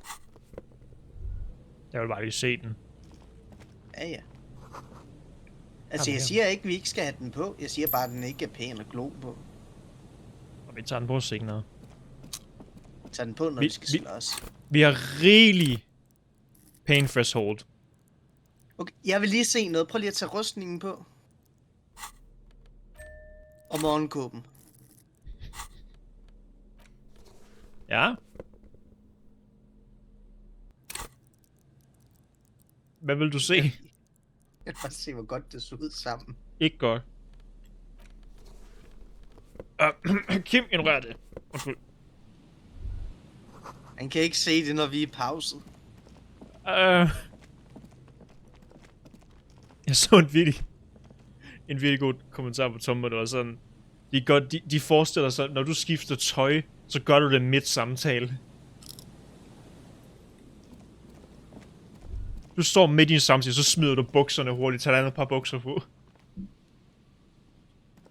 Ja, det er meget interessant, det du siger der. Ja. Looks like the same one you saw Morel set before. Same mesh, same wiring. Nej, jeg tager ikke bukserne af, fordi du taler om din døde mand der. Nej. Nej, jeg forestiller mig, at det er sådan lynhurtigt, bare sådan, husk! Sådan. Shivering stems. Sådan, du ved, samme hastighed, som når Scott, han skal binde snørbånd i filmen. Og sådan, When this district was booming, the reeds were kept at bay. Harry er den der scenekunstner, der skifter tøj, når de går 1 sekund bag et lagen. Ja. Big surprise. Anyway, 1 down, 3 to go.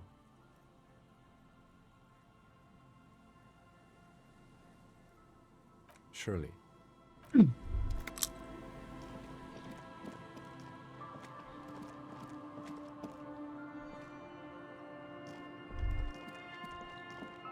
Kan vi gøre noget her nu?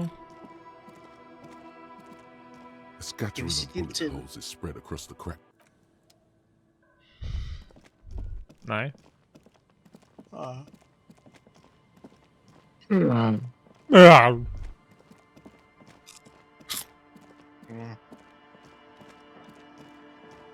Jeg tror, vi har set kysten nok nu. Nej, men jeg tror... Kan vi komme længere lige nu, eller er det låst af? Jeg vil hellere skrige om, at jeg skal have sex med en hat. Sex med en hat? Fuck the hat! That patch of reeds over there, it's a great place to hide something. Kan vi have sex med hat? Being so close to the water. Kan du ikke huske den, hvor hvis man fuck... Man står og skriger om en hat. It's really not the hat, isn't it? No! Hvor han bare får et breakdown. Og de der to Hun ser en mand græde på den forkerte side af 40.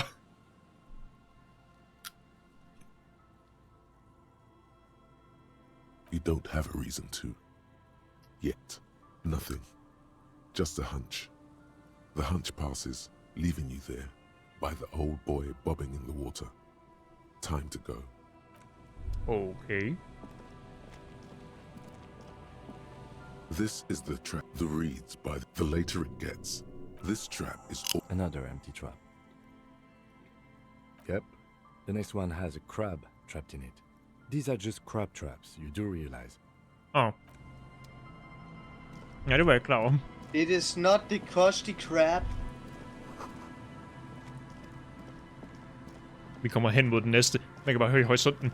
Money! Money! Money! I like money.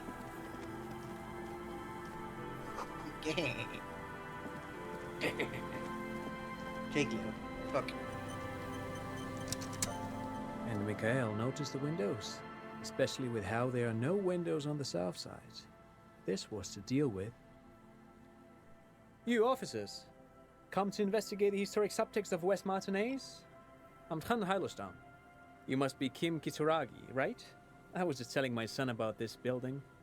Not a lot of people realize the historic significance here. Very rich in hypertext. Den kender en Kim. Nice to meet you.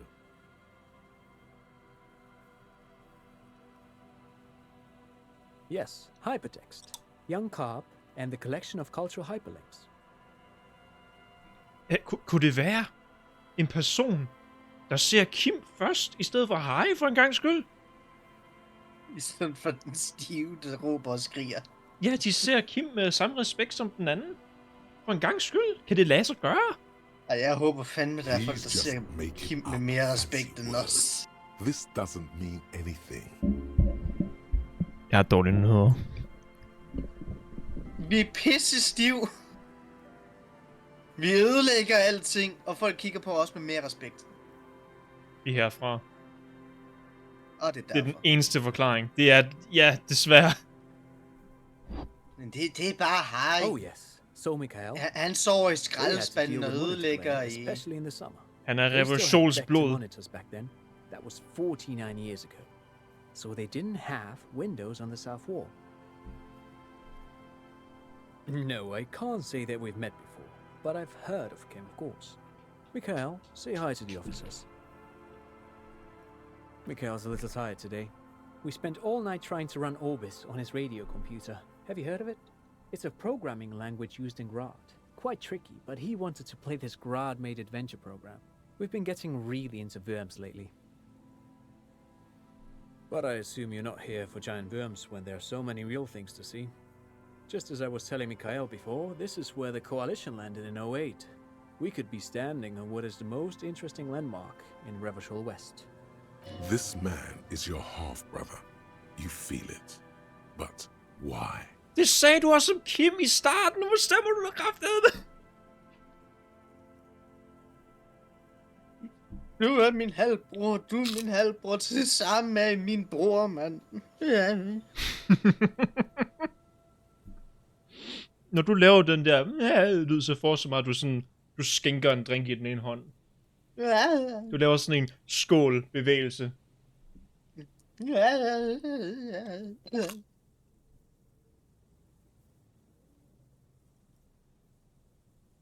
Kunne man høre klinket? Nej. Aha, but it's not just any empty old building. Jeg prøver lige igen på en anden måde, så du kan høre klinket. Mhm.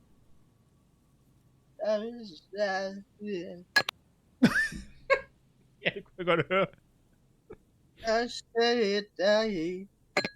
Det var mindre et klink og mere et klunk.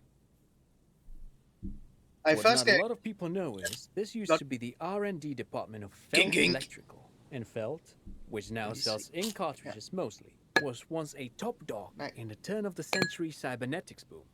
Kunne du stoppe? Hvorfor kan den ikke lave et flot klink mere? Slå den så hårdt i mikrofonen, du kan. Hold on. What's R&D? Nej.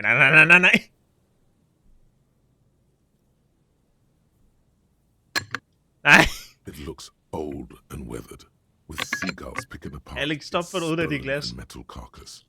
Bushy undergrowth has taken hold of Okay, the det var en collapsed fedt nok, det rooftop. der. Some kind of bird has set up a nest on a broken windowsill. Apologies, Jeg skød sådan it's en an god acronym for slurk research op and i development. luften, da jeg gjorde det, They og den don't ramte use it lige ned i anymore. glasset igen. Er det glas ikke tomt? Nej. Du står og hammer det ind i mikrofonen, mens det er fyldt. Ja. Ønsker du at ødelægge din mikrofon? Lad mig sige her, den er lige over halvvejs. Hvad er der i glasset? Det er bare vand. You're probably more familiar with RTD, Research and Technological Development. Mayor Kalpa. Jeg kan godt hente noget You're vin. not familiar with that one either. Men så vil jeg nok bruge et andet glas. Ja, det tror jeg også. That's not surprising. Only a vestigial ink cartridge and ferrotape manufacturer remains. They started out as a midway electronics outfit in Königstein 2 centuries ago. Også After hente an en bajer aggressive igen, move to men det er ikke Revachol, glas. Feld became a global player in the emerging personal electronics market of Du har ingen the flasker? pre-revolutionary era. Hvad? Du har ingen flasker, eller hvad? Still, Tricentennial was beating them in business machines. But Feld had an ace up jeg kunne their godt drikke sleeve, glas or ask should I lige nu. say they were developing an ace up their sleeve. Jeg har også I'm mixing my flaskeøl, men det er metaphors sådan kæmpe størrelse. Det skal op i glas, men det er stadig ikke dem her slags glas. It was here in Martinez, Der vil jeg bruge possibly min in this ølglas. very building, that they developed prototypes for a tape computer. An elegant folding mechanism of rollers and ferrotape ribbons, portable enough to be a take-it-home solution, revolutionizing business machines, possibly even bring them to the average consumer.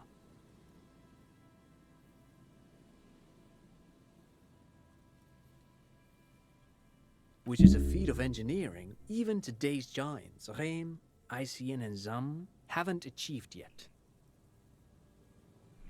He assumes something like a combat stance, facing the wind. Indeed. What? The revolution! Unfortunately, their moonshot project never made it to the market. Feld's move to Revachol backfired. The revolutionary government liquefied their assets and expropriated those very advanced prototypes, possibly from this very building, or one of the adjacent ruins.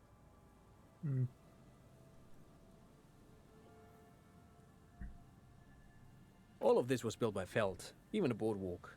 Wild Pines built Martinez proper as a resort for their middle management. Feld built this side of town for R&D.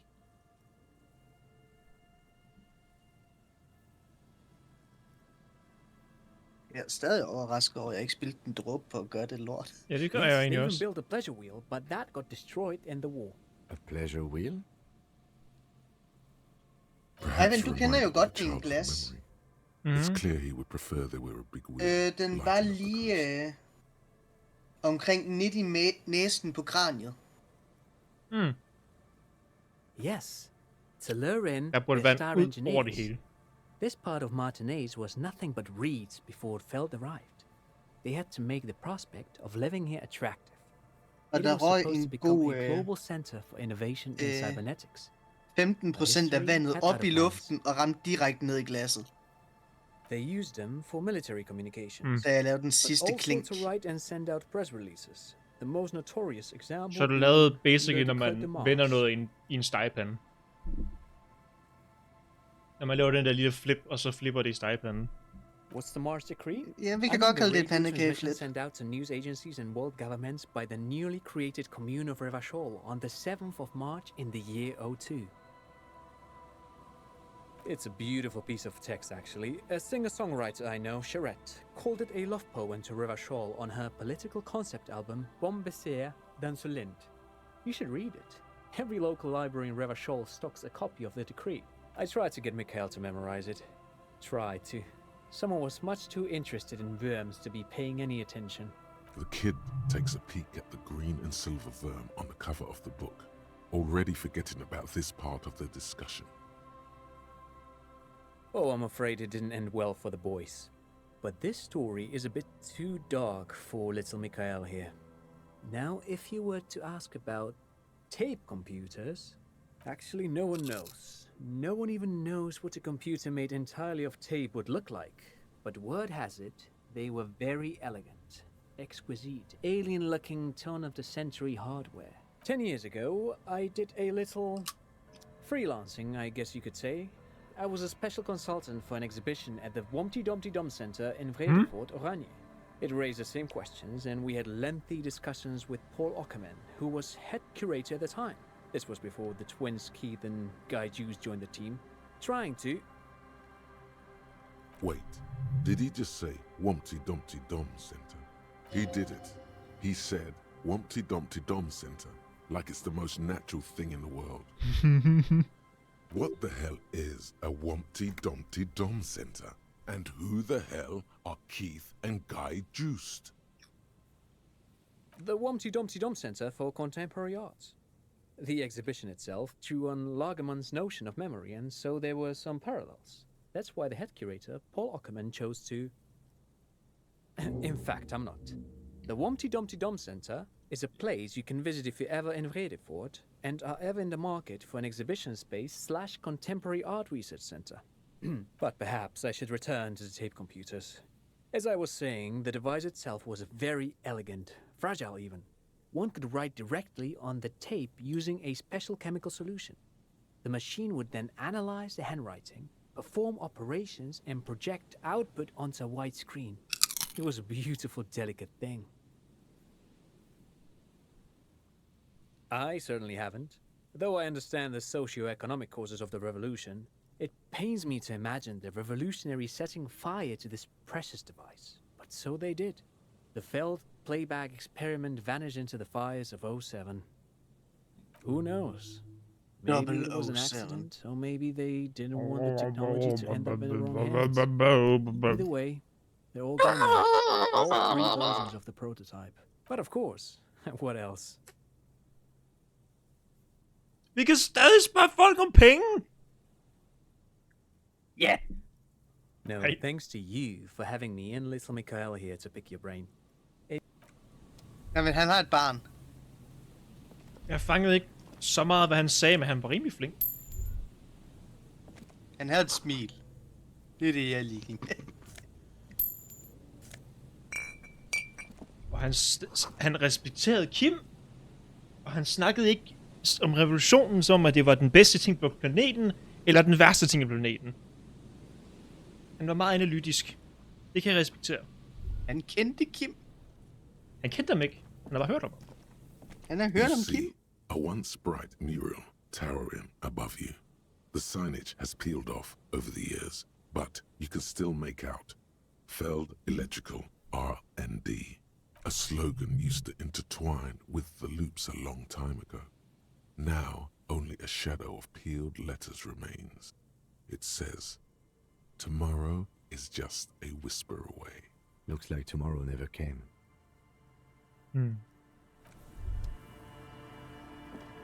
Op ad stigen. Åh. Vi vil kravle stige. The remaining windows rattle from a strong gust of wind. They're covered in a thick layer of grime. They must have been like this for 40 years. Dripping water falls from a high place. All you can see is the shadow of a collapsing staircase. No, I won't even try. You know, I had a partner once. They called him Eyes, because he had to show me things. It's that bad. Oof. This partner of his, Eyes, things didn't end well. It saddens him to say his name. Don't even ask. He wouldn't answer. Maybe some other small talk. Well enough, actually. It's odd how that works. I'm no sharpshooter, but I pass my shooting courses 7 out of 10. Det er rimelig godt, hvis man ikke kan se en skid. Ja, i det hele taget rimelig godt. 7 ud af 10 skud rammer. Bedre end de fleste strømmer.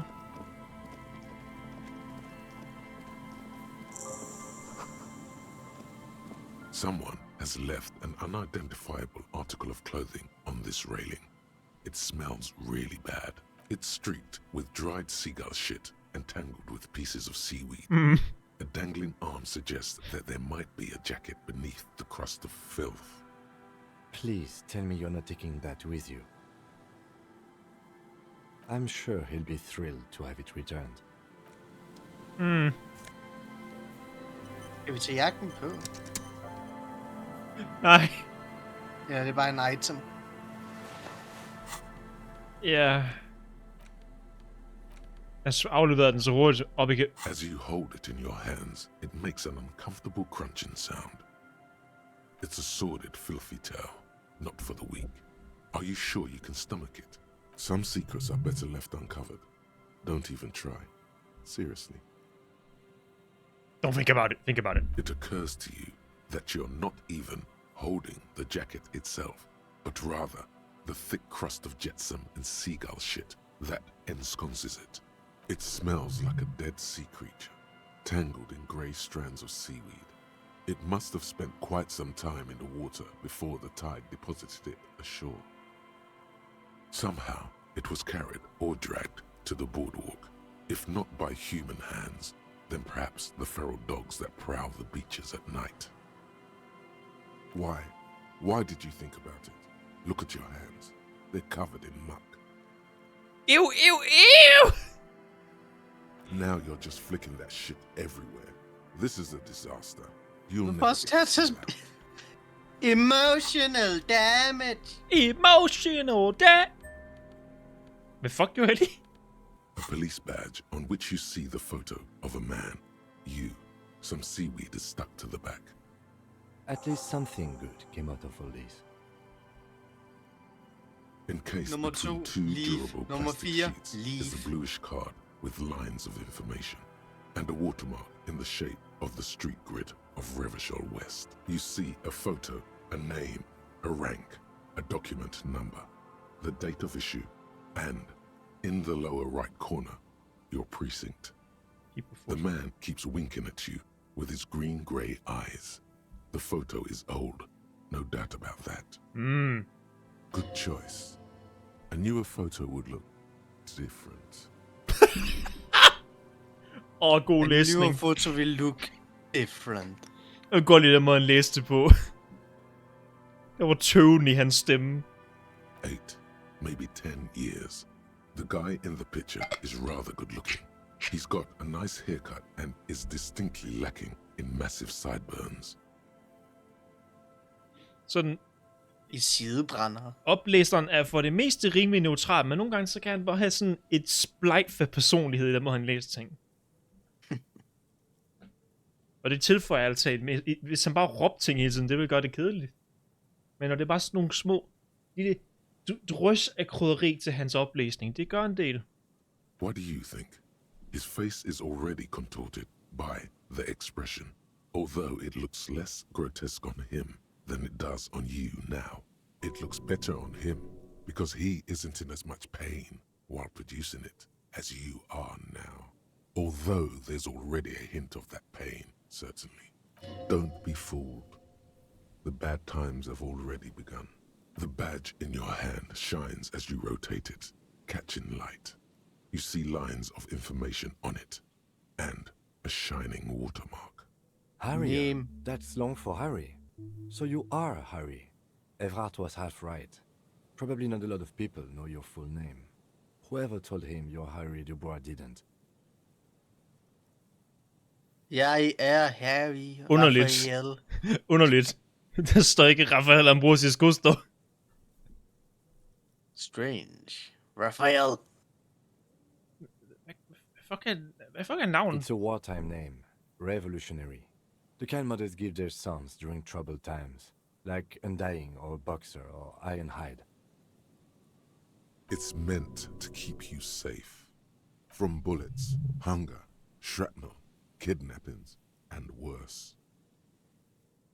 Harry Dubois. Pleased to make your acquaintance, Harrier Dubois. He's not going to call you Harrier. He'll keep calling you officer when he's angry with you, and detective when he's not. Der var den. Så en ting, som jeg tror ikke, du har opmærket til, men når han er sur på os, kalder han os officer. Når han ikke er her, så kalder han os detektiv. Hold øje med det fra nu af. The badge in your hands shines as you rotate it, catching light. You see lines of information. Lieutenant W. Freighter. Så hvis vi tager rigshatten på, så kalder han os officer. Højst sandsynligt. The lieutenant is a rank above sergeant and below captain. It's the highest rank in the RCM that still does field work. I am a lieutenant. The title of Yefreighter is added to your rank when you decline a promotion to a higher rank. In your case, captain. You have declined twice, thus you're double Yefreighter. There are many reasons one would do this. The rank above you in your precinct's decontage might be taken, or sometimes promoted officers do not want to replace their superiors, out of respect. And sometimes they just prefer the type of police work available to their current rank, in your case, lieutenant. Heavy-duty case-solving machine. Decontage is the hierarchical system employed by the Revachol Citizens Militia. It means counting down to twos. The lowest rank is junior officer, usually teenagers. Then there are the patrol officers, then sergeants, lieutenants, and then a captain. That's basically it, except for a few kings. Kings like satellite officers and the additional Yefreighter rank I already explained. The long and short of it is, you're his superior. Okay. Jeg er Gud. Jeg er sendt fra Gud. I am the law. Så du har hældt alt mit lort ud, fordi jeg er højere end dig? Skal vi sige det? Hvad kan vi ellers sige? Det samme, men i stedet at sige, at vi er i samme rank.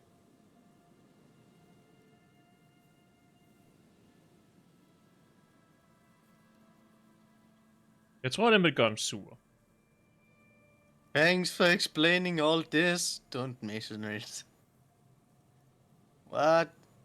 Satellite You are officer. given the title of satellite officer if your partner is quickly promoted through the ranks and you rise with him. You don't seem to be a satellite. Samme rank eller samme rank? Vi behøver ikke nævne det højt.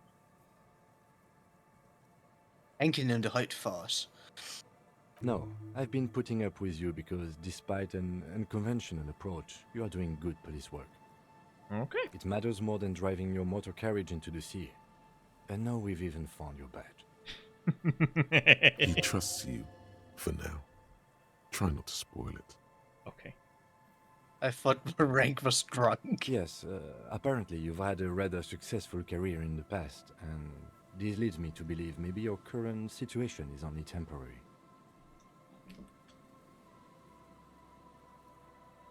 Han tror på Jeg vil ikke os. blive bedre, jeg vil blive værre. Thanks, that give me hope. I'm a...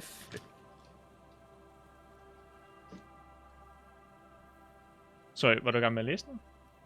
Jeg vil ikke... Den nederste var, jeg vil ikke blive bedre, jeg vil blive værre. Jamen, jeg ved ikke, hvad den første var. Tak, det giver mig håb, og så den i midten, at der er ikke noget, der hedder en eks-alkoholiker. Such a small yet precious thing. Expensive paper caught between thick plastic, like a fly in amber. It reads... Se, når Kim han tror på, at du kan overkomme det, får du så stadig lyst til at drikke? Kan du se det? Jeg får lyst til at prøve at være bedre. Ja, kan du se dilemmaet, jeg sidder i lige nu med det her playthrough? Men vi drikker stadig. Jeg vil ikke drikke, jeg vil være bedre for Kim. That's just the serial number. Nu får vi lige se, hvad vores Camera, tanker er 41, omkring... with some numbers thrown in there for good measure. Hvis tankerne siger, at ej, jeg vil stadig være bedre for Kims skyld. Han tror på os.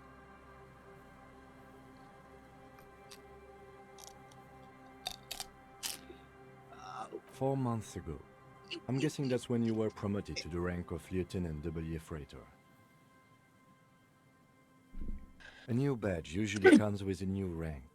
You seem to have been doing well then. The pain in your chest tells you were working yourself to death to earn that rank.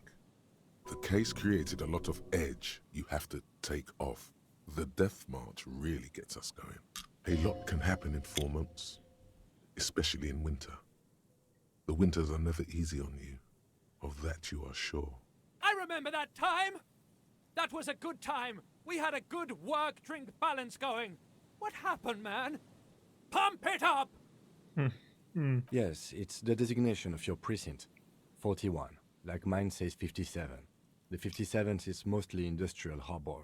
A lot of asphalt. The 41st is... It's a tough station to work in. You have all of Jamrock to cover. That district should have 3 precincts, but money is what it is. It's no wonder you are like you are, he thinks. But then again, it's a legendary district, and a hell of a station too. It must be an honor and a curse to work with people like Price, McCoy, Berdiayeva. The badge in your hand shines as you rotate it, catching light. You see lines of information on it, and a shining watermark. Okay, mens vi er, så kan vi også lige kigge den her igennem. It's the ledger you found in the trash. A cabbage of papers hanging from the board, with the permeables drawer inside. It's barely held together by a clip, then made complete by the faint smell of urinal cleaner. An aluminium block, a bunch of sodden paper, arson, petty theft, spousal abuse, handwritten logs on dozens of investigations. You mean the alphanumeric? Officer, precinct, time of arrival at the scene? Oh, you mean the titular? Yes, well, so do I. In our defense, almost everyone in the RCM does. It's a holdover from the early days of the RCM, right after the revolution, when the organization had little idea how to do things. It persists in an unofficial capacity. Officers use these titles to refer to their work among themselves. Okay. Det synes jeg har navngivet en sag. De firkantede skudhuller med mor. Again, in your defense, I seem to have named one, the man with the hole in his head. That was a real person. His death was real. Still, I named it that, to amuse myself. I pray his loved ones never find out. Rail spiked through the head. He died. It was a workplace accident. Huh? Oh, yes, the name. Good. What is it? Den hængte mand. Vreden er hjemme i spejlet, solnedgangen, lort på en pind. Det er meget.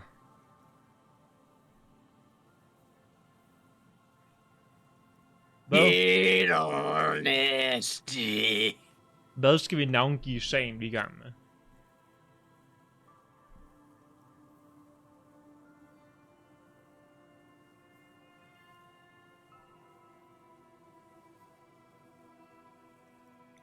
Jeg kan personligt godt lide solnedgangen.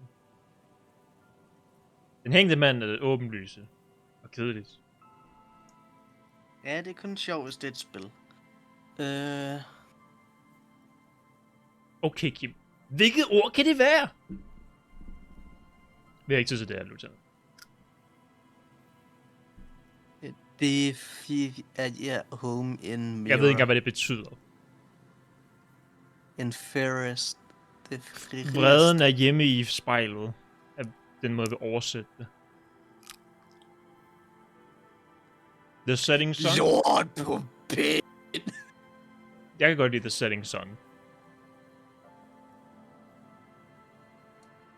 Altså, det lyder jo bare flot. Vi tager det lige krunk. Okay. It's a good name, but it has one problem. This case has nothing to do with the setting sun. At all. It has nothing to do with that, so... something more concrete, perhaps? Do you have something concrete? Mundane, usual? Usual is boring. Lord på pind. Yes. I have to tell you, officer, I don't appreciate ironic titles. Other officers will have to use this as reference. If it's idiot or cockfinger, Big they're finger. not going to get it. They're going to think an idiot and a cockfinger were on this case. So, do you have something less funny? Okay. Fun is outlawed with this guy. What a knock! Så er det jo bare det Hinkman game. Furies? Yes, well, I don't know. I have to be honest, I'm not experiencing the internal strife that it refers to. And Siger also, han bare nej til alle indtil videre vælger den hængte mand. it less poetic somehow. Just a normal case name, you know? Think, what would that be? A good normal name. Great, that's great. That's actually what I was thinking too. The Hanged Man. Nu giver det så Good meget mening, for hvorfor me. han er så We begejstret, have du a siger very good den. name for the case now. Det giver mening, hvorfor han er så begejstret, for han siger det samme måde, som hvis du tager den første gang. Jeg synes altid, det er underligt, at han var så begejstret. Men det er klart, når han skal fucking dirigere dig frem til det navn som en 5-årig. Han belønner, han giver et klap på hovedet. Yeah. Flot, Harry! Ja, den hængte mand rigtig godt, Harry. I'm going to start calling it the Hanged Man. It's good we sorted this out. Harry, god dreng. You don't Harry, exactly smadrer close døren them, nu. so much as distance yourself from the smelly papers. It takes about half an hour to piece one together, using the system you've devised. Which one do you want? Jeg skal dem senere, Not much okay. has changed in the meanwhile. A bunch of sodden papers still sags from the clipboard. Har vi set LBV, mens havet ved havet?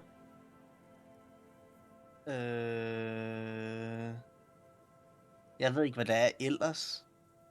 Så... Okay, lad os lige vente med den der, fordi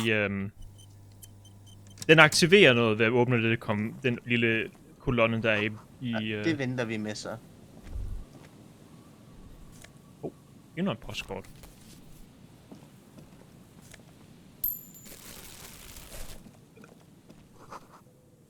Der har vi herovre. Flere flyts. Flere fucking oh my god! Hvad er det for nogle briller?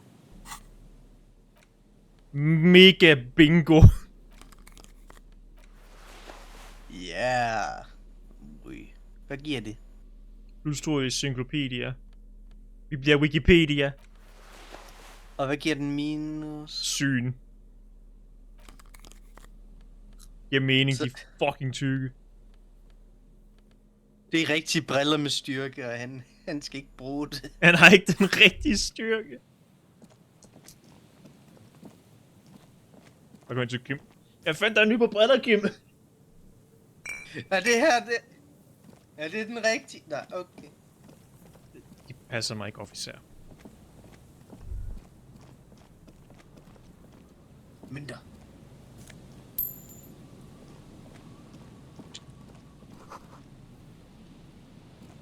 Vi har 48 kroner, og vi bor gratis. Det kunne ikke være bedre. Awful.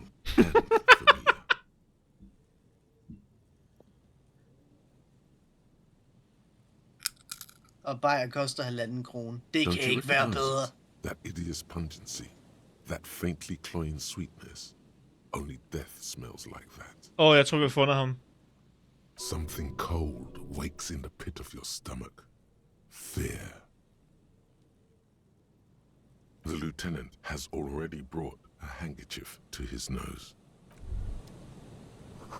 Jeg tror, vi har fundet ham. There's some tin, an empty cigarette package, and a crumpled kebab wrapper in the trash bin. 2 empty bottles of Tallulah vodka and a can of black potent porter is all you Kan jeg få find. kebab? Nej. No. Mener du det? Må jeg ikke få kebab? Ikke få kebab. Plus some Pilsner bottles. Jeg vil have kebab. Du kan ikke få kebab. Pick them up. Jeg vil have kebab. Jeg vil have kebab. Du kan ikke få kebab. Du kan ikke få kebab. A tragedy. Jeg vil have kebab. Jeg vil have kebab. Du kan ikke få kebab. Du kan ikke få kebab. Jeg kommer ind i... Jeg kommer ud på broen og spørger, om jeg kan få lidt kebab. Du kan ikke få kebab. Du kan ikke få kebab.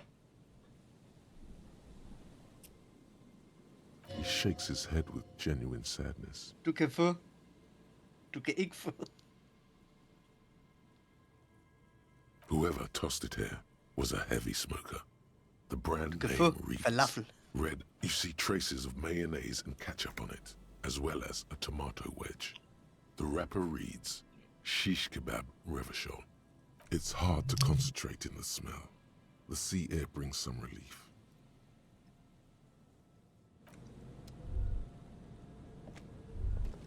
Okay. Vi har fundet arbejdsklassekvindens mand. A man lies on the boardwalk.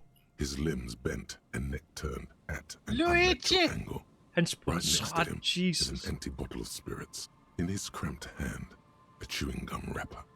Half of his body has slipped between the cracked boardwalk, starting with the right leg. The fall has left him broken, contorted like a sad puppet. The smell is not as bad as a 2-week-old corpse, but it's definitely heading there. Nej! Hold on. Oh. Lividity is faintly pronounced. Whoever this is has been dead for 2 days. No longer. We need to investigate. Fuck! Vi får se på den! Another dead 2 uger eller 2 dage? 2 dage. This is your job. Steel yourself. Calm now. Carefully. Nej, det var den dag, vi... Just another dead body. Vi tog opgaven. He's wearing mud-caked boots, beige Ja, det er dagen. and an Det var i går. Dagen efter, vi tog opgaven. with a bright blue Det var lining. dagen før. There are traces. Dagen efter, The ja. leather jacket suits him well. It must be custom made. A cool leather jacket with a bolt of blue? Oh no. This sounds terribly familiar. Ja. You find some sunflower seeds and a rain-soaked library card folded into 2. His jacket feels sodden and heavy under your hand. Good. We should take a look at that library card after this is done. The man has fallen through a crack in the boardwalk and hit his head against the metal bench. Coagulated blood covers his black hair. One of his feet is still dangling through the hole. Og det, okay, der ved hårlinjen lige oppe i toppen. Det er blod, der løber ned i hovedet på ham. Yep. Man. You have to be quite inebriated to fall that bad. Well over a liter of pure ethanol. 3 bottles of wine or 1.5 of spirits. His expression is dull, like the sea behind him. Drops of water shining on his mustache.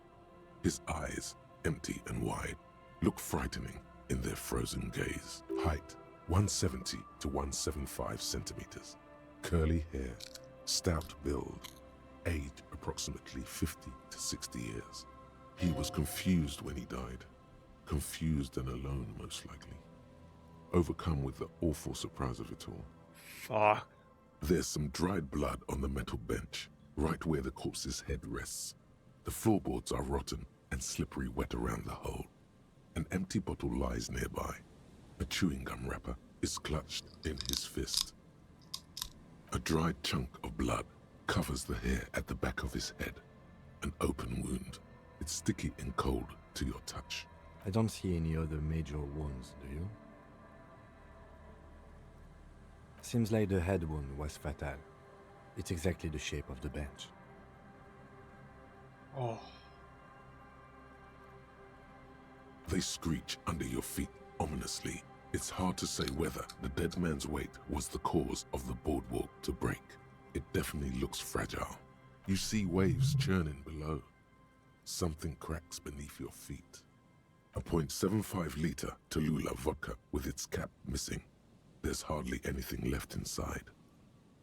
It's mid-market spirits with a slight touch of menthol. The man meant to enjoy himself, have a good time. Tear all around us. I'd prefer if you didn't collect them this time. It's not proper. Yeah. True. It feels disrespectful. Ingen pant. Grabowski spearmint chewing gum. Green leaves on the cover. The man's mouth is half agape from the terror of the fall. The blackness of death.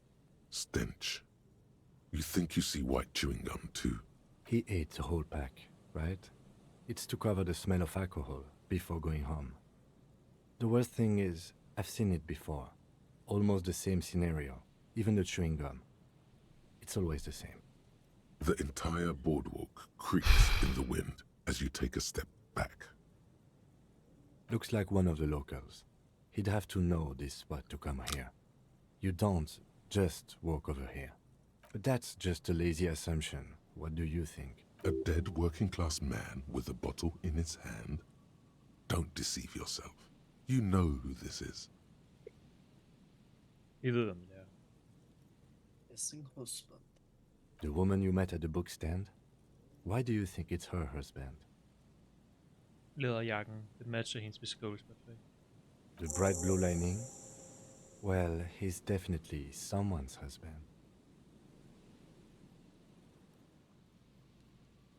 Fuck. Death by misadventure. He slipped and fell through the boardwalk. A truly unfortunate accident. If it wouldn't have been for that bench, he'd be alive.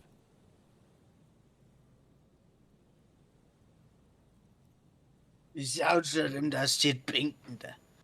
You think he was drunk? Oh yes. Some symptoms of acute alcohol poisoning could have definitely played a role here. Severe confusion, respiratory depression, unpredictable behavior. But I think that death arrived through head trauma, not liver failure.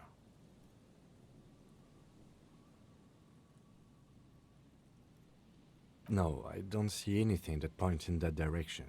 For now, let's treat this case as a simple, albeit sad, accident, unrelated to the murder case. Yes, but what if there's a killer on the loose? 2 suspicious deaths in such a short time frame.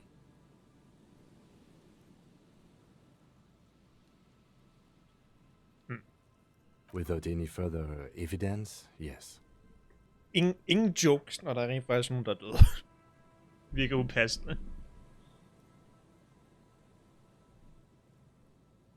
Det her en var, vi var investeret i det her.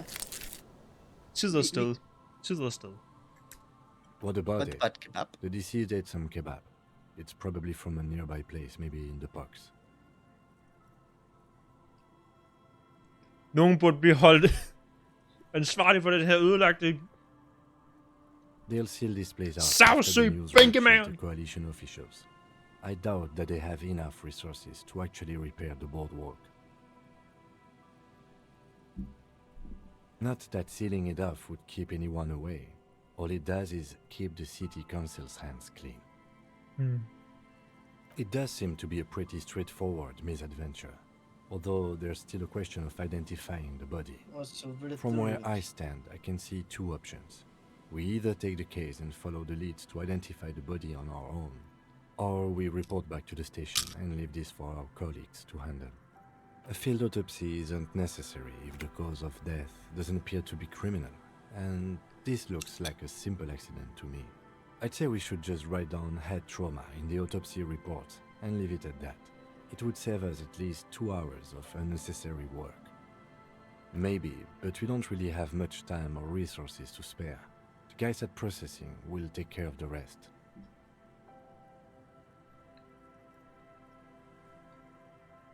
Alright, we should first examine the library card you found.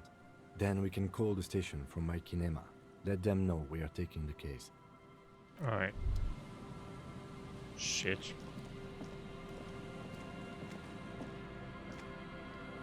Okay, men nu har vi set alting, så lad os fast travel. It's the ledger you found in the trash. Just relax. The two sides of the board are slightly misaligned, like a drawer that's come off the slides. All you need to do is bend the plastic on your knee, slowly. The slides snap back into place. It should be possible to just, you know.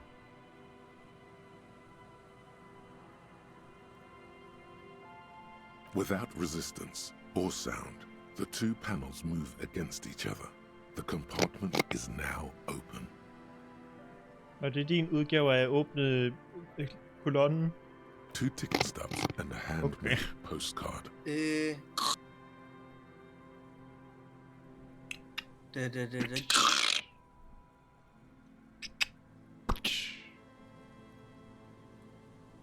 Two octopuses are smiling, reaching their tentacles toward each other in the colored pencil drawings. The tickets permit access to the zoo in Revachol East. The aquarium costs extra. These let you go there too. Hvad lyder det her af? Hvad lyder bare af? Jeg skal lige slå den der tilbage, for du kan høre det.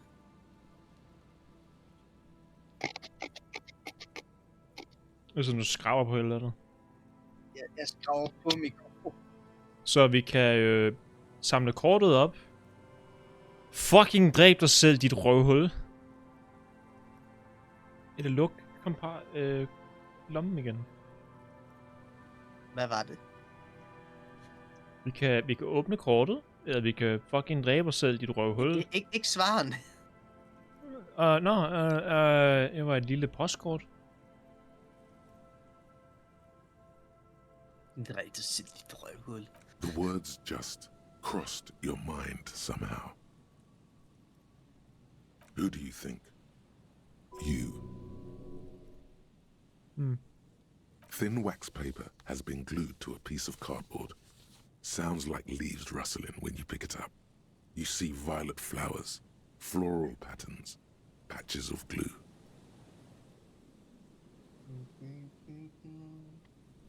It smells of chewing gum, apricot flavored, exactly like the gum wrapper you found. The same brand of chewing gum. Familiar handwriting lines the inside of the card. Looped, round letters in a woman's hand. A young woman in her 20s. There is care, effort, and a smile, you think. Although that is not something you can read from someone's handwriting. Harry, it begins. You're already reading.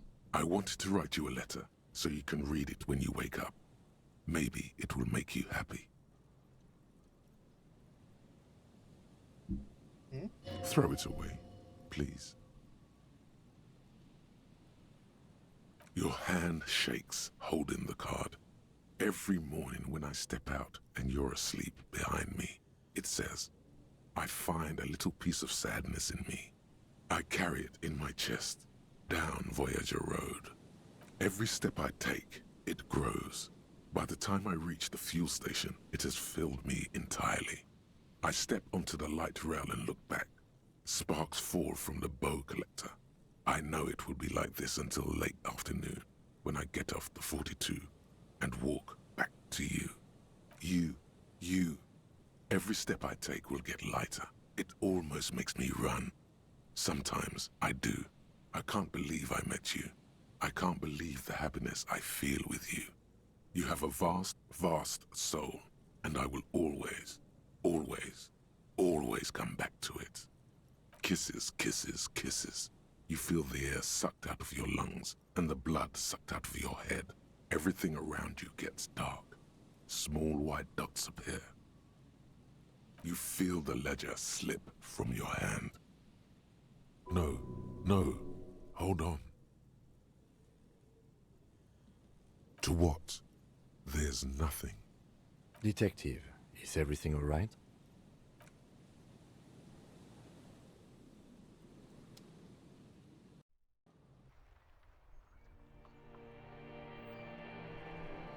Title card. Det var introen til spillet.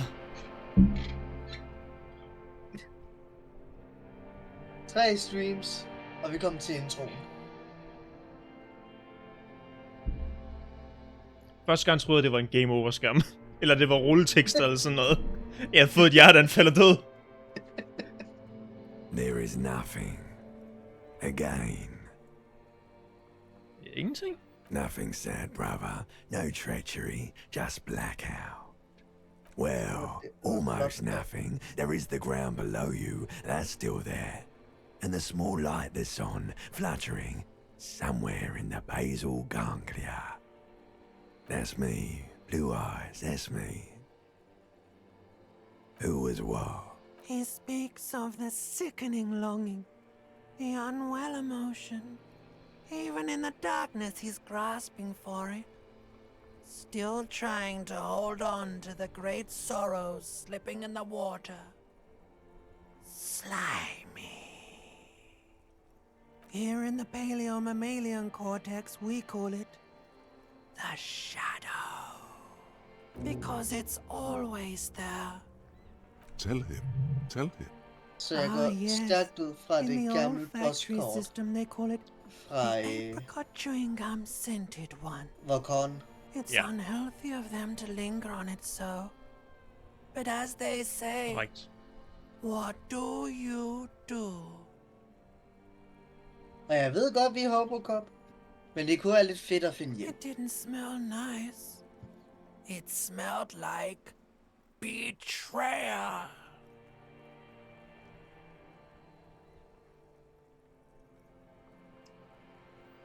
Det er desværre vores ekskone.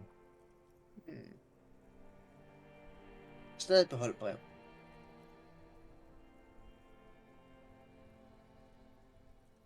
Bloated corpse of the past resurfacing.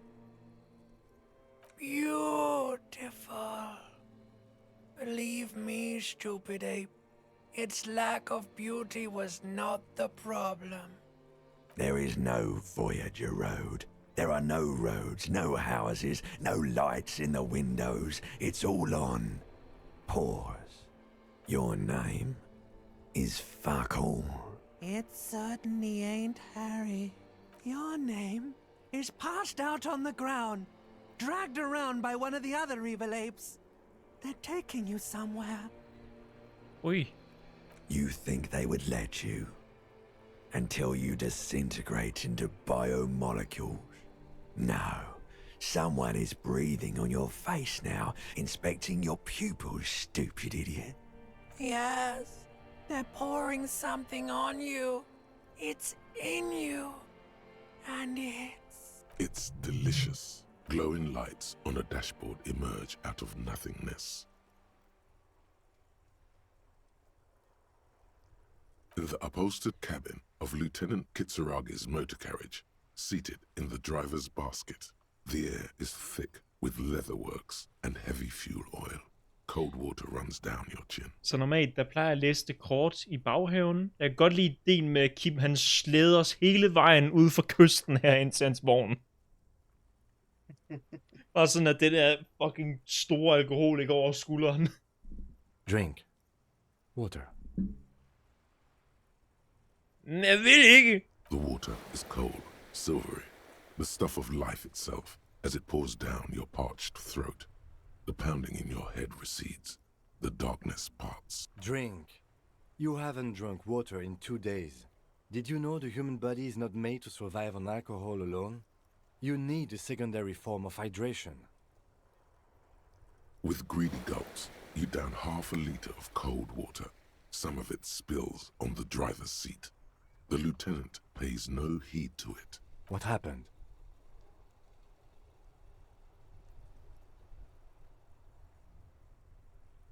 Jeg kom i kontakt med de brændte ude ruiner af min fortid. That does sometimes happen. You dropped these. Are you okay to proceed?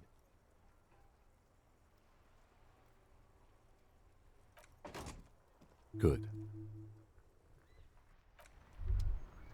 Og vi er tilbage.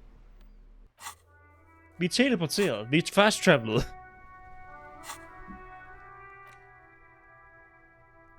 Og vi er halvvejs med at tænke, om vi skal komme sammen med Kim, eller spørge Kim ud, og han gider ikke at have, og så græder i helvedes til i 14 dage.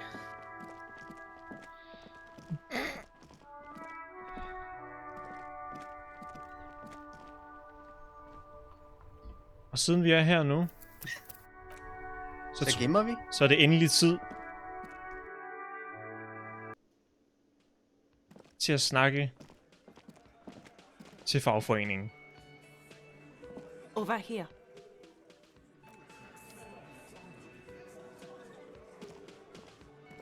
Let me handle this. Detective disorientated. Are you still wondering where you are? This is Martinez, in case you've forgotten. I advise you not to overstay your welcome. You lied to me! That's right. I am not a gardener. I'm a legal counselor for the Dock Workers Union.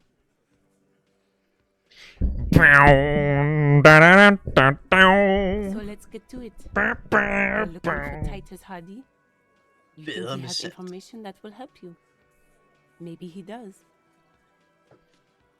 That's Titus. Talk to him. But know this. I'll be keeping an eye on you. No strong arming. Nothing official. The District of Martinez does not recognize your authority to make arrests. It doesn't matter if you recognize our authority. We will make an arrest if we have to. She says nothing. Her glare speaks for her. Could this be the Miss Beaufort that Easy Leo mentioned?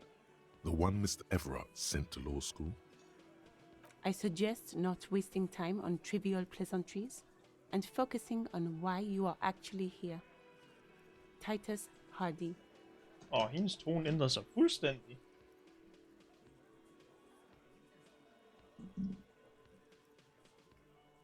Even though she has excellent control over herself, something moved behind her eyes. In the way she stands. In her face. You caught her off guard. Push her some more. You are not here to chat up the legal counsel. You are here to question these men. You set the pace and the topic of these conversations here. Establish that. Jeg er en del af fagforeningen.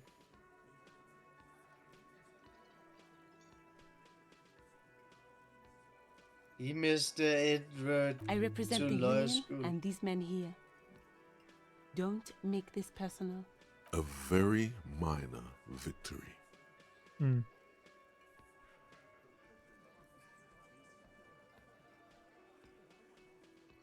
What you want is of no significance, officer. Don't test your authority. In Martinez, you are no one. Like I already told you, I'm a legal counselor. Do you have hearing problems? Hey! Yeah. What are we going to do to you?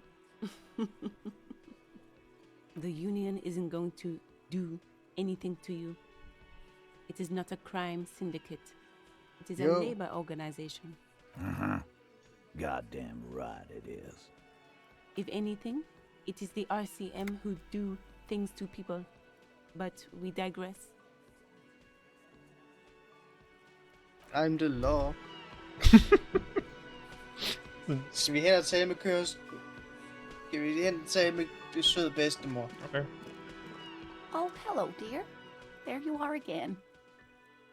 Goodness, how is he? Did he say why he hasn't returned yet? He's fine, ma'am. As we had suspected, he couldn't get back earlier because the water lock on the canal was broken. Now he's just finishing up some work. Oh, yes. That's my Morel. He's bound to catch a cold staying out there for so long. But I am so relieved to hear that he's okay. Thank you for putting an old woman's heart at ease, if even a little. You haven't, however. There are dangers out there. Our aging body's foul. Her heart won't rest until Morel is safely back with her. Oh, you don't want to hear about some old woman's ramblings. Reflexively, the lieutenant read his familiar notebook. Well, it was summer. I was building a racing track out of sand on the beach near a tall stand of reeds. Quite a tall one. Many times my height, I remember. When, all of a sudden... I'm getting ahead of myself. I was 5.5 in Betancourt in the suburbs. My grandmother had a summer home there. She'd just started forming memories. Real memories. Not the billowy haze of infanthood. The strangest moment of my life. I looked up and one of the reeds moved. Not like a plant, but like a living thing. It stood up and looked at me. Its body unfolded like some antique toy. I've never seen anything like it. She had no fear. Just surprise. I didn't know this can happen, so I reached my arm and touched the thing. It felt just like a stalk of reed, but it moved, swaying, towering above me. After a while, 20 seconds, a minute maybe, it left, went into the reeds. I tried, but I was only a child. There was mud and high water. I couldn't see it anymore. I was just standing there knee-deep in mud, looking around me. Where did you go? Don't go. I ran back home to my grandmother and asked her if reeds could walk, and told her they were looking at me. Of course, she just laughed at me, but I knew what I'd seen.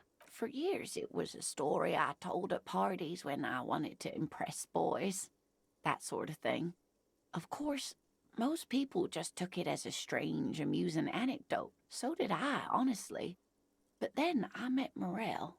We were on our first date when I told him my story. You should have seen his face. He said my descriptions matched the phasmid down to a T. Its white marble limbs, the way it moved. So that's how they met. This is beyond significant for them.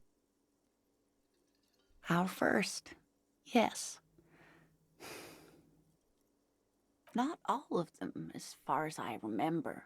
But some of them, on the inside like stalks of marble, if that makes sense.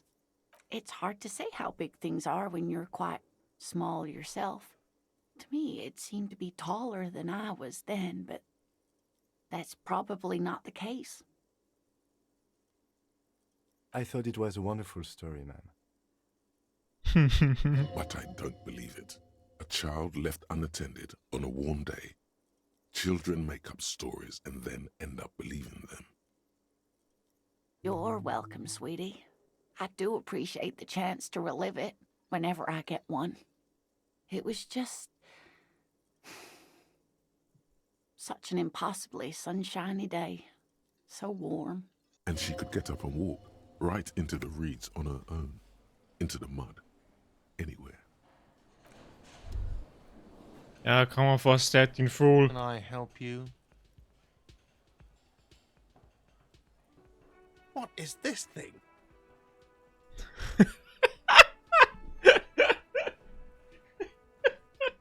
What the fuck? No biggie, I just thought it would look Nej, ikke nice noget on særligt. Jeg synes bare, man ser fed på væggen af den type betjent. I want to apologize. Jeg vil gerne undskylde for at ødelægge den store skure ved at bringe dig den her krumsede gravs. What, the interior decorating kind? You know, I'm sorry. This is actually a nice bird. A competent piece of taxidermy. I can fix it to the plaque and have a new bird in the establishment, I guess. So, I don't know. Can we see? Thank you. I'm gonna go with thank you. People just don't know how to accept gifts, especially taxidermy. He likes it. He likes the bird. It solves his broken bird problem. This was mostly about the fucking cardio. Massive cardio here. You'll live till 90, or you get a heart attack from running. Fuck snakker du om? I feel good about our work here today. It's all about the little things, like bringing people random stuffed animals. Se, var der sarkasme bag de ord, eller mente han det rent faktisk? Hvad for et ord? Han synes, de gør det godt i dag. Det er omkring de små ting. Er det sarkasme i hans sætning, eller mener han det rent faktisk? Er han endnu en gang irriteret over, at jeg ikke kan fokusere på hovedsengen? Hvor er det? Det er min. Ja, du vil brække sig. Jeg kan bebrejde ham absolut ikke. Er vi enige? Nej. This is where you say your bed. Hmm? Detective.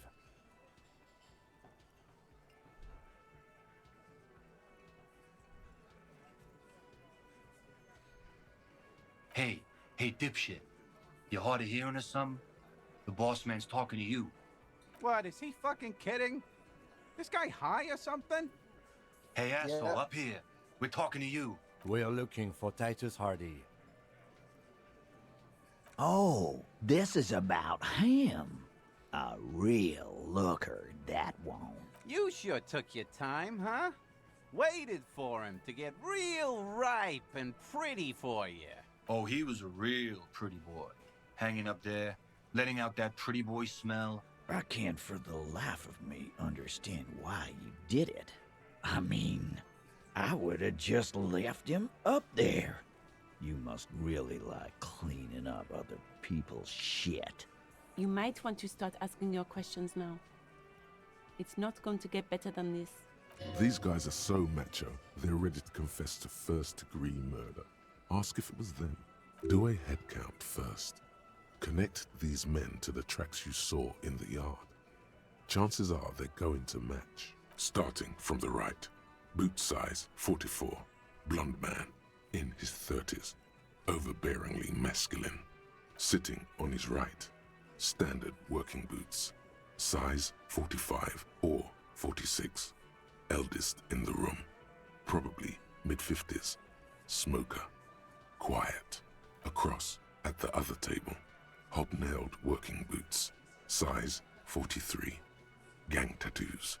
Mesk or Sarah Maritzian. In his late 30s, early 40s. A symmetric burn on his neck, resembling the letters Loss Loss. Has he tried to burn it off? Leave that life behind? And then, standard working boot. Steel reinforced toes.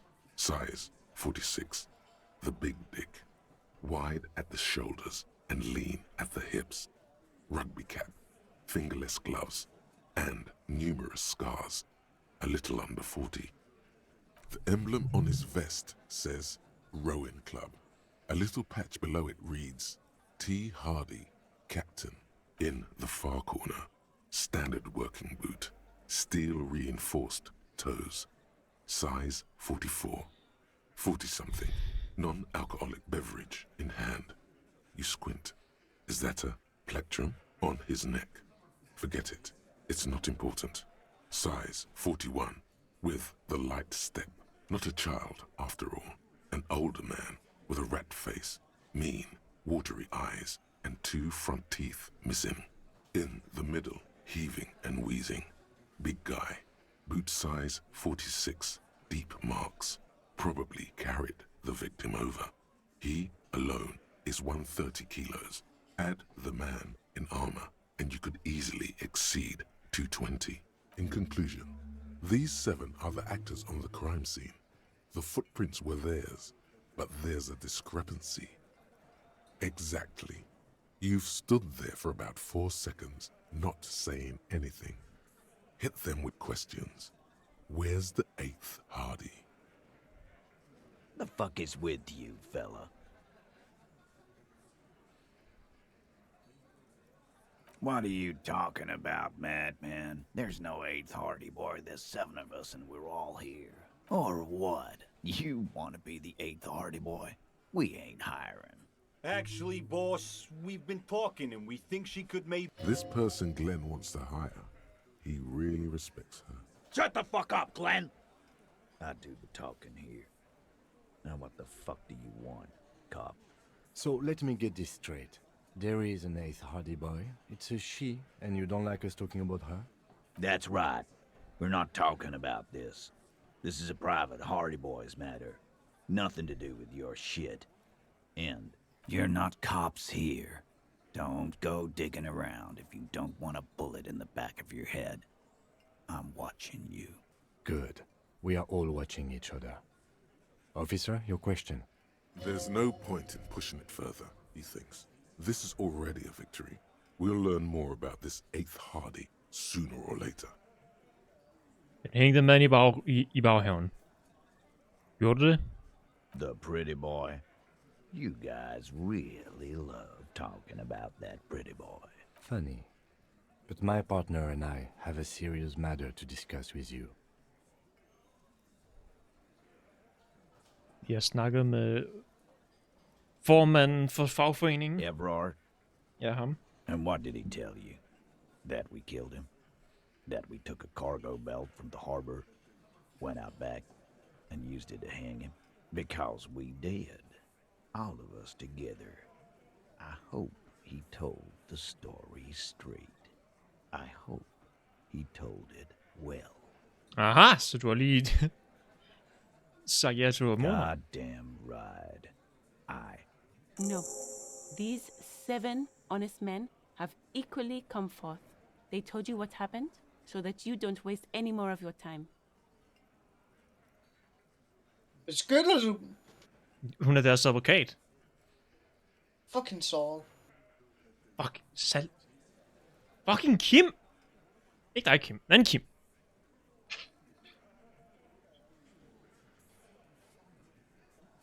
Kim, du må ikke tage det her person, men fuck Kim. Fucking Wexler. How many people have you sent to the Shays? Ever felt remorse for them? Or send them to Reunion to rot. For 20 years. For life.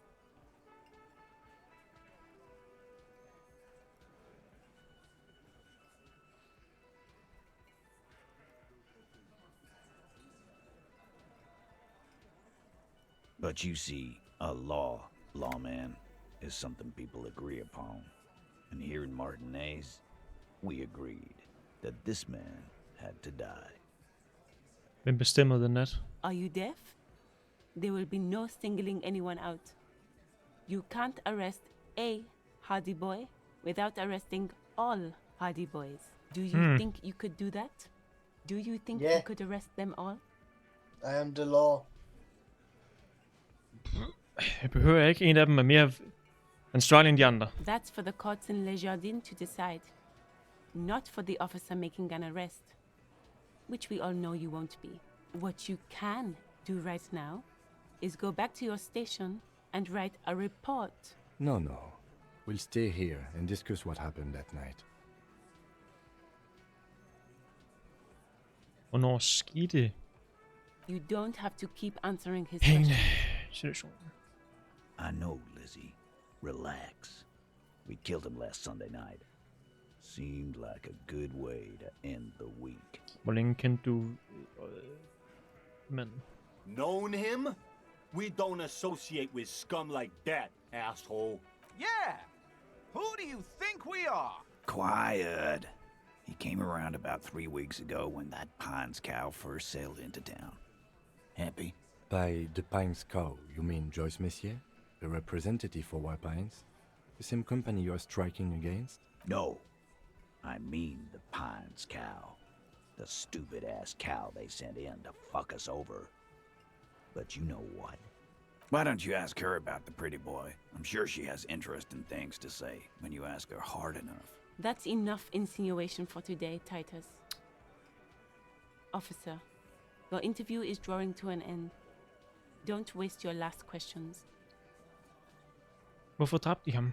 Why? 'Cause he was worthless mercenary scum. And he stepped out alive in my town.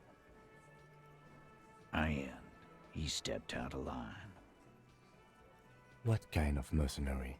The kind that shows up when you start a strike. The experienced kind, too. Had Kohoi and Semenine written all over him. Ex-Oranese Special Forces. A live grenade. Right here in our bar. This one has a special gripe with him coming here. I can't prove it, but I know he was sent by the Wild Pines. They hire merc shit like that. Story of every strike from here to Samara.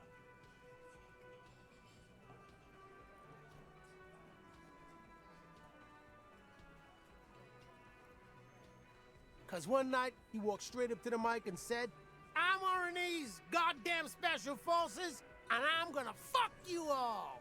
Really? Yeah, really. Had a gin and tonic up there, sang some Oranese paratrooper song, and said he's gonna fuck everyone. We couldn't believe it either, but he fucking did, right there. Like some kind of animal. Wrong. He harassed women, raped one, harassed workers, threatened to kill some as a warning. There's a slight unease in him suddenly. He regrets mentioning the rape. To kill us all, if we don't open the gates, if we don't let the scabs in, if we don't bend over. And that was before he started coming here. Yeah, he said it was his favorite joint now. Started coming here every night. Drinking, grabbing girls, grabbed one of ours mid-karaoke, right there on the stage. He grabbed someone? Yeah. This girl's on the mic. A beautiful girl. Young. Gets into the second verse of Lover Lake. The fucker grabs her legs, starts screaming. Show me your cunt! Why don't you show me your cunt? Then, he gets knocked on the head with a wine bottle. Doesn't even fall down. Aren't you fucking listening? My man is talking to you. He took care of it. They got the girl out before anything else could happen. Yeah, me and Eugene got her out. Aren't you fucking listening? No, you're not getting the name. That's a Martinez matter. And I'm not discussing it with you clowns. There's nothing you can do for now. He's stonewalling you. Hvordan dræbte de ham? We hanged him up by his neck until he got real still. Wasn't that obvious, copper? Didn't they teach you anything at the cop school, idiot? The autopsy showed there were no ligature marks. His hands were not tied. Can you explain that? Look, I'm not gonna play 20 questions with you, capo. I'll say it again. We killed him. Han insisterer virkelig meget på det. Jeg ved hvorfor. Yeah, I knocked him out. Came up behind him and clubbed him in the back of the head. He went down like a sack of sand. That's right, lawman. And then we hanged the fuck. Men sagde du ikke lige, at han blev slået i hovedet med en vinflaske og ikke engang reagerede på det? Hvordan kan du så slå ham ud med noget andet? My fucking elbow, copper. Samaran boxing style. Aha. Right fucking here. Eugene already told you that the fuck had started coming to our bar. Yeah, man. Weren't you listening?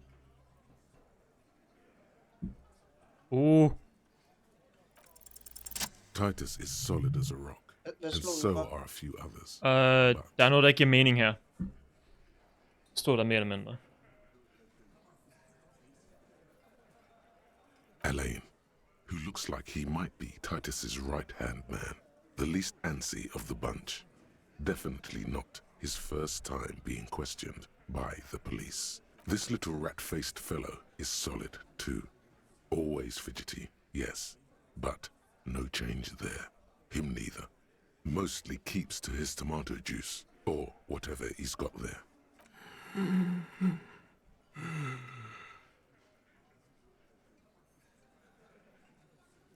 Okay, vi fik intet til Angus. A single sentence would wear him out. He can't take the length of the questioning. Keep it going long enough, and he'll crack. Okay. Hey, du der! Har du svært ved at trække vejret over derovre? No. Of course he's having trouble Hey, breathing. du der! Just look at how fucking fat he is. Dejlig fed, Fuck mand. off, Shanky. Angus is a powerful guy. All muscle. Keep your eye on this powerful guy. Sooner or later, he's going to break like a piece of twig. And fuck you too, Copper. Picking on Angus like this. We're done with this schoolyard shit. And just so you know, he doesn't have trouble breathing. Okay, ja, undskyld. Det var min fejl. His all-muscle comment wasn't sarcastic. He's genuinely trying to look out for Angus. This one is a stone wall. You won't get more out of them about the night of the murder. Not yet. Like what, Copper?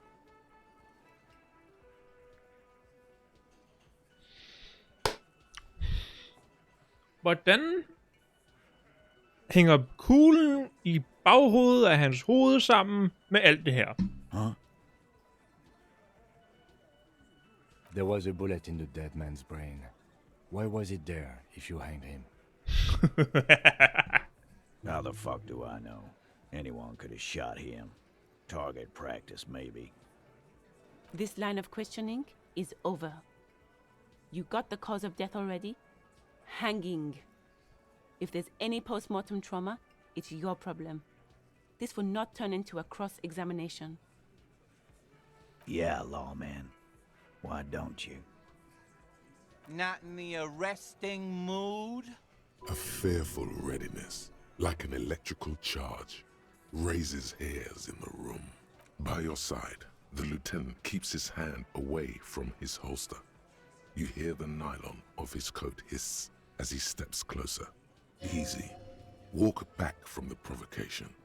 They're armed, and they outnumber us. The lieutenant tries to establish eye contact with you. Wise move. Lad os lade være med at prøve med at arrestere dem. Now make another one and get the fuck out of our booth. We're not gonna do this again. Nothing. Your investigation here is done. Leave Martinez, go back to your stations where you belong. I think we're going to stick around, thanks. Some things don't add up here, Titus. I've done this job for long enough to know that people don't just confess to first-degree murder. Even if it is a group responsibility, we're going to look into this. Good luck with that. You've heard everything a rent-a-cop is gonna hear from us. Real law officials. You're lucky you didn't get a beating. Rent-a-cop? So that's what this is about. He doesn't see you as his equals. Åh, fuck.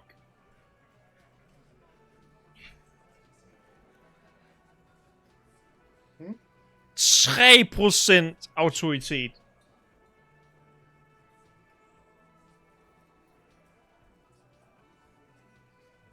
Kan vi tage noget bedre tøj på? Vil du i hvert fald prøve?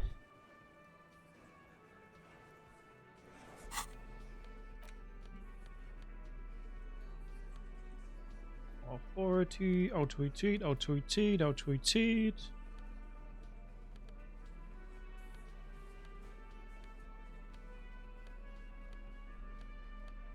Den giver -1.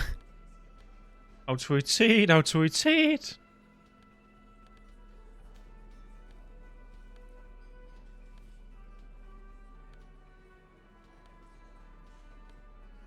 Nope. Ingen autoritet. Vi bliver nødt til at rulle med, hvad vi har. Looks like the circus left town. Hvad fuck lavede Kim lige? Clowns are still here.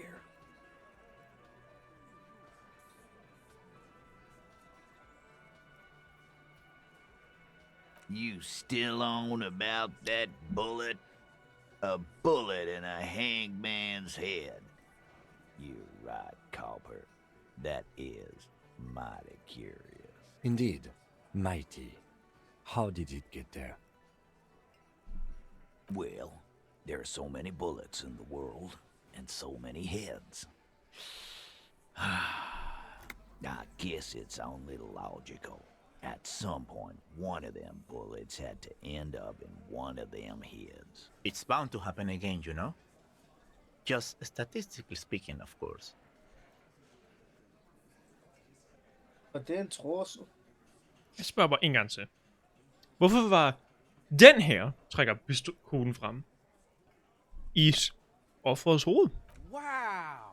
He's got it in a real evidence bag and all! Why don't you go home and log it into evidence? These men have told you what happened. You know what I think? I think he was shot in the head as a kid, and his brain grew around the bullet. Around the bullet, man. That's a good one. They're only pretending to enjoy this. Beneath the act, they don't like you knowing this. Shit! I probably did shoot him. I was drunk last night. You guys know me when I'm drunk. Yeah, Glenn likes to shoot his guns when he's drunk. Better hope he stays sober. No, he meant before he was hanged. Did you shoot him before you hanged him? Before? After? During? This is getting ridiculous. They told you what happened. Stop wasting your time. Never been worried in my life, lawman. It's not like you blew it wide open, but there's a little crack in there, somewhere. Mm-hmm. Oh, so you went and talked to my mommy, and now she's making me play with you. Is that it, lawman? And what's gonna happen if we don't? You gonna go and tell on us? Maybe.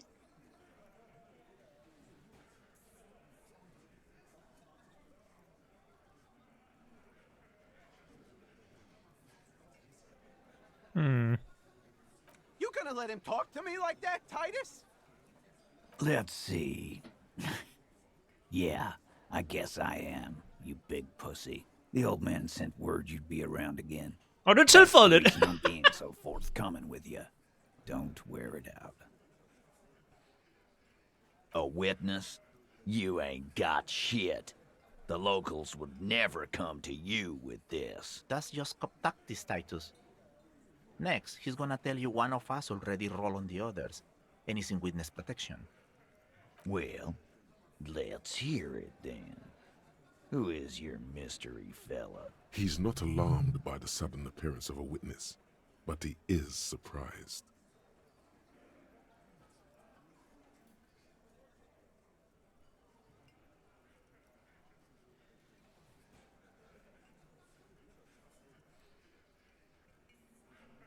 You can almost see the blood curdle in the lieutenant's veins. Miraculously, he remains silent. I fucked up. Not only his name, but his address. You are a goddamn menace. Åh nej! Ups. Hvad har du nu gjort? Jeg gav ham navnet på vidnet. Navnet, fuldnavn og adressen. Nej. Hvor længe siden har jeg gemt? Åh, fuck. So, some moral intern crony. What'd he tell you? I bet he had a dead hooker situation. If he came to Martinez.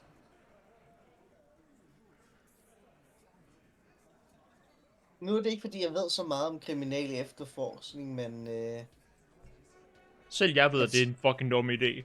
Jeg tror ikke, du skal give den hovedmistænkte alt information om offeret.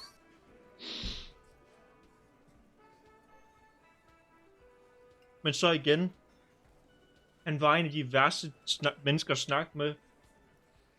Så jeg har ikke ondt af, hvis han forsvinder på mystiske vegne. Ham der er død. Nej, det var søndagsvennen. Ham, der snakkede i fucking evigheder sidste gang. Nå, det er ham, du har fået. Ham har givet navnet, adressen og det fulde navn. Dårligt politiarbejde. Ingen medlidenhed. Så hvad har I snakket om, siden du gav det? Han fortalte os, at han var vidne til mordet.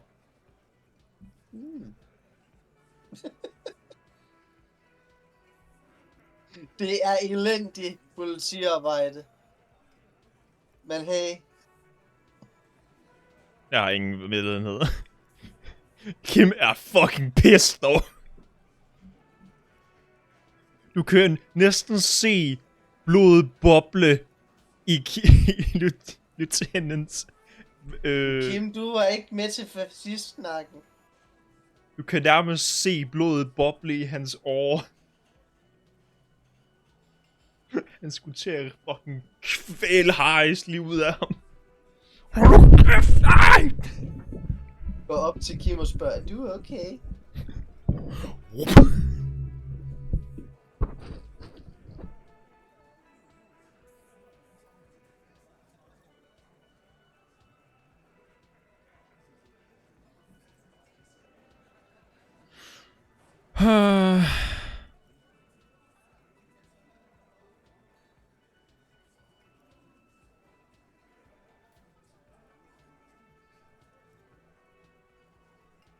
It's you assholes that feel the need to go around like a fucking brass band. The Hardy Boys are dead silent. Yeah, it's like they put cowbells on you before they send you to the streets. What's with the cowbells, policeman?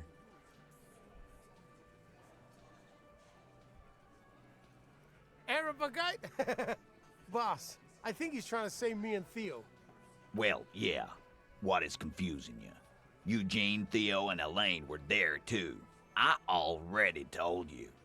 That means absolutely nothing to me. Sounds like some made-up horse shit. It means the whole scene was long and drawn out, like it was from a film. What is this fella's problem? Sorry we didn't make it more action-packed. It wasn't the first thing on our minds. Shanky. It's Shanky, right? I thought there's something wrong about the lynching story. Now I know there was. You don't know shit. I know you are lying, Shanky. You didn't break this wagon fort, but you did manage to rattle the people inside a bit. Vapor, huh? Well, that checks out at least. For the record, which I have to type up later tonight, no apocalypse-related testing was provided to us by the witness. Check out the stand-up comedians the RCM has. When are we gonna get funny men like that? Yes, An almost inaudible whisper from the lieutenant. Damn. Okay, maybe it doesn't feel like this did anything to them, but they have to be fretting a little. Everyone is afraid of witnesses.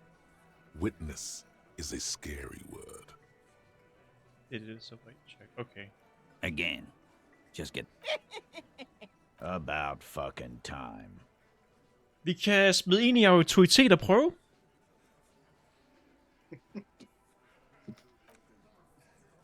Jeg skal gemme nu, efter jeg har fucket det hele op.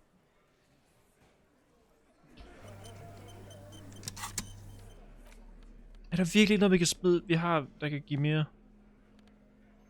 Vi har en rigshat, der kan give logik. Det har vi ikke brug for lige nu. Og den burde fandme fjerne autoritet.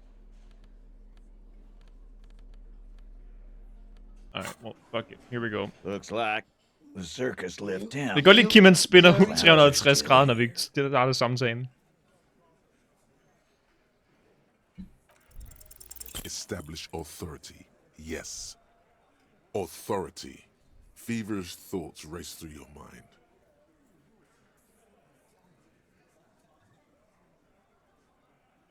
Give me needle you gun. Alright, here we go.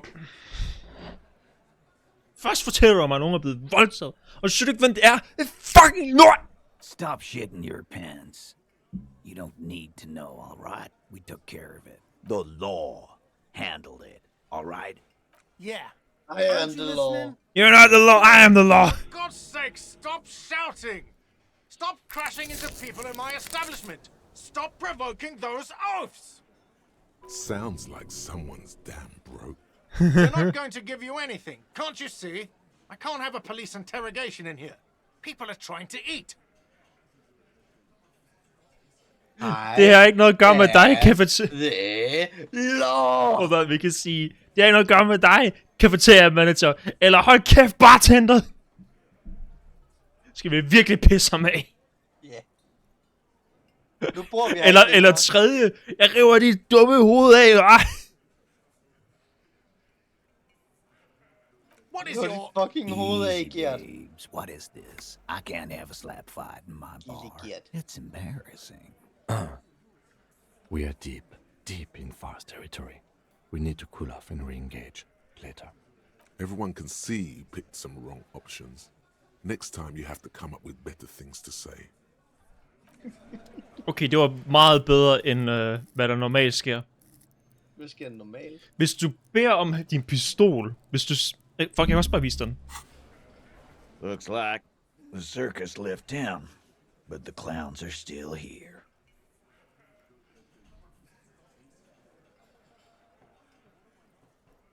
Der bliver mindst ikke noget minus i at have et fucking flip.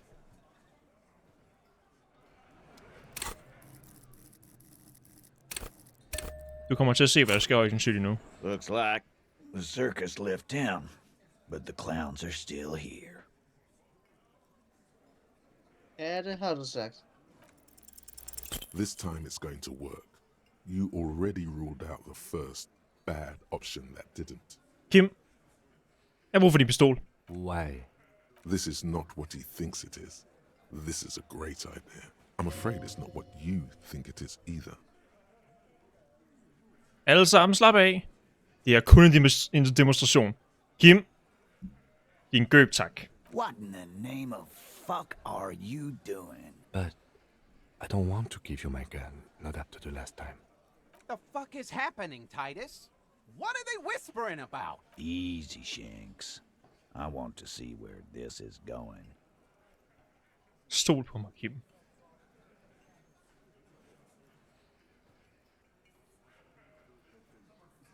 Tag min hånd. Jeg har brug for, at du stoler på mig. Der er ingen anden vej. He tilts his head to the side, inspecting you. A brief moment passes. Then, the pressure in the room grows to a boiling point. Be careful, it's loaded.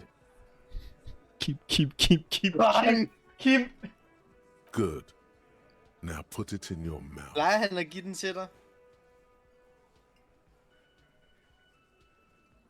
Men jeg vil pege den mod dem. I want to point it at them. Quit your whining. Everyone knows how to do that. You're a special man. You're going to point it at yourself. Go ahead. Show them.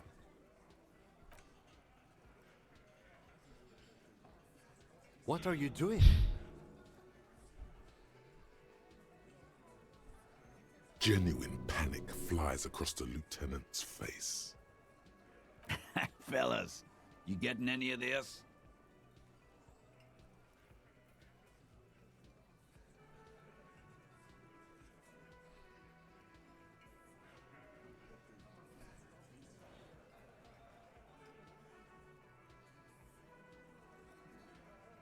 I vil aldrig glemme, hvad der kommer til at ske om 5 sekunder, hvis du ikke respekterer mig. Fellas, the cop is really threatening to off himself.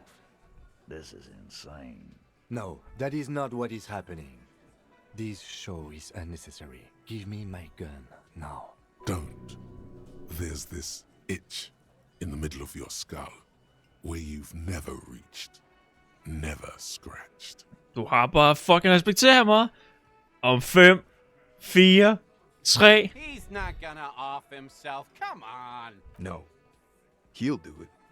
Go ahead, son. 3, 2. Kisses, kisses, kisses. No. Give it to Lieutenant Kitsuragi. It's not too late. You can still spin this as some kind of tactic. One. We can't have any fun if you kill yourself. Painting the booth red with your brain sounds like a real blast now. But what about later? There'll be nothing. Jeg har ikke tænkt mig at fuck den her sag op. Du vil respektere mig. We'll solve the case. Look at me. Don't worry. This demonstration is not helping at all. Inside the small mechanism, you can hear a spring tensing up. Yeah, because I sorta wanna see that shit. You won't, man. His fucking balls ain't big enough. Jeg tænker mig at dræbe mig selv nu, din fucking luder! Deranged cop kills himself. Citizens in shock as a deranged law official reportedly from the 41st precinct shot himself in the head last night in the middle of a crowded cafeteria in downtown Martinez. The exact details of the incident have not been revealed, but first-hand witnesses claim that the officer was making a point. Can't say I'm surprised, Lawrence Gart, manager of the Whirling in Rags cafeteria, where the incident took place, commented he was extremely unstable and had threatened to kill himself before.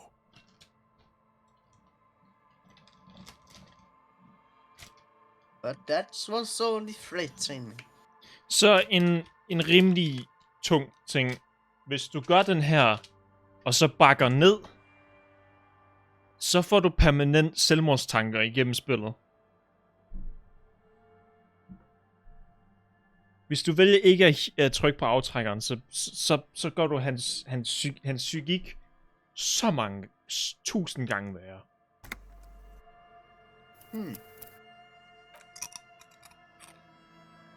Så man skal trykke på aftrækkeren. Looks like Hvis du går den vej, the circus left town, but the clowns are still here. Oh my god, jeg har lige lagt mærke til på streamen. Dit frommede fjes dækker for Kim. Jeg skal lige se det, før du gør noget. Jeg har lige flyttet dig. Jeg skal se, om jeg kan nå det. As you look around this room full of sweaty men, Ja, swearing, mit ansigt gør. drinking, spitting out tobacco. Vi behøver ikke engang opgradere. Does this look familiar? Havde vi ikke opgraderet? Jeg loadede til side og save, gør ikke? Jo! Vi er stadig kun 3 autoritet. Vi er stadig dybt respektløse og pisse svage, men det er fint, vi klarede det! You believe the place was called Precinct 41. It was also filled with, almost exclusively, men. Sitting on desks, talking shit and wasting time. Okay, jeg fatter det, Titus. De fyre virkelig er autoriteten omkring her.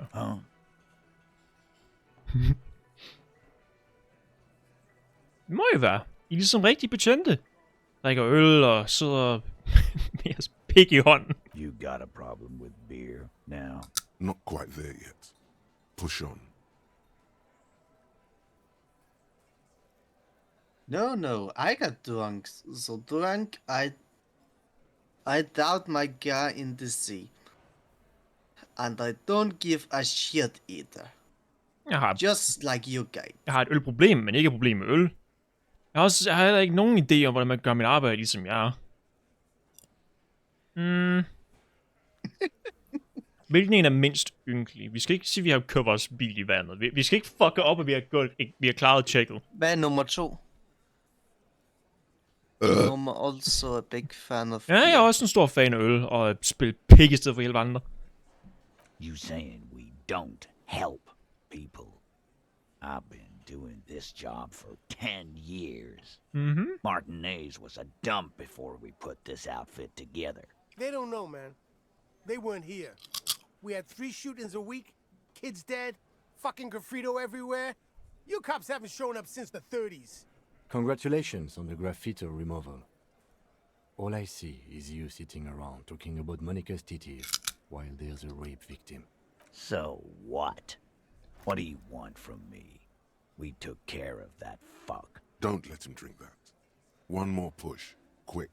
Just don't antagonize him. You have this already.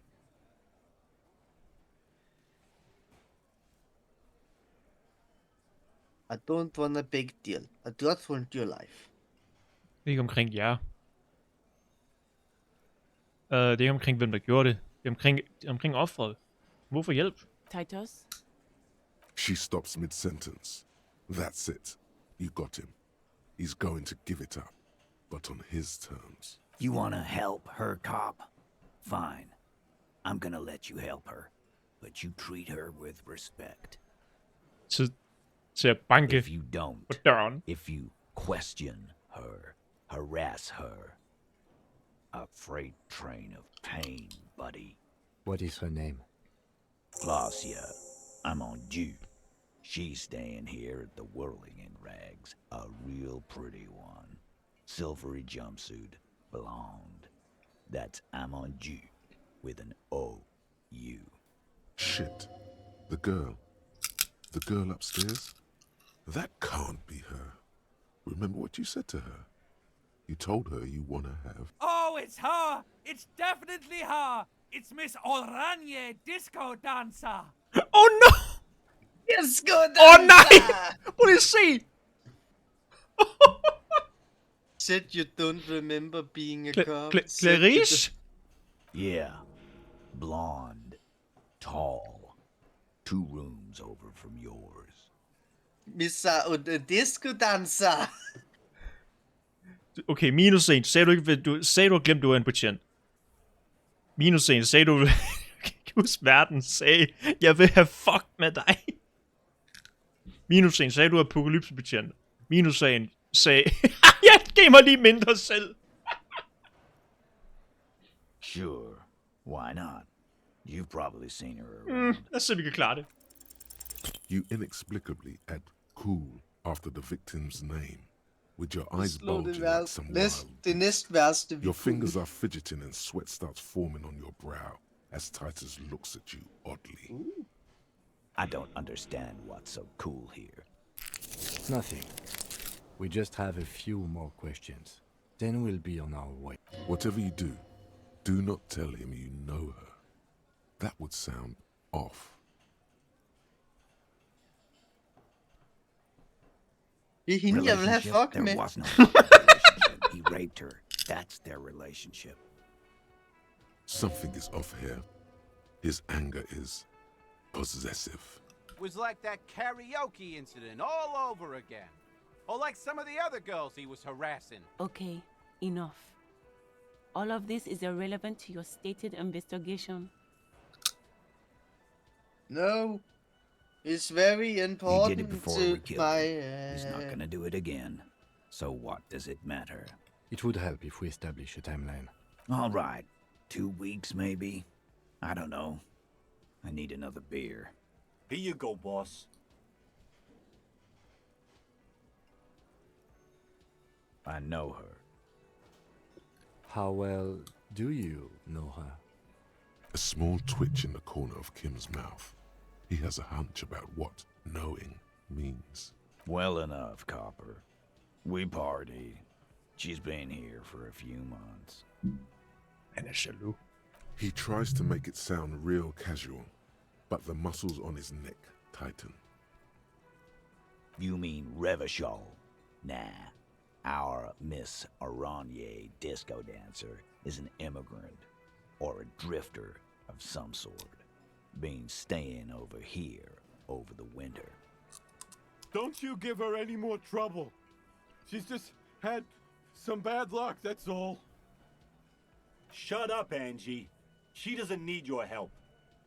Titus gives them both a look. What's with all the silences? It's like these guys don't know how to feel about this. You should keep picking at it. And what was up with the partying she and Titus did? It sounded fun. What do you think I meant? Yeah, pretty much. No, we just fucked. That's all. I'm not gonna give you any details if that's what you're after. So put your dick away. He really went out of his way to fuck. seem comfortable with this topic. That's all you're gonna get for now.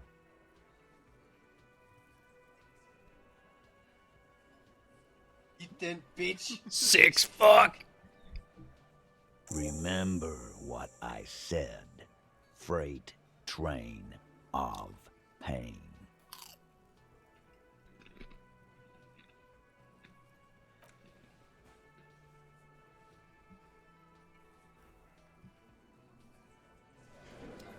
Oh fuck. Jeg vil Kim. Officer, what was that? Hvorfor gav du fucking adressen på svær?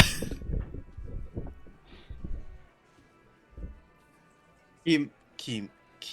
Kære lille Kim, hvis du ikke har ligget mærke til det, så er jeg ikke til stede lige nu. Bare lukker ned fysisk.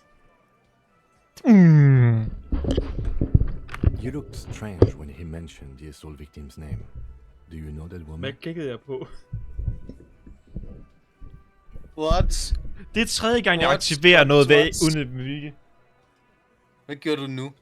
Jeg lavede som om, at min krop falder sammen over et keyboard, og så klikker jeg på en eller anden taste, åbenbart. Okay. Næste gang du gør et eller andet, du ikke burde gøre, læg tastatur og mus væk. Is there something I should know before we talk to her? Lad os være realistiske. Hvis jeg prøver at lægge musen og tastaturet væk, så kommer jeg til at klikke på noget i mellemtiden. Ja. Yeah.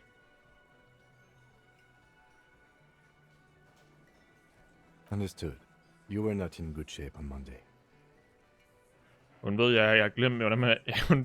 Hun ved, at jeg ikke kan huske, at jeg var en betjent. Okay, that's manageable.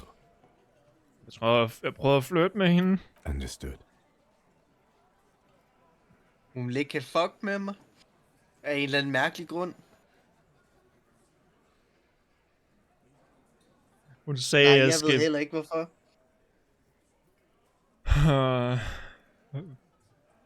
It is.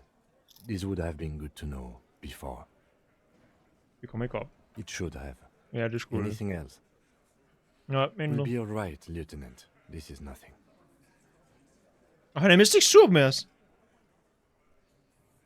Han kalder os lieutenant i stedet for officer. Officer, der er en sådan sur. You feel fortified by his assurance.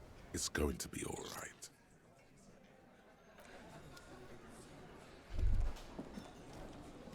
Alright.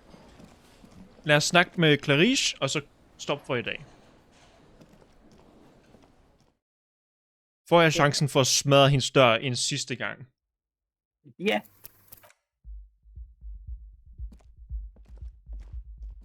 The door is closed. There's still a dent in the vinyl where you punched it before. When your fingers... This little depression is all you could inflict on the door. You're just as alone as the last time. Whatever kept you company in this world, what kept you safe, has left your side, never to return again. White morning. It was morning all along. You should have seen it coming. It was right behind her eyes. Who is it? This is the police. Can we come in? Come on up. The door is open. I'm drying my hair. Sounds like it's coming from upstairs somewhere. You could snoop around before going up. And we do. And we will. Kim, don't look. I'm trying to do betjent stuff. Ah, men herovre.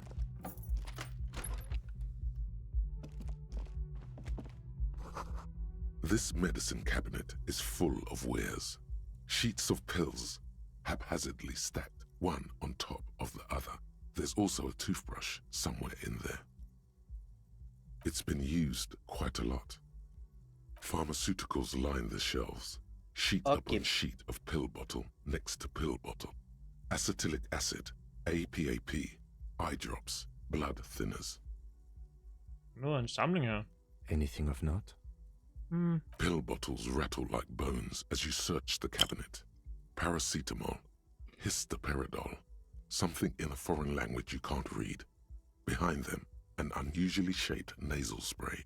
Its label reads, Nacra. Hvad fanden er Nacra? An opioid receptor antagonist. It's used for diamorphine overdoses. Oh. Among some foreign, probably Messinian or Godvaldian, marked red blister packs you find. What do you find? This is going to take a little know-how. Okay. Elektrokemistri, din fucking stofmisbruger. Hvis du fejler det her tjek, så får du aldrig en cigaret nogensinde igen. A bright orange bottle with Preptide stamped on it. In sunny, happy letters. Jackpot, baby. That's the stuff you're looking for. Your palms begin to sweat just holding that little plastic container. It's speed, man. Just what you were looking for. They call it dextroamphetamine and talk about psychological disorders. But what we're seeing here is some scientifically advanced trucker speed. Silently, the bottle slides into your palm. Then, as you turn, into your pocket. Feels so sleek and beautiful. You got it. Here comes the afterburner. Time to become a super detective again, Harry. Hvad har vi Just nakket? put it in your sweaty little hand. Amfetamin. Og nu tager vi det. Den er gemt for mig. Okay. Vi kan godt snart få brug for det, det er korrekt. Hvor meget amf kan en betjent nå at tage? Der er ingen idé. Hvor meget amf This vil du window lade is en pristine on betjent the inside, tage? smooth as ice. There are spots of mud and rain on the outside. Nul. Following your lead, the lieutenant leans in closer to Looks like it, yes. Det vindue var skiftet for nyligt.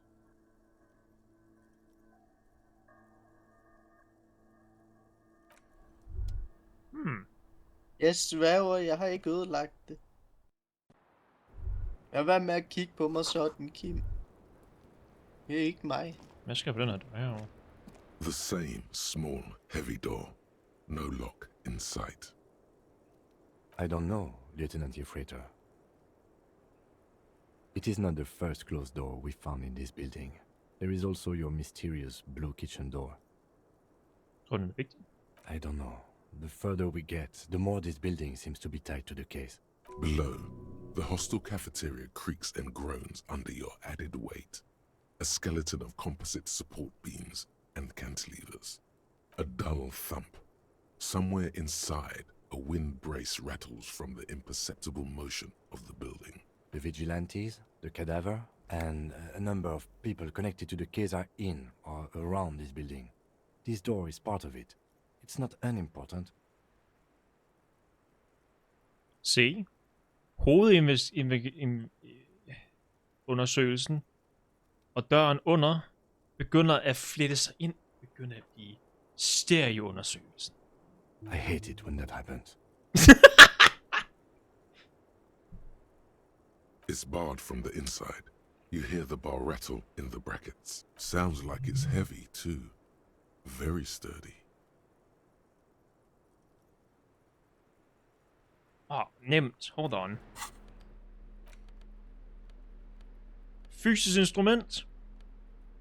Det kan vi nemt klare. Her kommer Kronk. Hold on. Vi er fysisk instrument. Hvis der er noget, vi kan gøre, så er det fandme at slå en dør ned.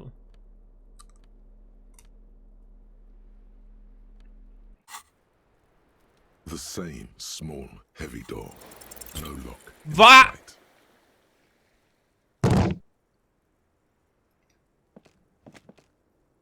You kick it, gung-ho style. Entering the premises style. But the door fails to respect the force. All you hear is the... All right, let's trash the place. Let's not. Your Nu gør vi det foot igen. is ready to explode and punish this object. Ikke det door.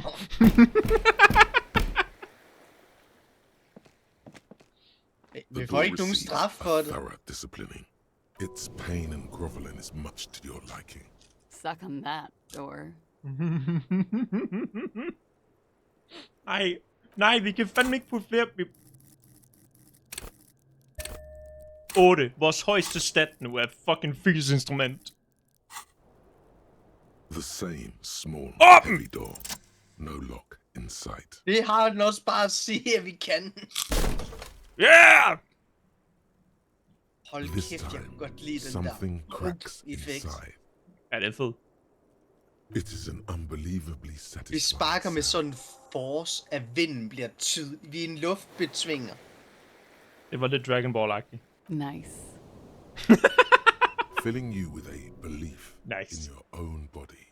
Well, Vi kan sounds score nu. like this time the Nu property vil hun damage gerne was fuck. at least resultive. Would it hurt to look in? Det giver +1. Hun vil fuck med... Kan vi fuck med den nu? Vi er i den. Sæt ild til alt. You clearly see footprints in the downy carpet of dust covering the workshop floor. Jackpot. These, unlike everything else here, are new.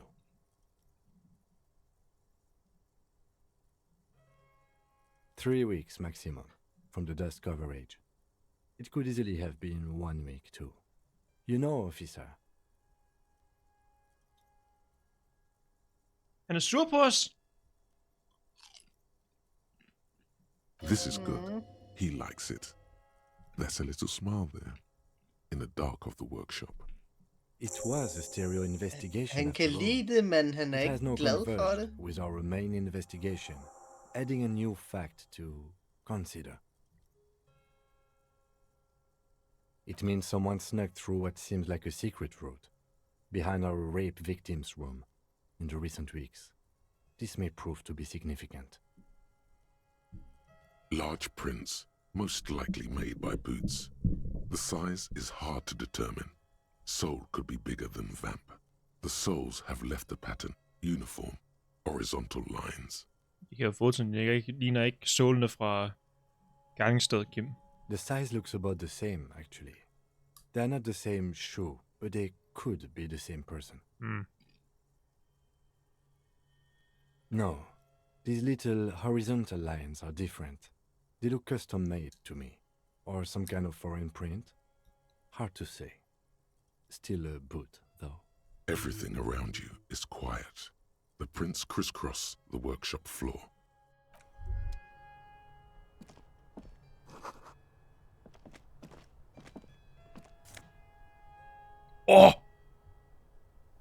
Vi har fået en Columbo-jakke! Just one more thing! Hvad kan vi få? Hvad får Vi får empati af at have den på. Og hand-eye constellation. Hånd- og øjekoordination. Just one more thing. Pipe bomb. Pipe bomb. Lieutenant Columbo, Homicide PD. Pipe bomb. I am the law. Vi ser godt ud. Og så med de der fucking skide bukser.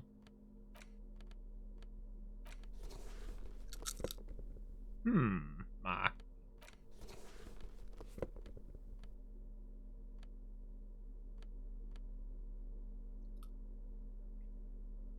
Pinball-jakke. What the fuck?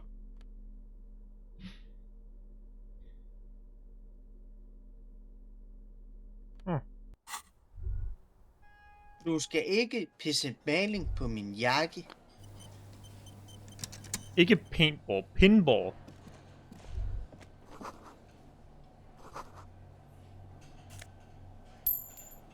Vi er i kølerummet. Yep. Men hvornår kom vi ned af? Over there, in the corner. Not just any pinball machine. This is the pinnacle of pinball. Cornelius Gordy and the Mountain Goats. It's lit. You can't wait to get your hands on it. The pinball machine. Gordy's Goats. A classic. A little. Feels like a lot. Too much to play it again. Ah, great. Cornelius Gordy and the Mountain Goats reads the golden lettering on top of the back box. There's a small column of text underneath. The machine is coin operated. Get the game on, Fingerboy. Those flippers are ready. Above the painting of a mustached man climbing a hill, a column reads, inspired by the legend of Cornelius Gordy, taken on the world's tallest peak, Corpus Windy. The Mesk legend holds that when the nation is in danger, heroic Gordy shall return and save his people.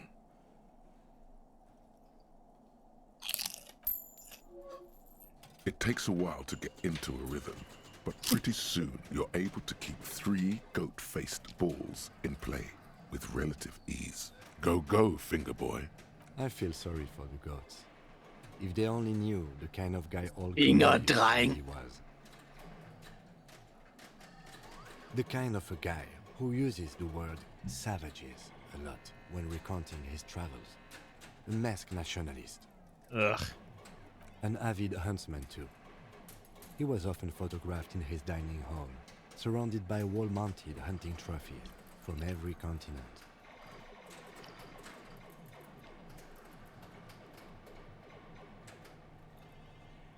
He also hit his wife and kids, other people's kids too, sometimes pets. Hateful little man. But you seem to be having fun. Your game is definitely improving.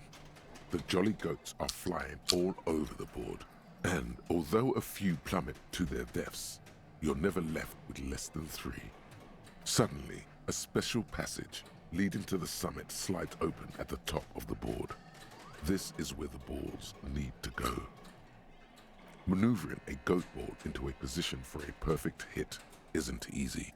More fall to their deaths. Jeg But kan godt lide finally, ideen med... the opportunity Jeg kan godt lide ideen, at Gart han står ved cafeteria-disken og bare kan høre pinballmaskinen inde bag muren. Og bare hammer på fucking knapperne.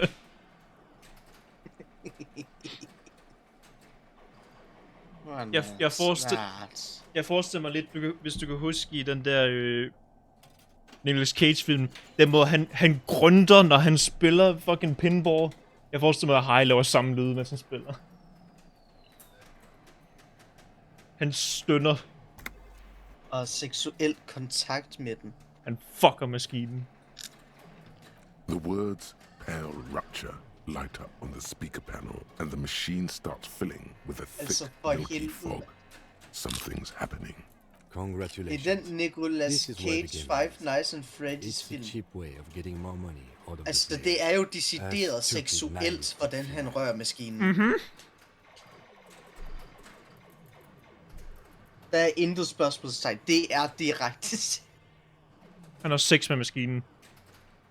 There's so much fog, you can barely see. Sjovt, det er pinballmaskinen, han har sex med i en Five Nights at Freddy's film. This can be navigated. Ja, men robotterne var ikke bad bitch. Nej, det var de virkelig ikke. Men paintballmaskinen. To calculate where they hit next. De helt rigtige kurver. Hit the pads as fast as you can. Maximum attack. Not even a bullet can get through. You're down to your last goat, going mostly by sound. Eyes are useless at this point, but that goat is something special. 5 times you snatch him back from the jaws of death. Hvorfor er han så lav? I am. I've seen it before. Played it too. You will eventually make a mistake, and then it's all over. 8%? Stay on pinball. Hvorfor fanden er reaction speed så fucking lav? Det er den der.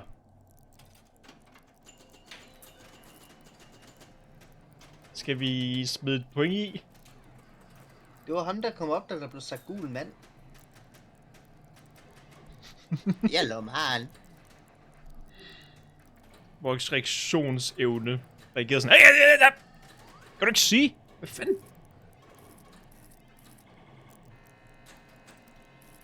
Den er dog på 2, så... Ej, det er ikke det der. Vi fucker det op.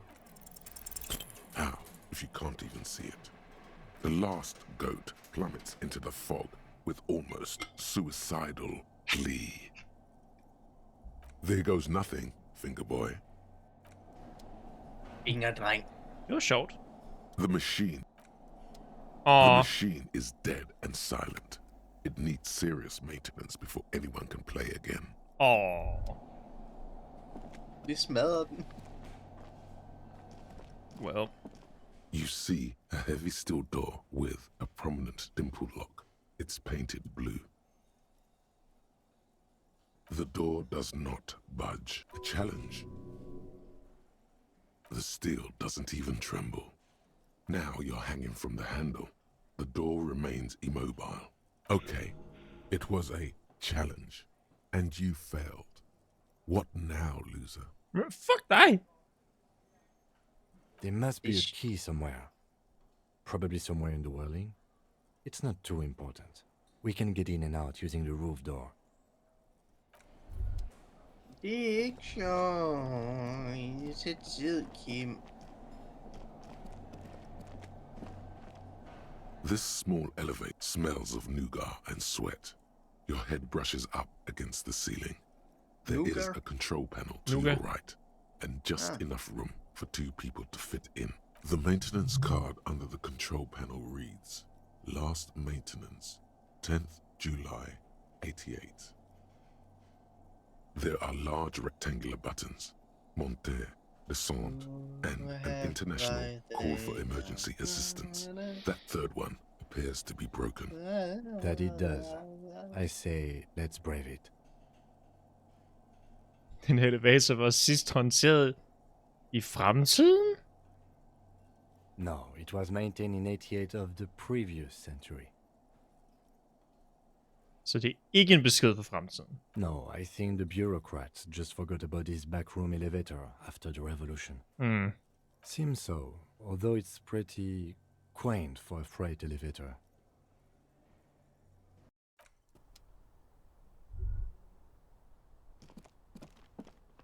So this is where they brought 40 pinball machines to fix them up, a long time ago. Everything is covered with dust now. The lieutenant looks around the dusty, crowded room, inspecting the tools on the shelf. At some point, 20 years ago, 15 maybe, before pinball went out of vogue. Looks like it. I'm guessing Martinez North 22 used to be a pinball arcade before it became a hostel. There are machines left over. A creak.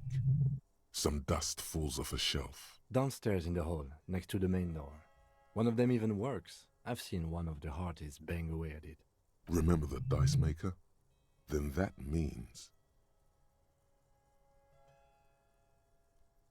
Ah, yes, as the novelty dice maker said. This has absolutely nothing to do with the case. Hvordan ved du ikke til stede? Like a nice little connection. But then, Nu var der ikke, da vi prøvede at smide bukserne, your skin crawls from making the connection. Ja, det er godt husk. Hvad er du gang i? If that's true, then our cafeteria manager is not going to like it. We should tell him what we found up here, omitting that suspicion. Nah. He does not appear to be the kind of man who likes his establishment to be part of a neighborhood ghost story about bankruptcy. It's not a ghost story. It's a curse, and God ought to be made knowledgeable so he can perform counterspells. Ja, selvfølgelig. Hinsides det, du ser. Hold on, jeg prøver lige... Der er en ting, jeg gerne vil sende med lige. Jeg ved ikke huske, om det er her. Come on, giv mig tanken. Come on. What do you try to think about? Måske er det senere. Vi finder ud af det senere. Alright, jeg snakker til...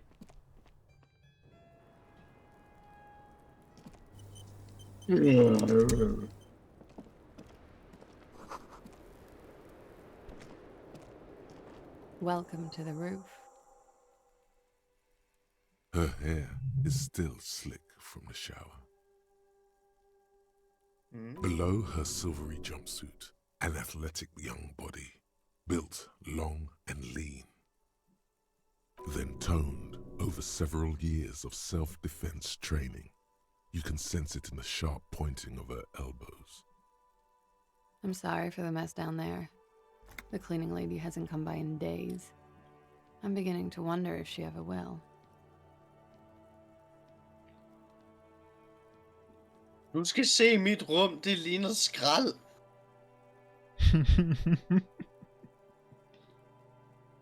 Nice view you got here. It's much nicer now. Thank you for that, officers. Truly. There is something in her light brown eyes, a sadness, when she thinks about the death of that man. Du nævnte den rengøringskone. Kunne jeg virkelig godt bruge. Oh, yes. Legends of room number 1 have made their way around the building. They say a portal to hell has opened in there. Hell, you know. It has.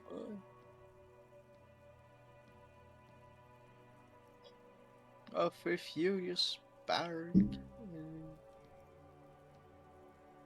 Den er lang. Jeg smadrer bare det hele. Helvede! Du ved ikke, hvad du taler om!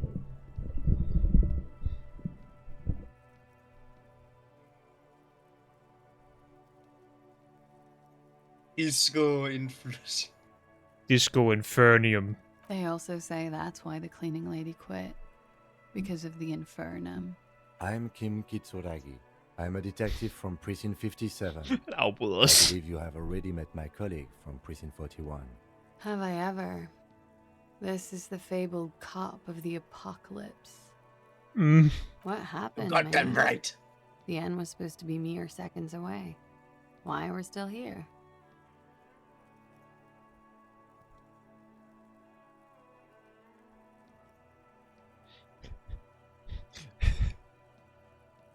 Med usmag. Med usmag over hele dit ansigt. Fucking slut! For helvede! Så fucking slut dog! Slut allerede!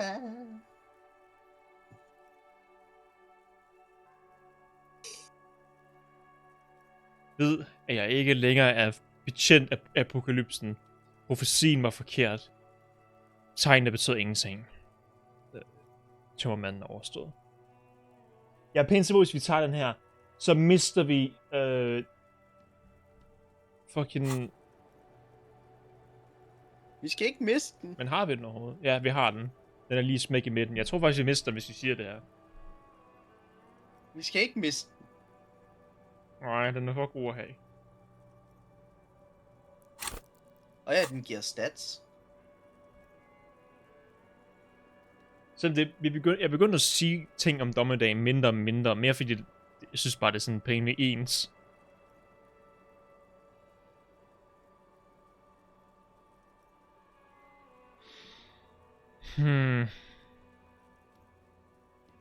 Jeg er skuffet over, at det trækker så langt ud som det her.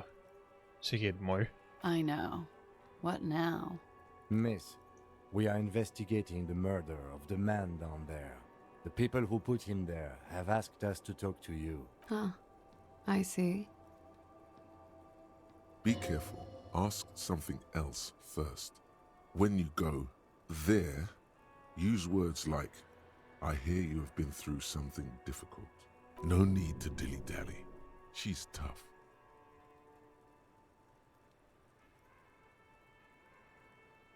You'll sound like a namby-pamby.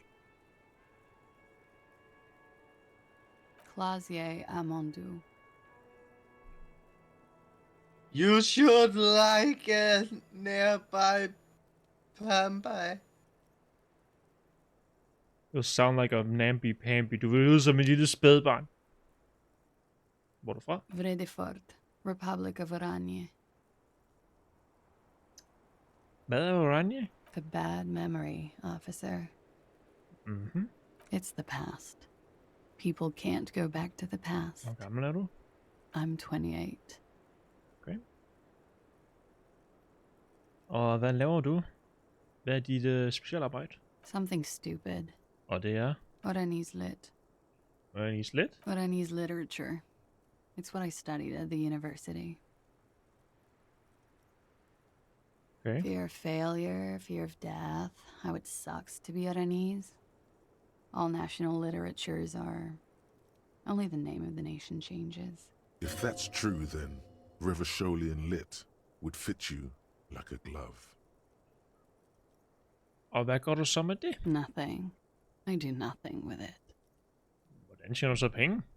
Cool. I've made more money by just being than I have with Oranese lit. Okay. Many things. A roller skating instructor, a secretary, Miss Oranje 37. It's the world's most tired smile. Den er lige overgået. Breakthrough! Åbenbaring på vej! Jeg har lige lagt mærke til, det står det, når du har gennemført, men ikke har åbnet den endnu. Hvad har den givet os? Det ved jeg ikke endnu. Det er netop det. Jeg vidste ikke, at du kan tjekke den, før du går ud af en samtale. Men jeg kan godt lide, hvis du er i en samtale, så står der bare åbenbaring på vej.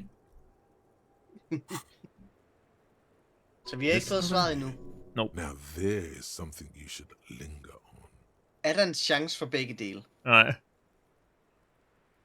Nej. All things considered, very. Og svaret er bare nej. Now linger.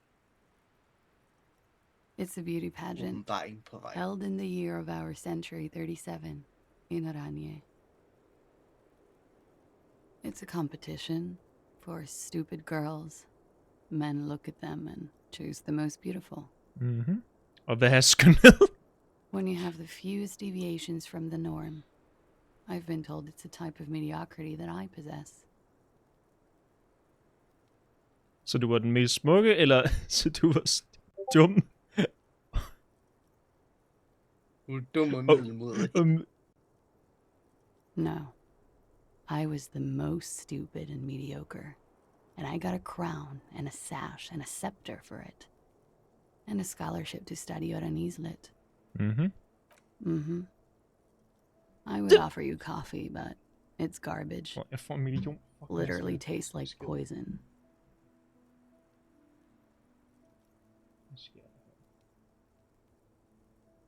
Og det er bare Wayne, der går live.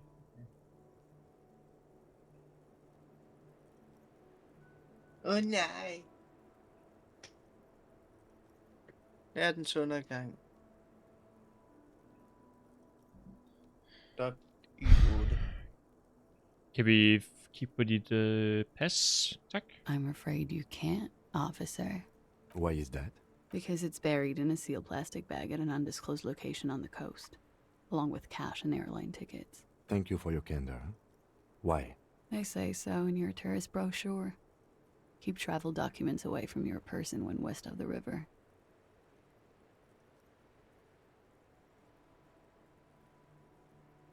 Jeg vil se, hvor jeg har lovlig rettighed til at forlange dit pas. Look, officers, I like this place, but I don't want to be stuck wandering the city like a ghost after being robbed of my travel documents. I don't want to become an indentured servant in a brothel on Boogie Street, and I don't want my relatives to pay the ransom. Okay, hvordan ved vi så, at det er dit rigtige navn? If I were to lie to you, I would come up with a more mainstream name than Clausia Mondu. It's a weird name. Ja, korrekt. Okie dokie. If anything made her nervous, it certainly doesn't show in her expression or her movements. The record. So official. Hun håner mig, og det er 100% fortjent. Nej. Yeah. It's pretty deluxe. Hvad laver du her i Whirling and Ray? I'm wintering. Okay. How long have you been staying here? About 4 months. I came in November. Og hvorfor her? Here in the Whirling, here in Martinez, or here in Revachol? Her i Whirling. Because it's the funkiest building in Martinez. And because all the other buildings are bombed to hell. Jeg har rigtig mange receptmedicin dernede. Thank you. I've put a lot of time and effort into it. Technically, possession of narcotics is legal in Revachol, but you should still reprimand her. No, don't listen to the stiff. Be cool.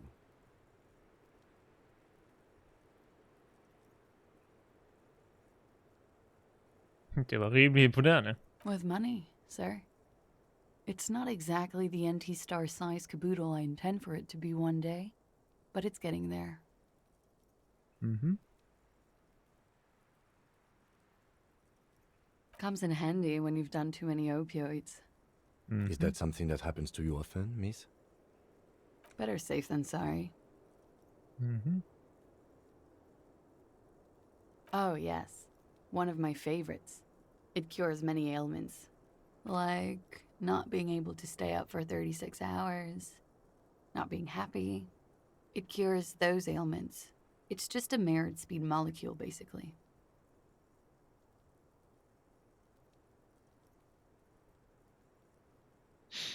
Cool. Jeg tog noget af det for personligt.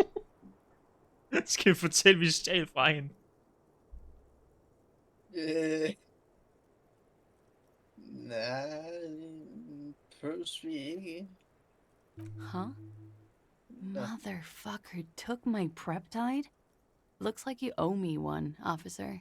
I'm talking serious corruption here. This does not amount to actual corruption. I can easily log it under confiscation. Robbed by common highwaymen. She's not angry, but it's true. She's gonna have to find some more Preptide now. Der er kun én ting at gøre nu. Fuck. Toget har forladt stationen for længe siden, Alex. Det kommer ikke til at ske. I den bitch. Sex fuck. Nej.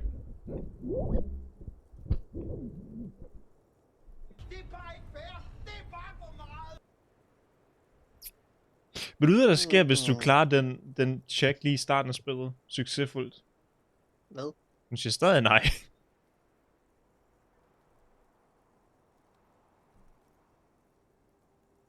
Hun siger... Hun siger noget i retning af, at du er afskyende. Gå væk.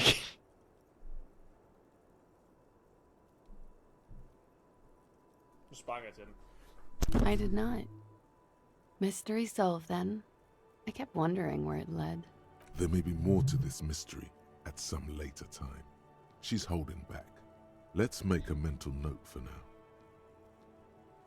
Der er et kiggehul på den anden side, som kigger direkte i dit... A peephole? You mean like a hole in the wall? Yes, looking into your bedroom, miss. Okay. Digital fear and disgust moves through her body, beginning from her shoulders and ending in her hips. The cigarette tastes foul to her now. Ja, det er ikke en rar opdagelse at finde. Do you think this is somehow connected to me?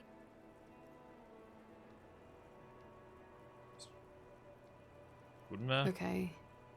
Do you have any way of knowing how long it has been there?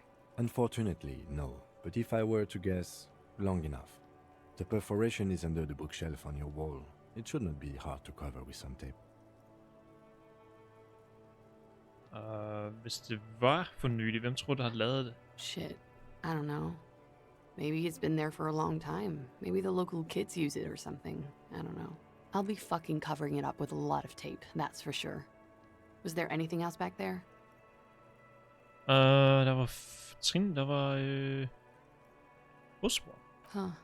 This isn't good. Nej. Der er et fotoalbum, jeg har konfiskeret. Nej. Der er et hul i væggen, der leder direkte ind til hendes værelse. Og der er fodtrin, der er nye, der er friske. Der har været en eller anden klam stået inde og kigget ind i hendes fucking soveværelse. She's straight as a stick. Det er kun research Stop. til undersøgelses... Stop med at tale. Før du graver din egen grav. Okay. Ups. I'm glad someone's had fun. Gjorde du det igen? Den dobbeltklikkede.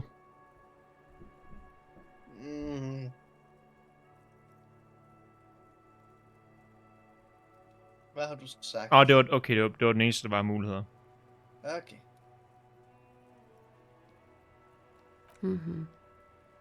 She's lost in thought. Eyes narrowed. Forehead furrowed. Okay, nu har vi skræmt hende, så godt gået. It is.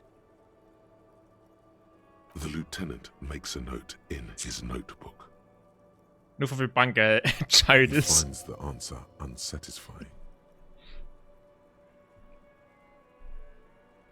Okay. Hvad var det, vi ikke måtte? skræmme hende. Watching herself reflected in the bedroom. Er skræmt. Tall and sparkling. Det er på grund af os. Lidt på grund af, men... Vi har bare sagt, der var en hul. Yep. Og det er rimelig forståeligt. Fucking rædselsfuldt at få at vide. Ja. Yeah.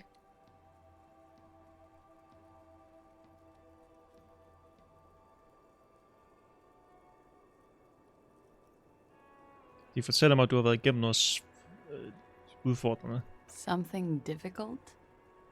I've been through at least half a dozen difficult things. Which one do you mean? Var du seksuelt overfaldet? By sexually assaulted, you mean raped? Yes. It's a bit early in the morning for raped, isn't it? Klokken er 8:15 om aftenen. Hvad fuck snakker du? She sounds positively Jeg er lige buoyant, vågnet, du skal ikke... vivacious, totally unbothered. Dømme mig. Det er faktisk aften. Is it?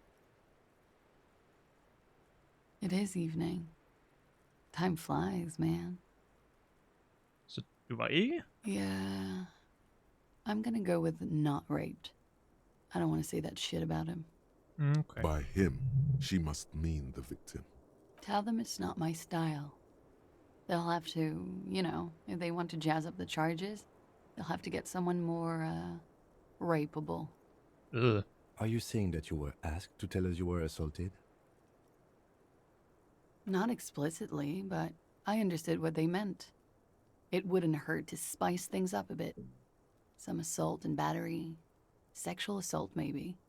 It was clear the latter would be spicier. Titus spurgte dem at spice tingene op for os? Pretty much. Warming them. She must be very cold and exhausted of this life. Er du sikker? I'm 89% sure.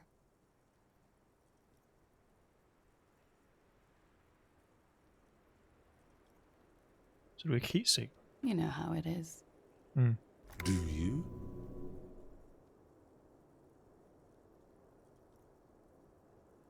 Do I? Maybe you don't.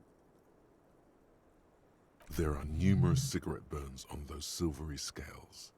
Easy to see now that you're closer. In conclusion, officer, I'm gonna go with a mild to medium not raped here.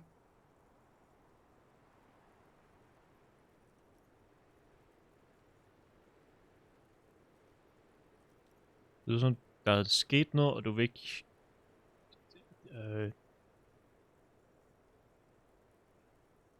indrømme det selv. Let me make this 100% clear then, officer. I was not sexually assaulted. Would I be as flippant if I had been? Okay. Hvad skete der mellem dig og offeret? Hvad er et andet ord for offeret? For det virker ikke rigtigt at sige offeret. Sådan en person, der er blevet myrdet. Hvad kalder man det ud af offeret?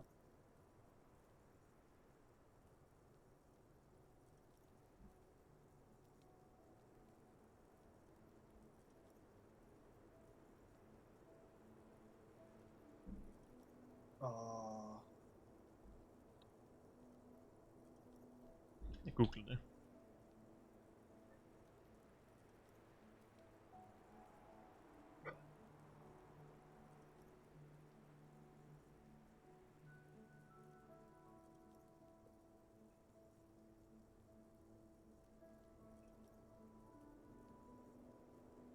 Google siger offeret.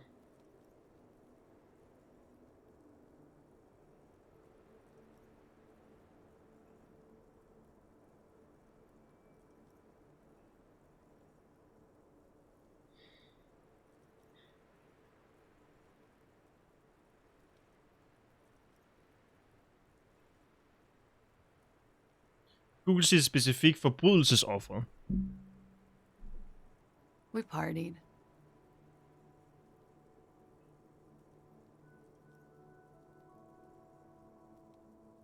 Men festet? Hvor har jeg hørt det før? A lot of partying going on. From Titus. About her and Titus's relationship. That's where you heard it. Hvilken type fest? Pejs i til dit oppustede fjes. Typen jeg gør? With all due respect, sir, I think we partied a little harder than that. Ingen fester hårdere end jeg gør. Please. You're alive in 50. I've known people who party so hard they're dead at 14. Okay, lige meget. What did you do when you partied? We drank, sir. A lot. For weeks, basically. We had that effect on each other. We made each other drink harder. That's why I liked him. What else? Stimulants. Speed also has that effect, making you drink harder. And then drinking harder makes you do more speed. It's quite the combination. We also had sex. Whoa. After so much drinking and drugs, how did they manage it? Hvordan?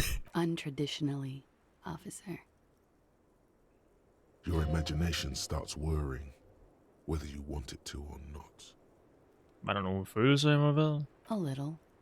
The drugs were good enough, and we did enough of them. How did you two meet? Downstairs, at the bar. He was on some sort of assignment, a military man, as you probably know. Had a cool, scary scar. She appears aloof, but that scar part, the scary, is stressed and drawn out. What's that about? Apprehension? With longing. She misses him. When was this? A month ago? Something like that. Det må have været hårdt for dig. Peger til haven. At se om hængen der. Oh, yes. I've had a great view. From the roof, out of the bathroom window, in my dreams. Fuck. A bitter cringe. It hurts. You look to the lieutenant. He takes a small step closer. You called us, the RCM. Yes. Der har vi den tråd. I made it. And I would appreciate it if you didn't tell everyone. In Martinez, they call it snitching. Reporting crimes is confidential in Revachol, miss.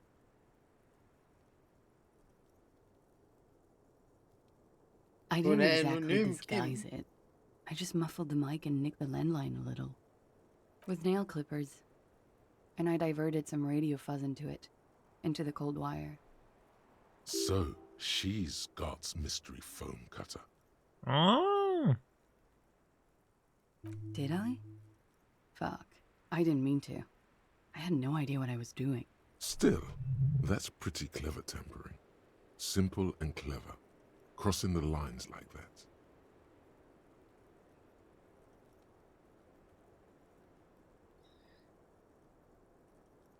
Man kan virkelig se, hvor fucking ivrige alle gutterne er lige pludselig, når der er en kvinde i nærheden af dem. Jeg er så travlt med at give komplimenter til alle fucking ting, hun gør.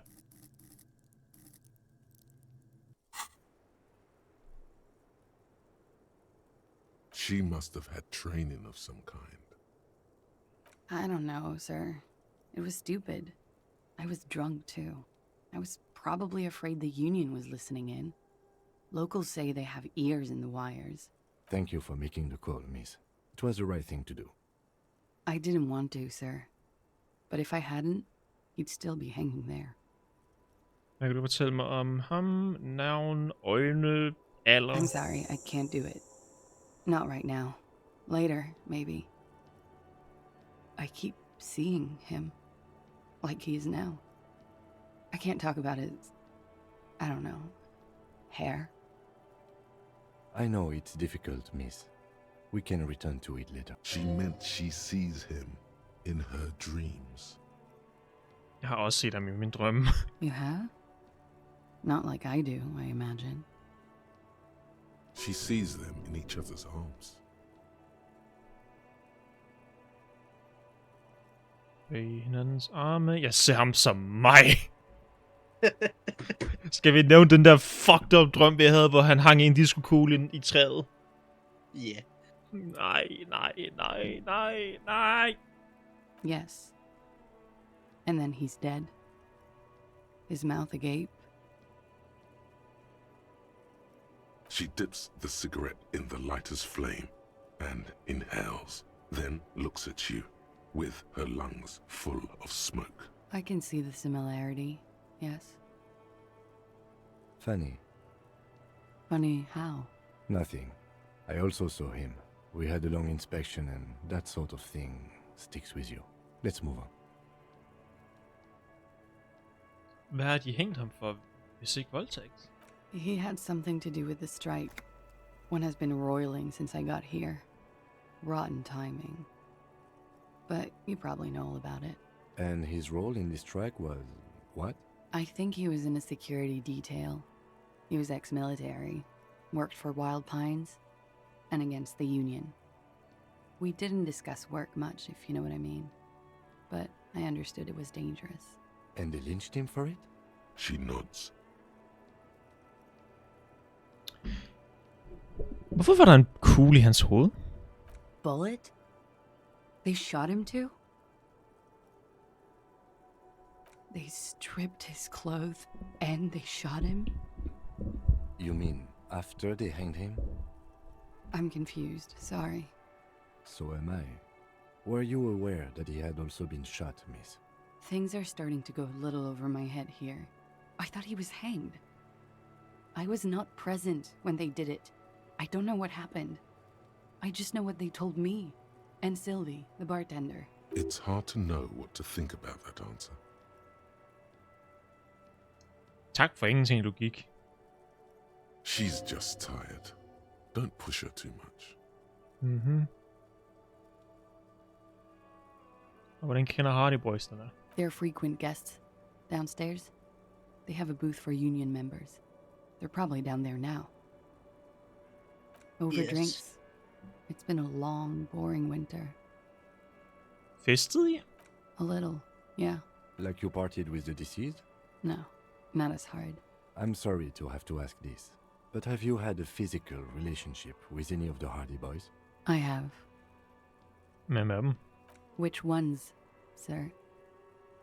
I don't remember precisely. Titus, obviously. But as I said, it's been a long winter. Could that have been part of the reason they hanged him? I hope not. Jeg kan godt lide baggrundsmusik. Actually, I know that's not the reason. I'm careful about that kind of thing. Den der fucking Not trompet, der kommer crossing ind i the gang wires, imellem. you know? But that's probably where they got the rape idea. Men like that? I don't know. It's the way their imaginations work. I suspect it's what they'd like to do to me. She changes balance from one foot to another, crossing her legs. She breathes a silvery sigh of relief and weariness. The air on the roof feels humid. Should we head by downstairs, officer? We may have things to discuss there. She nods. Silvery cigarette fumes disappear into her mouth. Jeg har et personligt spørgsmål. Yes, you're just one room away. Var du Very der personal. søndag nat? Jeg bliver nødt til at vide, hvad der skete, før Miss Min kom. You do not need to know that. What you need is to ask normal police questions, like... Fuck dig, Kim, og lad mig høre.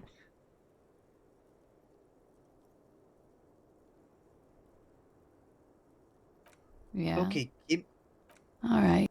Not my favorite topic. Jesus, det var højt. How about we, you know, change the subject to something more lighthearted? now? Elysium. Den er lav. Okay. Why not?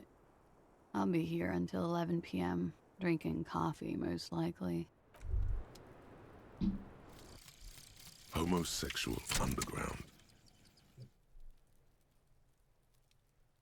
Maybe you should stop obsessing about your own and other people's sexuality. Feels like it's about time to do that. You thought about this for 8 hours? Not only should you stop, You should tell Kim you've stopped obsessing about other people's sexuality too. I'm sure he'd appreciate it. Unless you already got him killed because you were obsessing about your sexuality. There's no way of telling from within your brain. But for your own sake, please say you didn't. Nogle bonusser? Det er den eneste bonus. Lad os fortælle Kim. Det er så vigtigt. Looks like we have more to discuss with those so-called hardy boys. Half their reasoning just went out the window. Nothing will make them respect the RCM, but it will disrupt the game they prepared for us. We just stripped off one layer of whatever it is. Her decision to not corroborate their story was definitely not part of the plan. What else could she have done? Lie? She saw there was no way to lie and get away with it. Jeg er ikke sikker på, hun har løjet til os. Eller hun blev nødt til at lyve. If not you, then me. It was a smart move from her. You think so? Being candid is the best way to lie. The appearance of candor with some facts thrown in draws attention away from whatever one chooses to omit. She may be trying to control the pace of the investigation. Anyway, we should move. I suspect our inquiries will bring us back here soon enough. Lad os fortælle Kim de gode nyheder. Yes? Jeg har store nyheder, Kim. Jeg er stoppet med... Okay.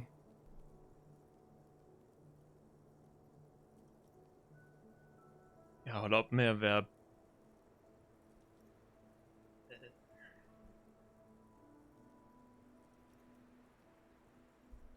besat over min egen seksualitet. Great. Imagine all the time you'll have for work now. Matter of fact, we should get back to it right now. Yes. Mm-hmm. Dog én ting dog. What? Er du en del af homoseksuel undergrund? You didn't stop at all, did you? You are just obsessing about other people's sexuality now. Yeah, but... But am I? I'll spare you another 20-hour mind project. Yes, I am. Now let's get back to work. Cool. Så til at fjerne den. Den gør intet. Den tager bare plads op i mit hoved. Ja, det er nok en, den vi fjerner igen. Den gør engang, og han tænker stadig over det konstant. Men måske kan vi flytte med manden med balkongen. Just as you look at the flowers, a gust of wind raises them from the roof, picking them up in the air. You catch a single white flower between your fingers. The rest fly off into the wind. Det må skærmen ryste på. The young woman looks at the Maybell in your hand. Just a glance, then takes a drag of her cigarette. The lieutenant gives you an acknowledging little nod. Vi grev en blomst? 6 crumbling petals rest on your palm. They're white, a bell-shaped crown. Hvad er det her, Kim? This is the Insulindian lily, called Maybells or Lucille's tears during the Revolution. Girls used to pin these on soldiers before sending them off to battle. The revolutionaries, so the communards and the anarchists. White's their color, but the custom started in the suzerain's army, so it held meaning for the kingsmen too. It's about girls and boys more than sides. Girls sending off boys who are going to their deaths, then also dying themselves in the ruins from dysentery and consumption. It's a symbol of the civil war. Yes, but not this early, not to my knowledge. It looks dried, preserved. Maybe, maybe not. We'll see. The petals feel dry and fragile in your hand. Water flows under the channel bridge. Dark water. You rub your sides for warmth, but there is none. Inland, above the Martinez distributary, the channel that brought wastewater from the silk mills of Jamrock, and then dead bodies during the war. The wrinkled fingers of an old man crush flower petals, then sprinkle them in the stream, like white salt.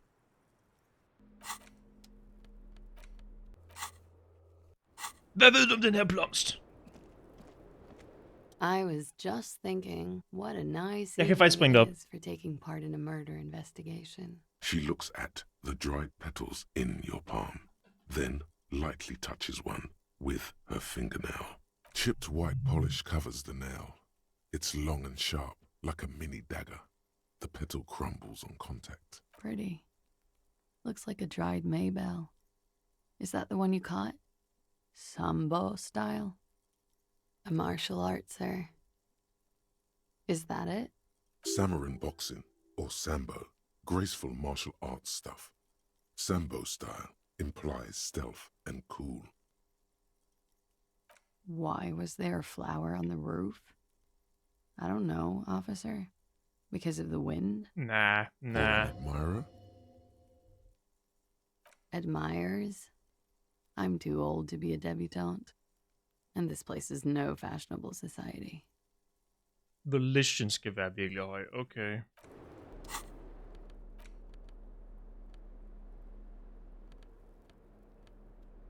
Plus 1. Har vi overhovedet andet end det, vi kan tilføje til Volition?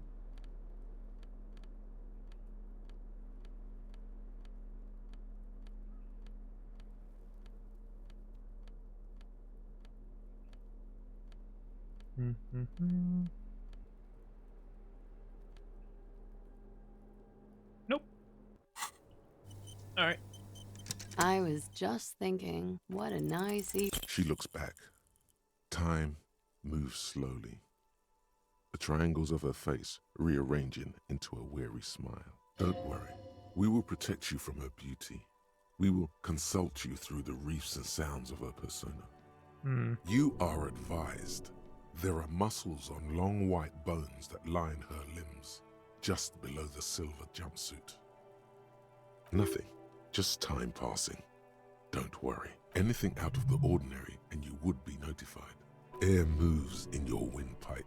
Your heart beats. You're a detective. Get back to detecting.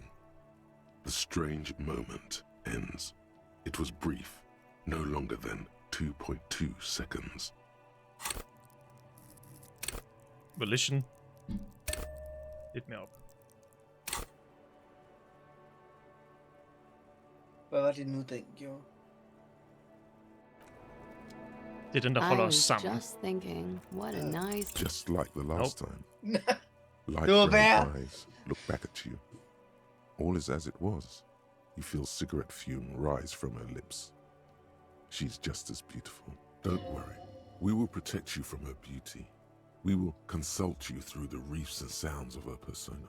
You are advised. She presses her elbows against her waist and her hair brushes her shoulders, making a small hissing sound, almost imperceptible. She presses her hair. The strange moment ends. It was brief. No. En mere. Havde jeg lavet en quick save overhovedet?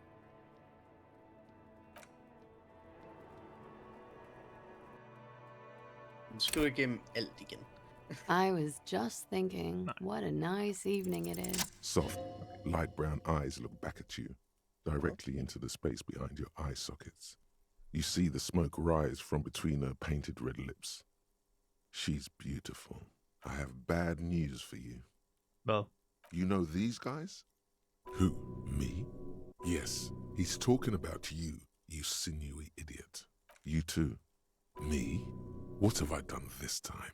These guys are compromised. She's got them singing along to her tune. The little bleeps and bloops you trust for info, you can't trust them anymore. Oh, Gud. Believe it. Okay, hvad for nogle af... There's no way of knowing. At the moment, I'm afraid it's best to assume all of them. There you go. Du kan ikke stå på nogen af dine instinkter, mens du snakker til Clarice. Bullshit, man. I ain't compromised. Especially that guy. That guy's the most compromised one in here. No fucking way, man. I just want a drag of that sweet menthol ziggy Really? Quick. Tell me what's under her jumpsuit. Glory, truth, softness. Protect her. She wants you. I take it back. He's got it pretty bad. But this next guy's on another level entirely. She likes you. The crownhead is a boring condom. He's jealous. This is human nature. Ja, jeg lagde mærke til det. Han opfører sig lidt for...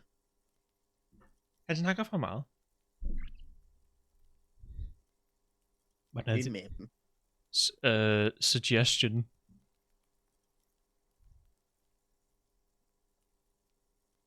Nu googler jeg suggestion på dansk, for jeg kan ikke oversætte det i mit hoved.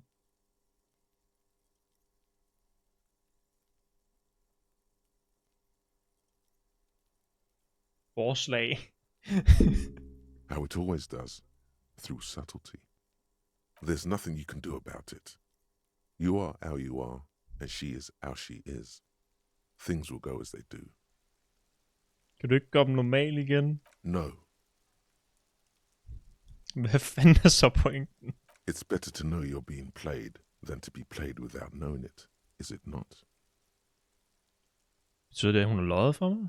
I think it's safe to assume, yes. Mr. Thespian here hasn't been speaking up. If he were, I suspect there would be paeans to her truthfulness. Like this, no. He's not going to show up. I'm sorry.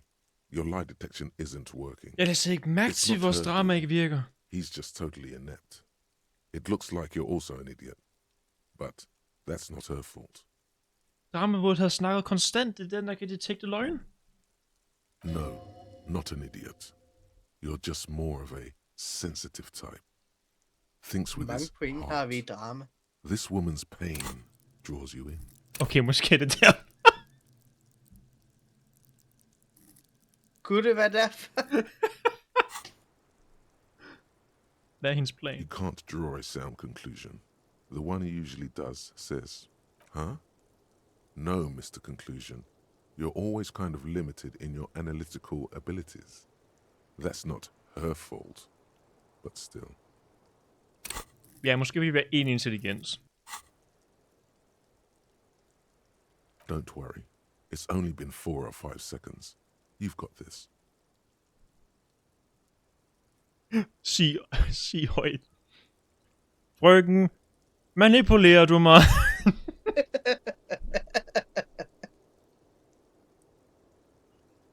Det er så fristende at sige. Ja. Kan vi gøre det? Kim, han overfalder mig lige om lidt, hvis jeg siger det højt.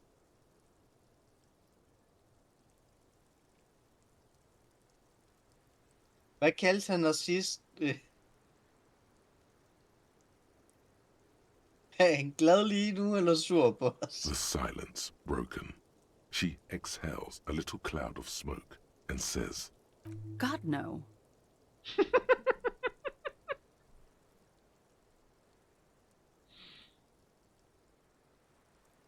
Sure. Yeah. All right. Not my favorite topic. How Prøv lige, about we, hvor høj den ene er. Yeah. All right. Yeah. All right. She looks chipped white. Pretty. Looks like a dried Maybell. Or an admirer. She watches you pocket the petals. Then. Alright. Vi har fundet ud af, at hele vores system er komprimeret. Lad os ende der. For min far kommer snart hjem på arbejde. Hey, vi nåede... Okay. Jeg kigger lige på tiden. Lad os gå over og slutte dagen. Vi gennemførte en hel dag på et spil. Eller på en aften. Ikke dårligt. Ja, sidst der sluttede vi vel på bare at gå ned og sige hej til hestefjes. Ja, vi startede hele dagen. Vi gjorde næsten hele dagen på en gang. Udover den ene samtale, vi havde om morgenen, det er det.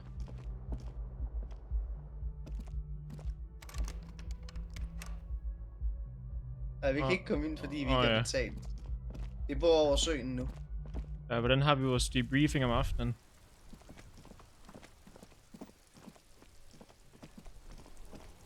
Kim, hjælp! Hvordan snakker jeg med mennesker?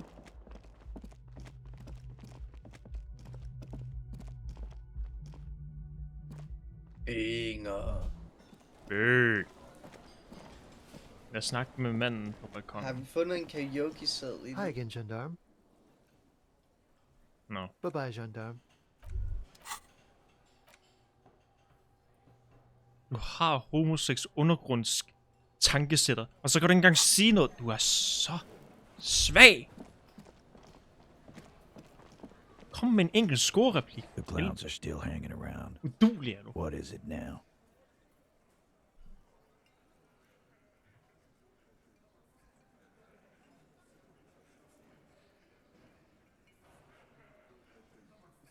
Fuck! I knew that fucking whore couldn't be trusted. Whoa. You've hit a nerve. Titus is furious. No, more than Hvad that. var det, vi The ikke måtte loyal sige til ham? Titus feels betrayed. Vi sagde til en, at Gris ikke blev voldtaget. For the record, Titus Hardy did not explicitly specify the victim as a whore, nor did he say anything about trusting her. Oh, shut up and stay out of this, Liz. He raped her. He was out of his fucking mind. You have no idea. Nu er han virkelig sur. She's just in denial, asshole. You don't understand the traumatic experience. She's shutting down. And she doesn't fucking trust you. Yeah, she's crazy, you know. A crazy bitch. You know the type. She's fucked up. She Crazy? wasn't raped. The I witnesses was statements crazy were very once. clear. He locked me in a room. A rubber room. Jeg har ikke set den video. Du er nødt til at sende mig den, for jeg ved ikke, fuck det, jeg snakker om. And rats make me Lawman, crazy. I'm at the end of my goddamn rope with you. I fucking Den told you originale not to udgave, push eller den populære meme? Begge. His hands become fists. And you went and pushed her. I am gonna fucking... Det er så for bank. Titus Hardy. Everett personally sent me to take care of this. If this goes south, we'll all be in the shit.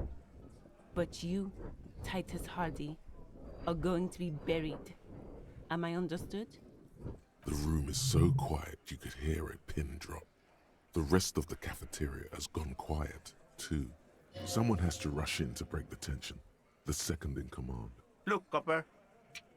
We know that that fuck was a rapist and a killer. We got him confessing to it on tape. Show it to him, T. What's the harm, right? Here, jerkwad, listen to this shit. And then come back and tell me the soldier of the apocalypse was an innocent man. Det sagde jeg aldrig. Hey, det sagde jeg ikke på noget tidspunkt. Another apocalyptic actor in town. Skal vi gå op og sætte den i karaoke-maskinen? Nej!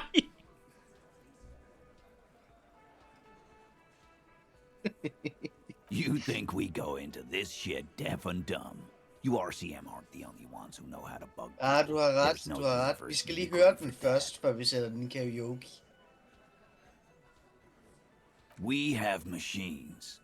We're in logistics. How do you think a harbor works? It's advanced stuff. Understood? You've listened in on their communications. How long? Since way before their chief started taking swing lessons. Swing? Things got nice and quiet after that. It's not advanced. You just hold up in a coop all day, writing down what they say. It gets hot as hell in there. Don't put yourself down, Angus. It's important work. Yeah, man. You're like a radio genius or something. Those notes are some in-depth stuff. Indexes and shit.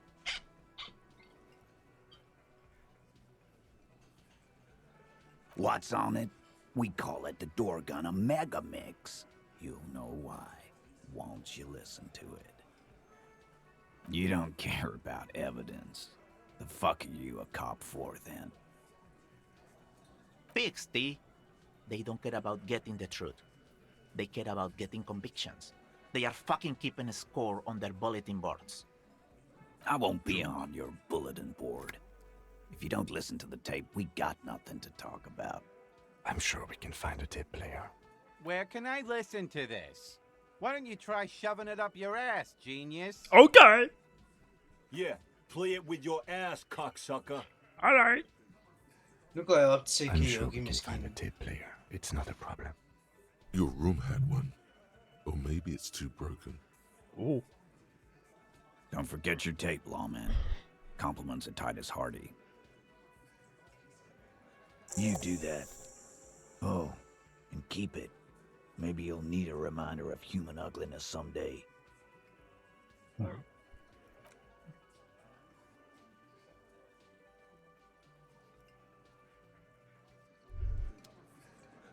Kan vi også slutte dagen nu?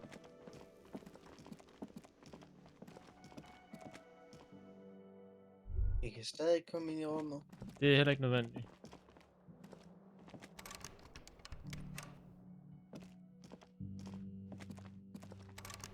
Skal jeg virkelig helt hen til det afdeling, før jeg kan afslutte dagen? Det plejer at være klokken 10, vi kan afslutte dagen. Nej, fine, fint. Vi løber. Jeg er lysgrønt meget kort. Hvad er lysgrønt? Kip. Det er fordi, jeg er tæt på ham. Tror jeg. Hold on. Var der noget med Kim?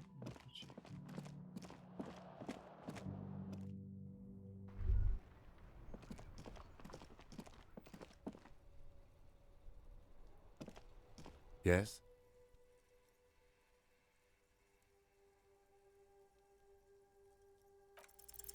What if you did it? Yes, you killed him. And then, as part of the plan, you drowned out the memory. Oh. Maybe this is why your chest feels so hollow. You did an awful thing. And you can't even bring yourself to acknowledge it. Are you sure you would have the strength to take down a hardened mercenary? You're not in the best shape. Kim. Jeg tror måske, jeg er morderen. Jeg dræbte en mand. Og stødte mig selv ind til at glemme, jeg gjorde det. And what has led you to this conclusion? Min brystkasse føles tom. Som jeg gjorde noget forfærdeligt. That is a common side effect of overindulgence. It will pass. Så du siger, jeg ikke har dræbt ham? Men Kim! Men det viste sig, at det var mig, der kørte rundt og ræsede rundt ned i byen. The victim wasn't run over by a drunk driver. So, while I can't condone your driving habit, the cases remain unrelated. Look, it's not unusual for detectives to feel complicit in a crime until the perpetrator is identified and apprehended, especially when the investigation is dragging. So, let's get back to it, shall we? Logik 1.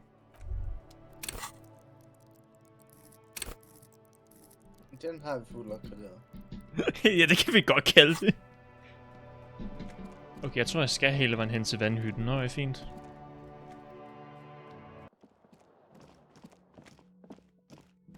Det er ikke vores skyld, at Kim vil gå hele vejen ned til hytten. Hvis han har lyst til at gå hele vejen hver morgen, så gør han bare det. Det er helt fint med. Så løber vi sgu.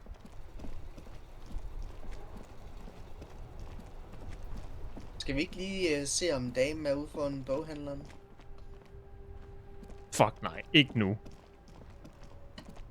Det har jeg ikke mentalt overskud til. Så deprimerende en samtale. Jeg er klar til at runde dagen af. Vi har været igennem nok i dag.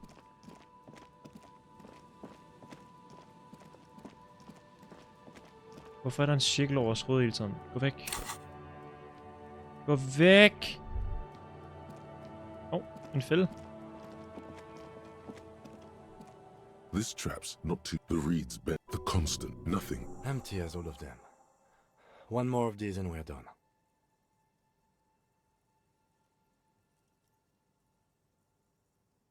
I'm just glad we haven't found some poor cat trapped in one of these.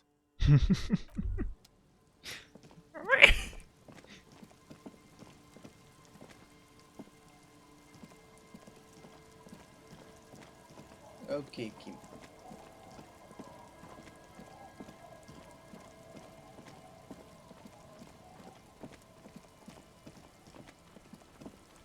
Tequila fuckruder. I må ikke få jeres fucking jakke. Det gør jeg i morgen. It's getting late, and it's raining. Time to call it a day. Good night, officer. We'll meet in front of the shack in the morning. Teleporterede han lige væk? Det gjorde han da også. Cool. Hvad er der oppe i kassen? Jo! Luk ikke, jakke! Fuld farfarjakke. Ingen swag. Den giver kun... Ej, det er lige før, det er en bedre med saltjakke. Det er tæt på.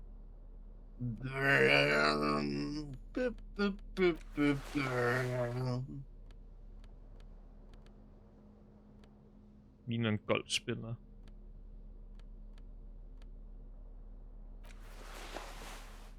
Ej. Det kan ikke være liberal. Alt andet end det.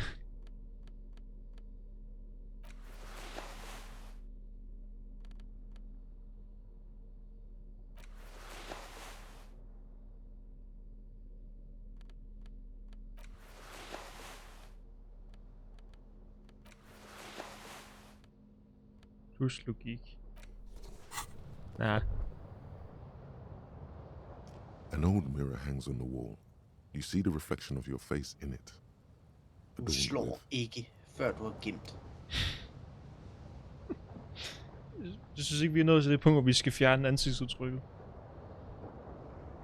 Nej. The bed is comforting, if a bit run down.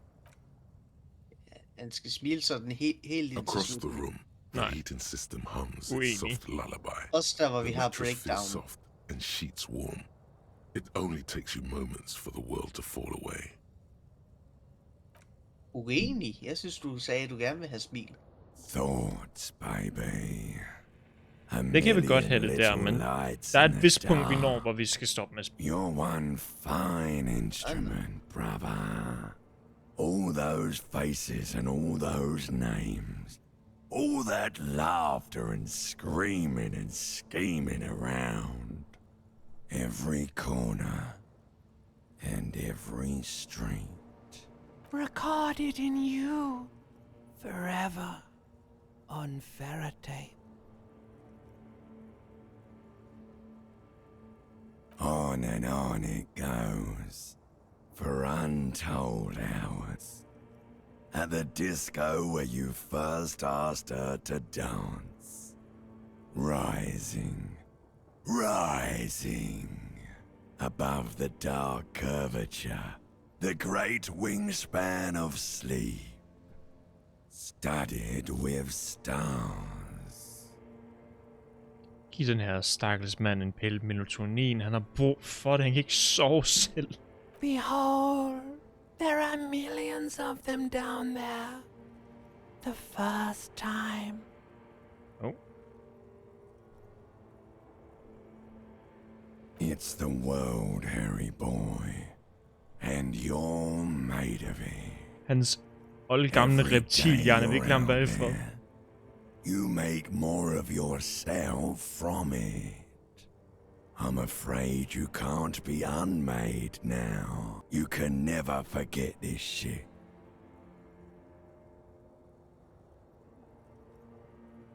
Beautiful.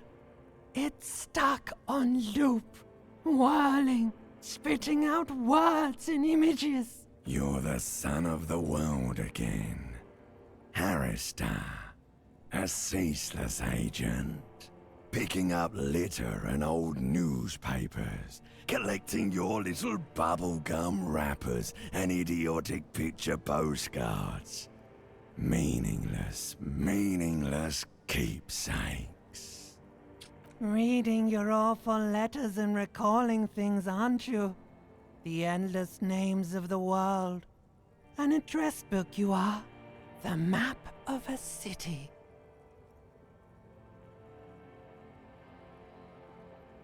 You'll go insane if you keep going like this.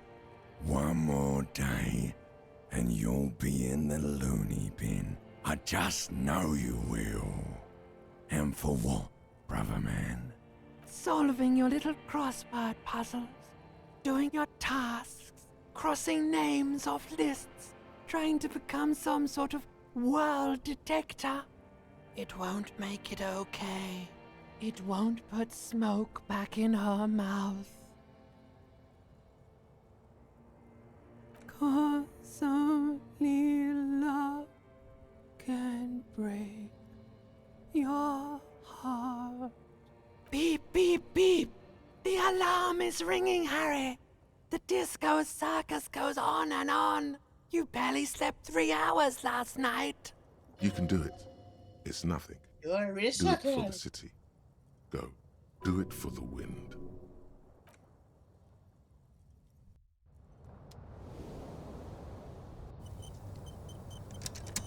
Fuck. Tilbage igen. Du har en seng. Hvorfor sidder du på stolen, Harry?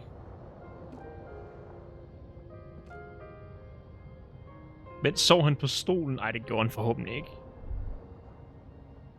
Vil du så også tage skægget fra ham på et tidspunkt? Nej.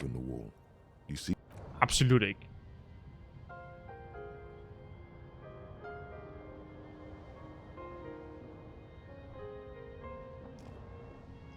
Men vi kommer til at nå et punkt, hvor det føles, at det er tid. Du får selv at se.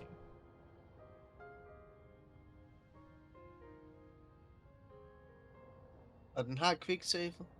Den autosavede. Okay. Den gjorde det igen.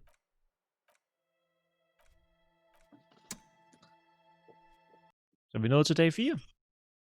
Ja. Og klokken er også bare 5 om morgenen. Okay, godnat. Ja. Lad os skynde os lukke ned. Jeg vil gå ud. Ja, jeg vil gå ud og hurtigt skifte printeren, starte printeren, og så gå i seng. Med det samme. Øjeblikkeligt. Ja, for helvede. Hvordan gik malestream? Ikke særlig godt, men jeg lærte en del. Opsætningen.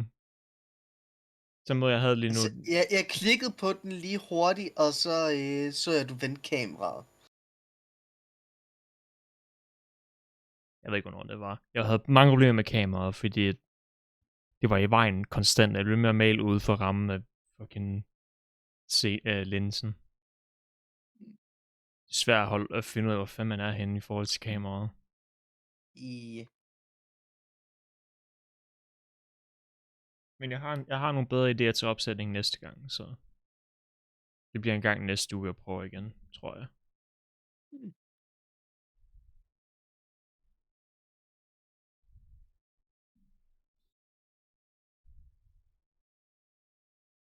Men jeg vil gå ud og lige hurtigt starte den næste print, og så vil jeg gå i seng og sove. Jeg er i gang med at printe selve standarden, den skal stå på nu. Jeg er færdig med kødbollen. Har lige fået printet de sidste dele.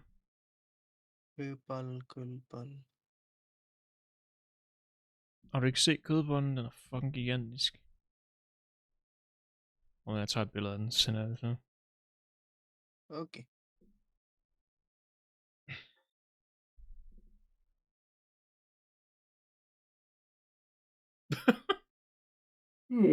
I den fucking...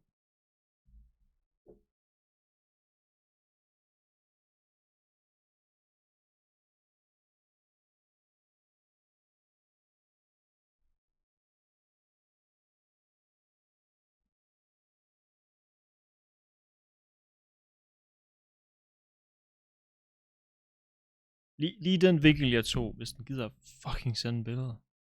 Hvorfor er den så langsom? Vores den er virkelig langsom af en eller anden grund. Det er også, det var svært på Discord at sende billeder.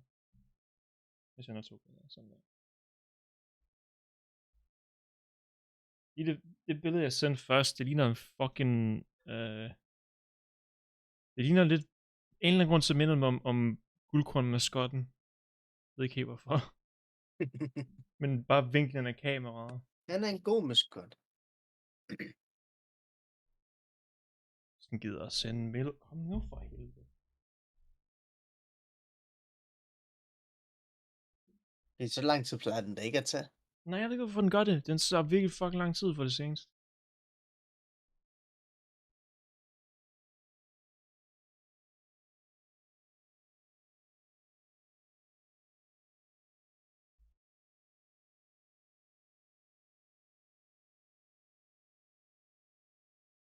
Har du slukket streamen? Ikke nu. Ja, okay.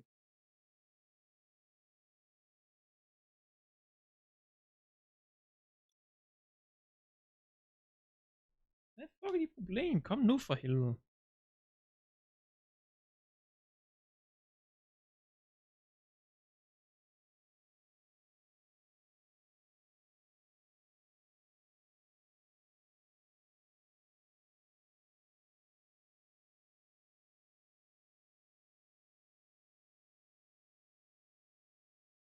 Skal vi tage det over skærmen?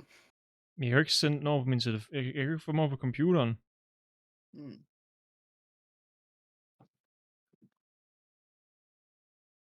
Der kom den igennem. Der kom den første igennem. Og den anden. Wow, hold kæft, det tog lang tid.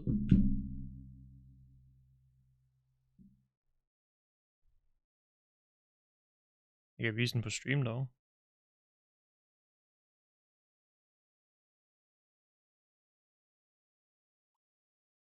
Sådan der.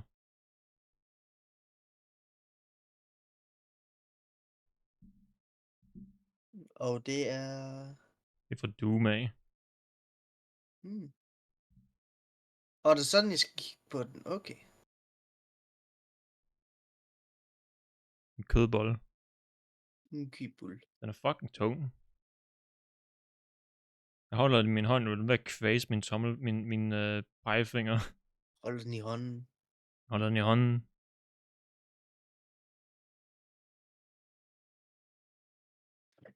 Hvis jeg tabte noget af min hånd, så tror jeg, jeg ville brække min ene finger. Den vejer i hvert fald i kilo. Så den er massiv. Den er massiv.